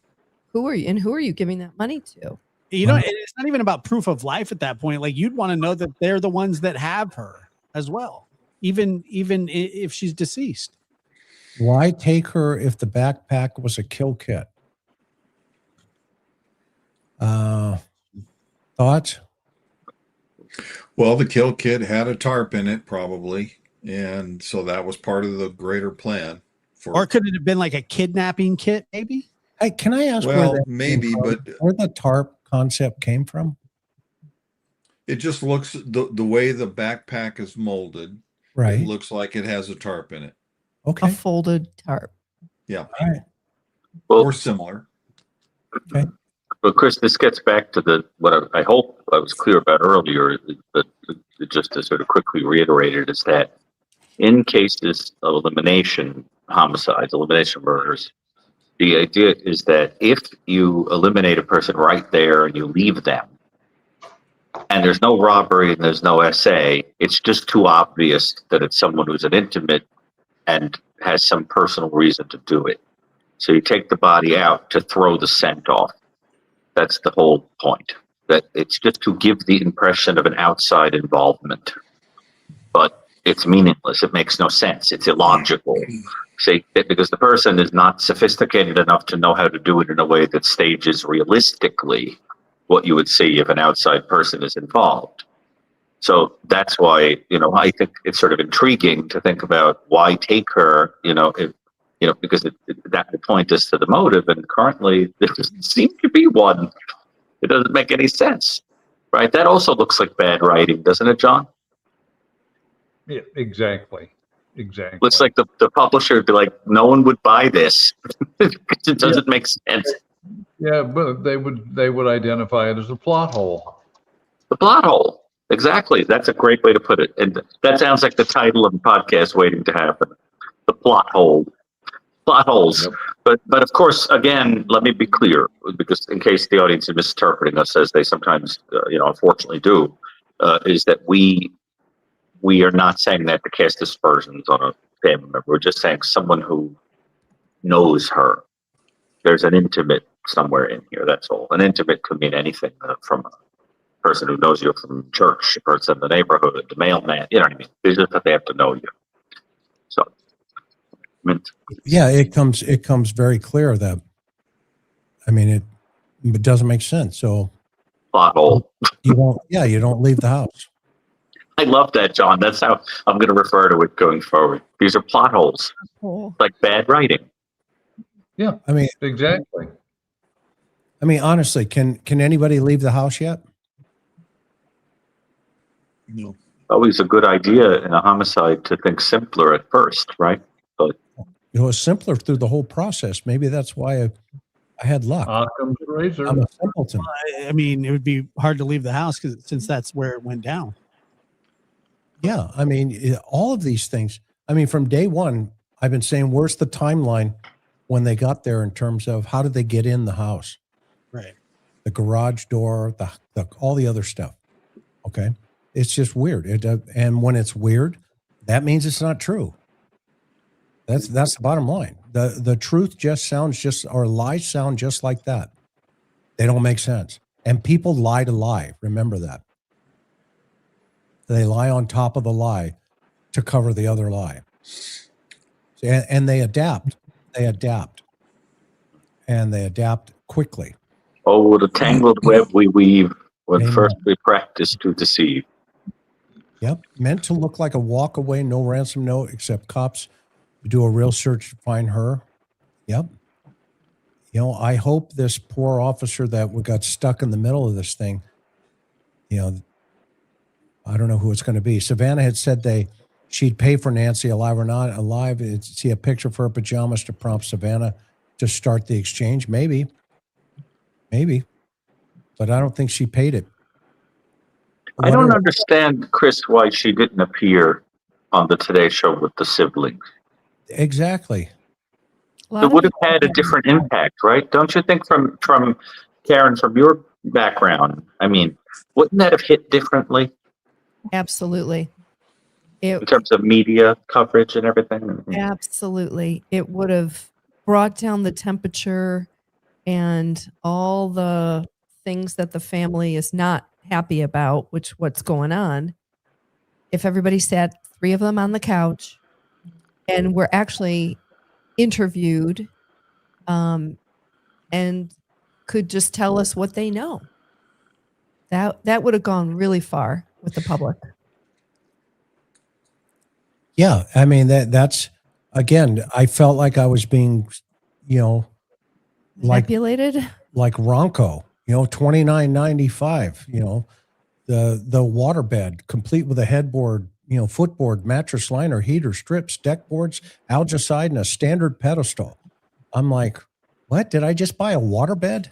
Did I just buy a waterbed here? It's like, are you kidding me? Don't tell me that about your family. Show me your family. You know what? People can say all they want about John Ramsey. They can say all day long, that guy did it. He did it, whatever. But guess what? He's the first guy that's saying, hey, where's the DNA? Where is it? Guilty people, I mean, however it's going to unfold, but he's going to look like a real idiot if the DNA comes back and they go, Mr. Ramsey, guess what? It's you. But they already eliminated him. Well, they already long took time DNA, ago. the DNA they tested. And so, but that's another show. That's another day. Okay. But I will tell you this, there was another way into that house.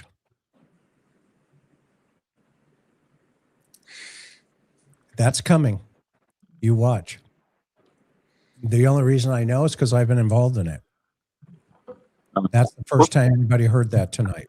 Does somebody have a schematic or a map or a plan or something of the house that they could show on the screen with the next time we talk about it? Because it would be easier to visualize like where the car might have been and the guest house in relation and where the garage is. And has anyone seen a good schematic like that?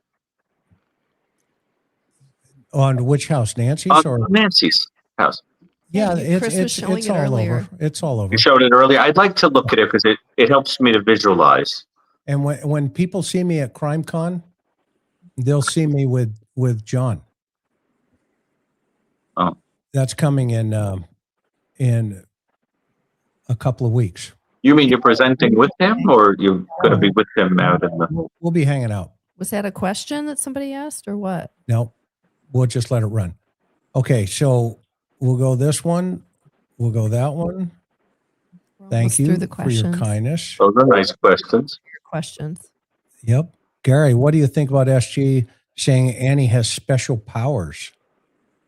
I have no idea. I mean, I've listen, in my work, I've heard people use phrases like that to mean even just that somebody is very intuitive or very sensitive or very artistic or I mean, it could mean anything. I don't think it necessarily means something otherworldly or weird, or I think that's what the person's getting at. Annie, And I'm not sure we can just say it. Yeah, look, I don't know that. I've heard that, and I don't know if it means anything, but Maybe he has a magic carpet. Oh, there's that's Jason. Jason, he's awesome. Tech profile of chef. Tech savvy, smart enough to understand motions of cam and possible Wi-Fi. Deauthenticating? Yep, not expert level due to not knowing how Nest keeping non-subscription and servers.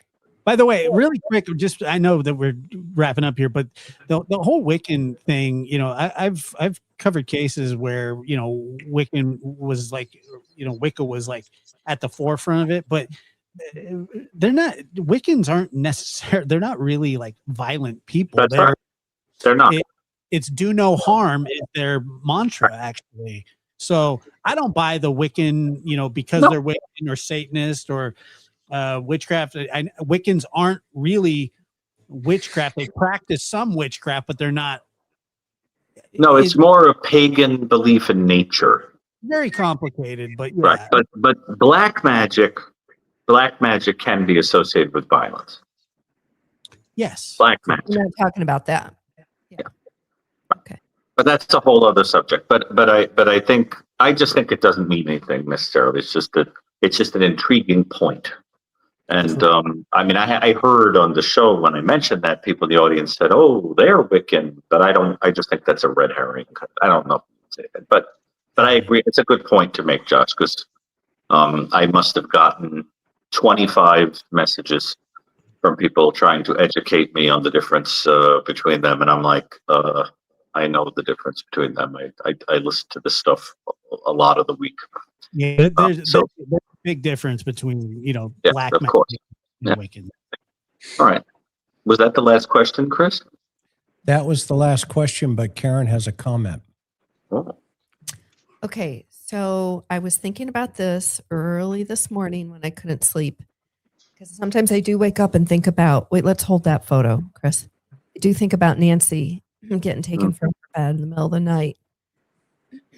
And I was thinking about the house. And so my comment, and follow me here, I know we've been talking for quite a while tonight, but this is something I don't think anybody has pointed out yet. Savannah said her sister and brother-in-law gave Nancy such great care it allowed Nancy to stay in her home. Well, if you have elderly parents or you care for someone who is elderly, you probably know what I'm about to say. And I mentioned this earlier, Gary. My mom is 86 and she has mobility issues. She has to walk. She has to use a walker, and she lives alone in a home. And Chris has been, my family's been worried about my mom for years, right? So this is overall comment. There comes a time, and I'm sticking to my notes because I don't want to miss it. I want to be precise, and I don't want to miss this up. There comes a time when you have to seriously question what is best for your elderly loved one. And there's millions of people who are dealing with this or have dealt with it or going to be dealing with this with their older aging parents. If you're lucky enough to have a parent that is older and aging, because many people don't. And so they're thinking it too. And staying in a home just for the sake of holding on to memories when the person really can no longer handle it, i.e. has mobility issues, it is not a blessing. It is not a blessing. It is actually opposite. I'm going to use myself as a quick example here and then connect this to the Nancy Guthrie case. My mom has mobility issues like Nancy, and maybe worse, because my mom, it's a challenge to even get to the mailbox for my mom as well. And these are questions I'm posing. This is not commentary. This is like questions for thought. Was Nancy in her home too long? Meaning, was staying at that home as long as she did when we're told most days Nancy could not walk to the mailbox, was that the best thing for her? Now, I ask the tough questions. I do it in my personal life with my siblings and our family. That's kind of my role. I just throw them out. I ask the tough questions.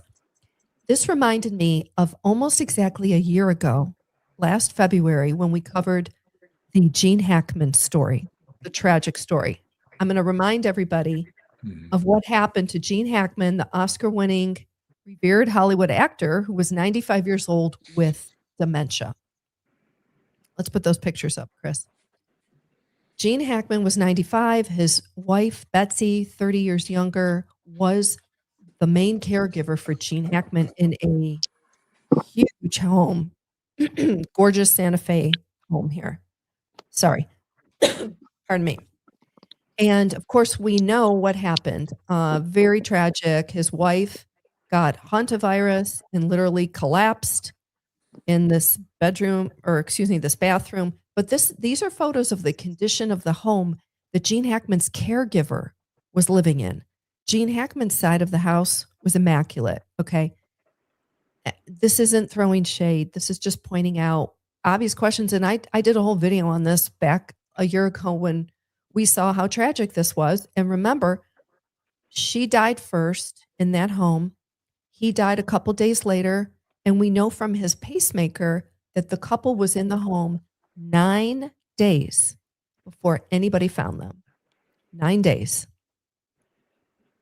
Okay, so why am I mentioning Gene Hackman? What does this have to do? At the time I said, well, what are the lessons that we can learn from Gene Hackman's tragic ending? Is this story? And I just go back to what would be a possible alternative if the elderly person, in this case, Nancy Guthrie, 84, if it's not possible for her to live with her adult children, then what are some alternatives? Okay.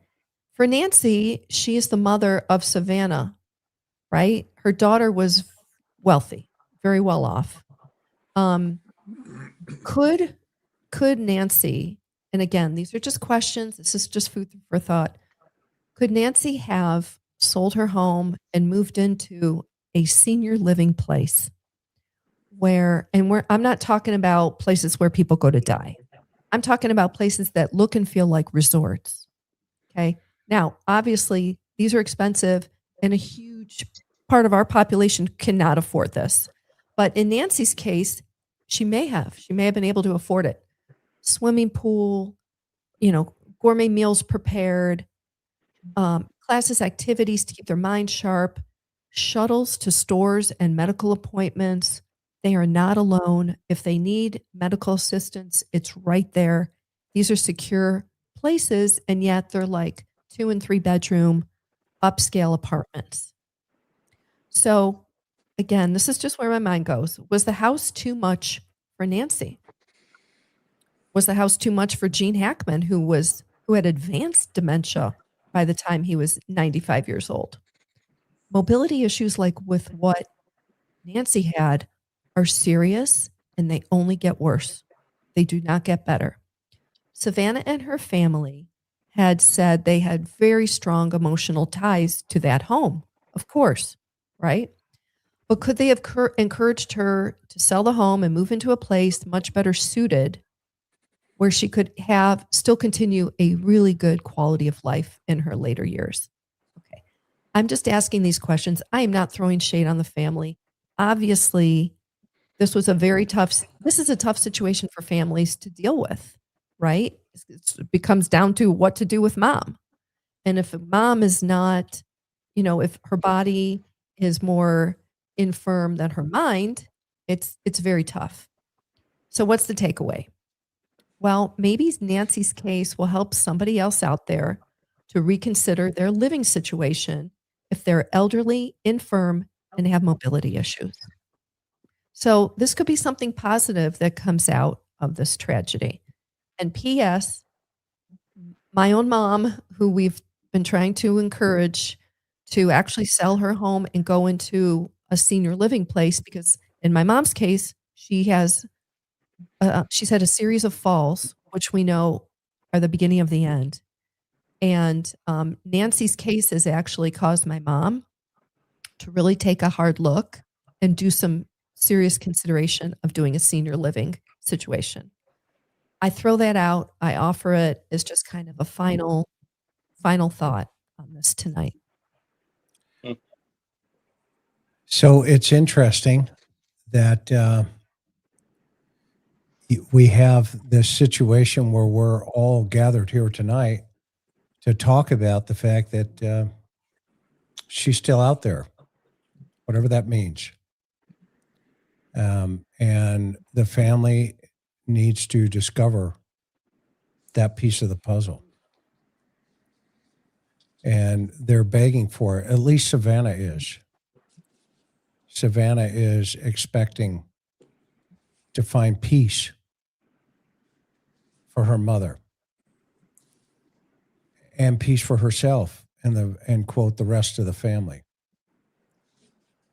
And so whatever we can do, we'll keep her name out there. That's the most we can do here on YouTube for, 4 hours, is to talk about Nancy Guthrie. And I think it's worth it. Josh, thank you for being here tonight. You're amazing. Tell everybody about your channel so they can go over there and subscribe. Yeah, my channel is The Lab, and I have guests on frequently, do solo shows, some interviews, podcasts. Chris is on there quite often, Dr. Gary, John. Maybe we'll get Bob over there, and I won't keep you, Bob, I promise you. And no 4.5 hour shows, Josh. Well, we've done that before. We've done it before. It's not out of the question, but it's rare. But Chris, I want to thank you so much for having me on. I'm always honored and to be able to share a panel with you guys. You guys are so smart, and I just get caught up listening a lot of the time. So, but thank you very much. Well, Josh, we're on tomorrow with John. We're on tomorrow. Yep. Tomorrow we have we're covering Tommy Lynn Sells and other things as well. We're having Diane Fanning on. We talked about her a little bit earlier, Dr. Gary. We did, but John will be on with us, Dr. Gary and Diane. So and it's up now. So if you go over there, hit the notification bell, you'll get notified about the show tomorrow. And if you can make it, that would be great. Awesome. Thanks, Chris. John. Thanks, Josh. Thank you, Karen. John, tell everybody about your books and where they can get them. Well, first of all, I want to thank you, Chris and Karen, for having me on again. And the conversation, it just never fails to amaze me, particularly with the comments. So there's a lot of unorthodox yet very useful thinking that's being offered. Yeah. My two most recent books are Service with a Sneer and then Beach Blanket Bedlam, and they are pretty straightforward, a lot of humor, but they tell you what it was like to be a cop starting in the late 1970s.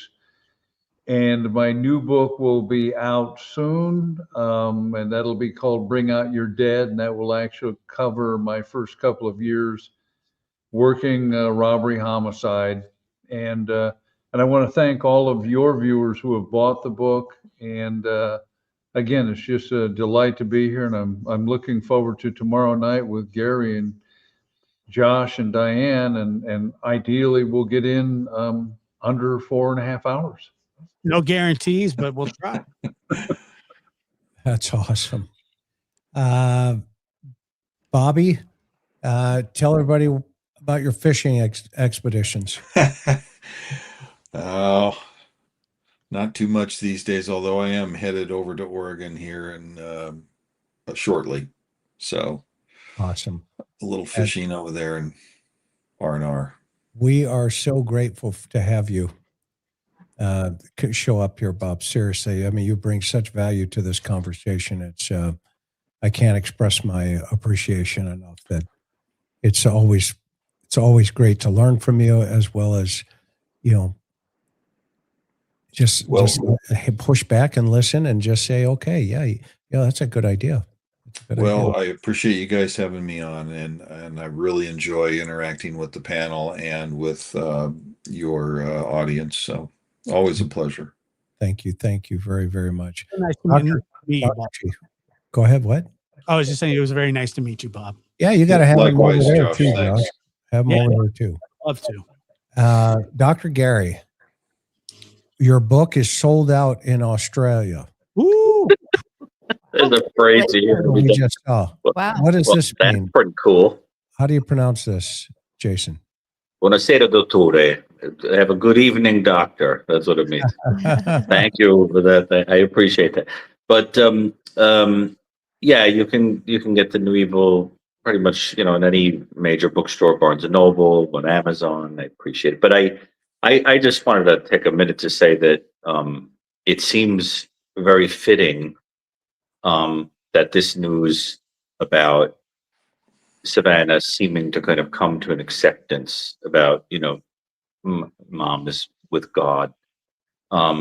It seems to be coinciding very well with this Holy Week that will culminate in Easter Sunday.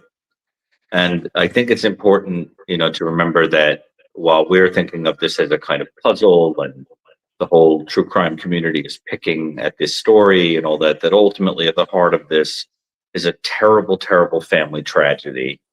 I think more tragedy will come when the facts come out of what happened here. That's just going to make it so ugly and so hard. And I think that in the middle of all this, what we're watching is people going through all the kind of steps toward accepting a horrible thing, psychologically at the heart of this. I think we saw some of that on that show. And I just hope that this family, I know that at least Savannah and the family identifies as a Christian person. I know her mother did. I just hope that they hold in their hearts the center of what Easter is about. And the idea that it's really about the death is dead, the death is conquered, and it's very, very important, I think, to hold that in our hearts and for the family to remember that. And I know everyone here would echo that. That the most important thing here is that this is a family tragedy, to remember them, to remember Nancy, and to try to keep that spiritual message in mind this Easter week. That is a great, great message. That's a great message. We're going to go to Hawaii here, but again, to that last point, there's in Proverbs 3:25-26. Do not be afraid of sudden terror, nor of trouble from the wicked when it comes. For the Lord will be your confidence and will keep your foot from being caught.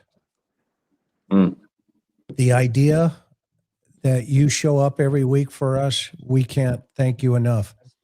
I apologize if I kind of went off the rails for a little bit there, but earlier. But at the same time, I can't help it sometimes because it's in me. And John knows, Bob knows, we all know that sometimes this young lady here has kept me out of so many problems, as you saw earlier tonight, where she's like, time to move, we have to keep going. But I just feel so empathetic towards Savannah and the family. And sometimes that empathy moves into frustration with some of the things that we've all experienced here on this panel. And that is, their evil does exist. And we can't make excuses for it. But we also have to recognize there is a higher power that gets us to the next place, whatever it is, because he's been doing it for me for all of my life. So be akamai, continue to take care of each other, and we will see you on the next one. Go see Josh tomorrow night with Doc and John and the rest of the folks that are going to show up. So thank you. Happy Easter, happy Passover, happy Yeah. if people Hanukkah, celebrate. Yep. Thank you, everybody. Shalom. Thank you. Good night, No, everyone. no show next Sunday before Easter because of Easter, right? No, No, we're going to be on, some folks don't have family, so Yeah. we'll be here for them. and not everybody celebrates Easter. Tomorrow, John. We'll be here. Yep. John, Oh, we beautiful. all right. Aloha, everybody. See you on the next one. Night.